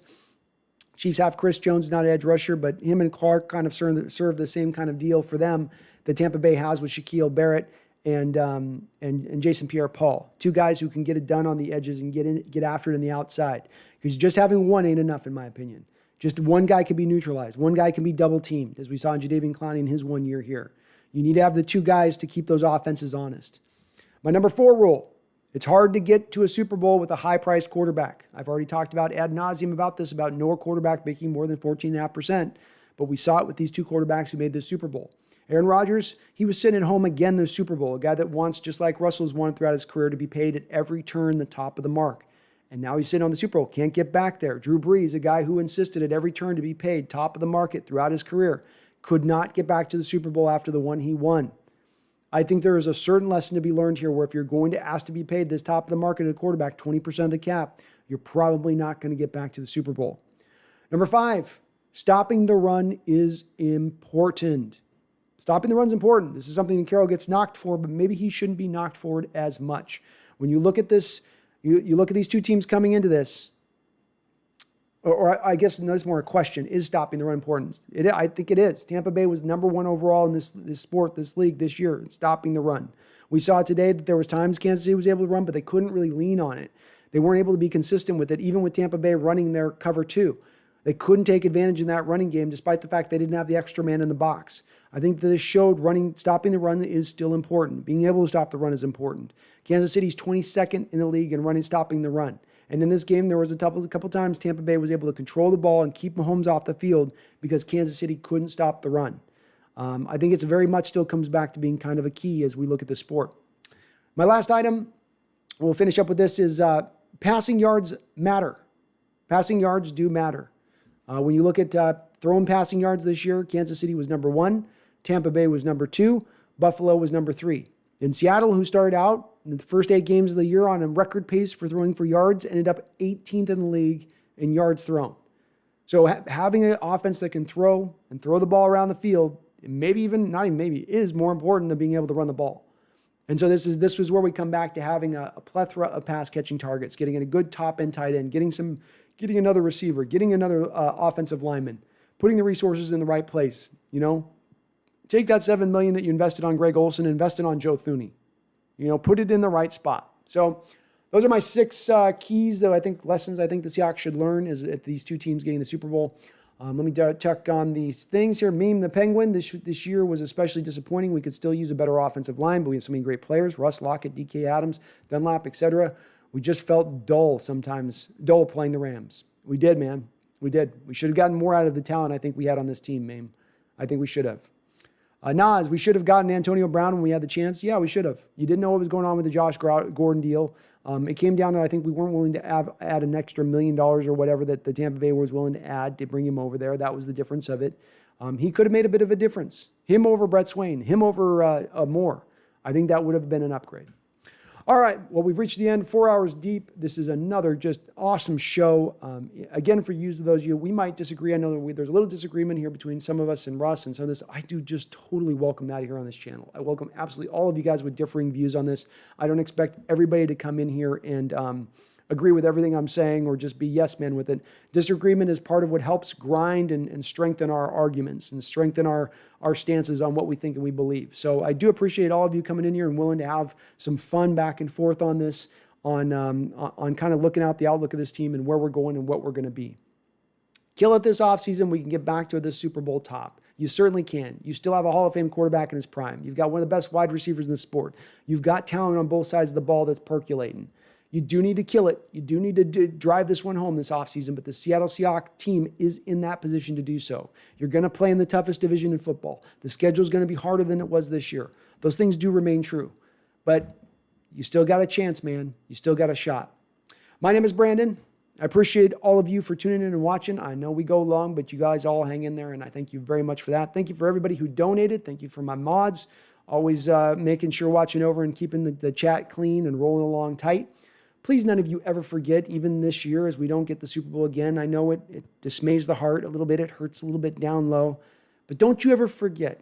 Never lose that faith. Never lose that faith. Because we're just one day away. We're 1 year away from getting right back to that Super Bowl. Thank you for all you guys do in supporting this channel. Please hit that like and subscribe button if you haven't already. I do appreciate it. Either way, I will see you again here soon. Back in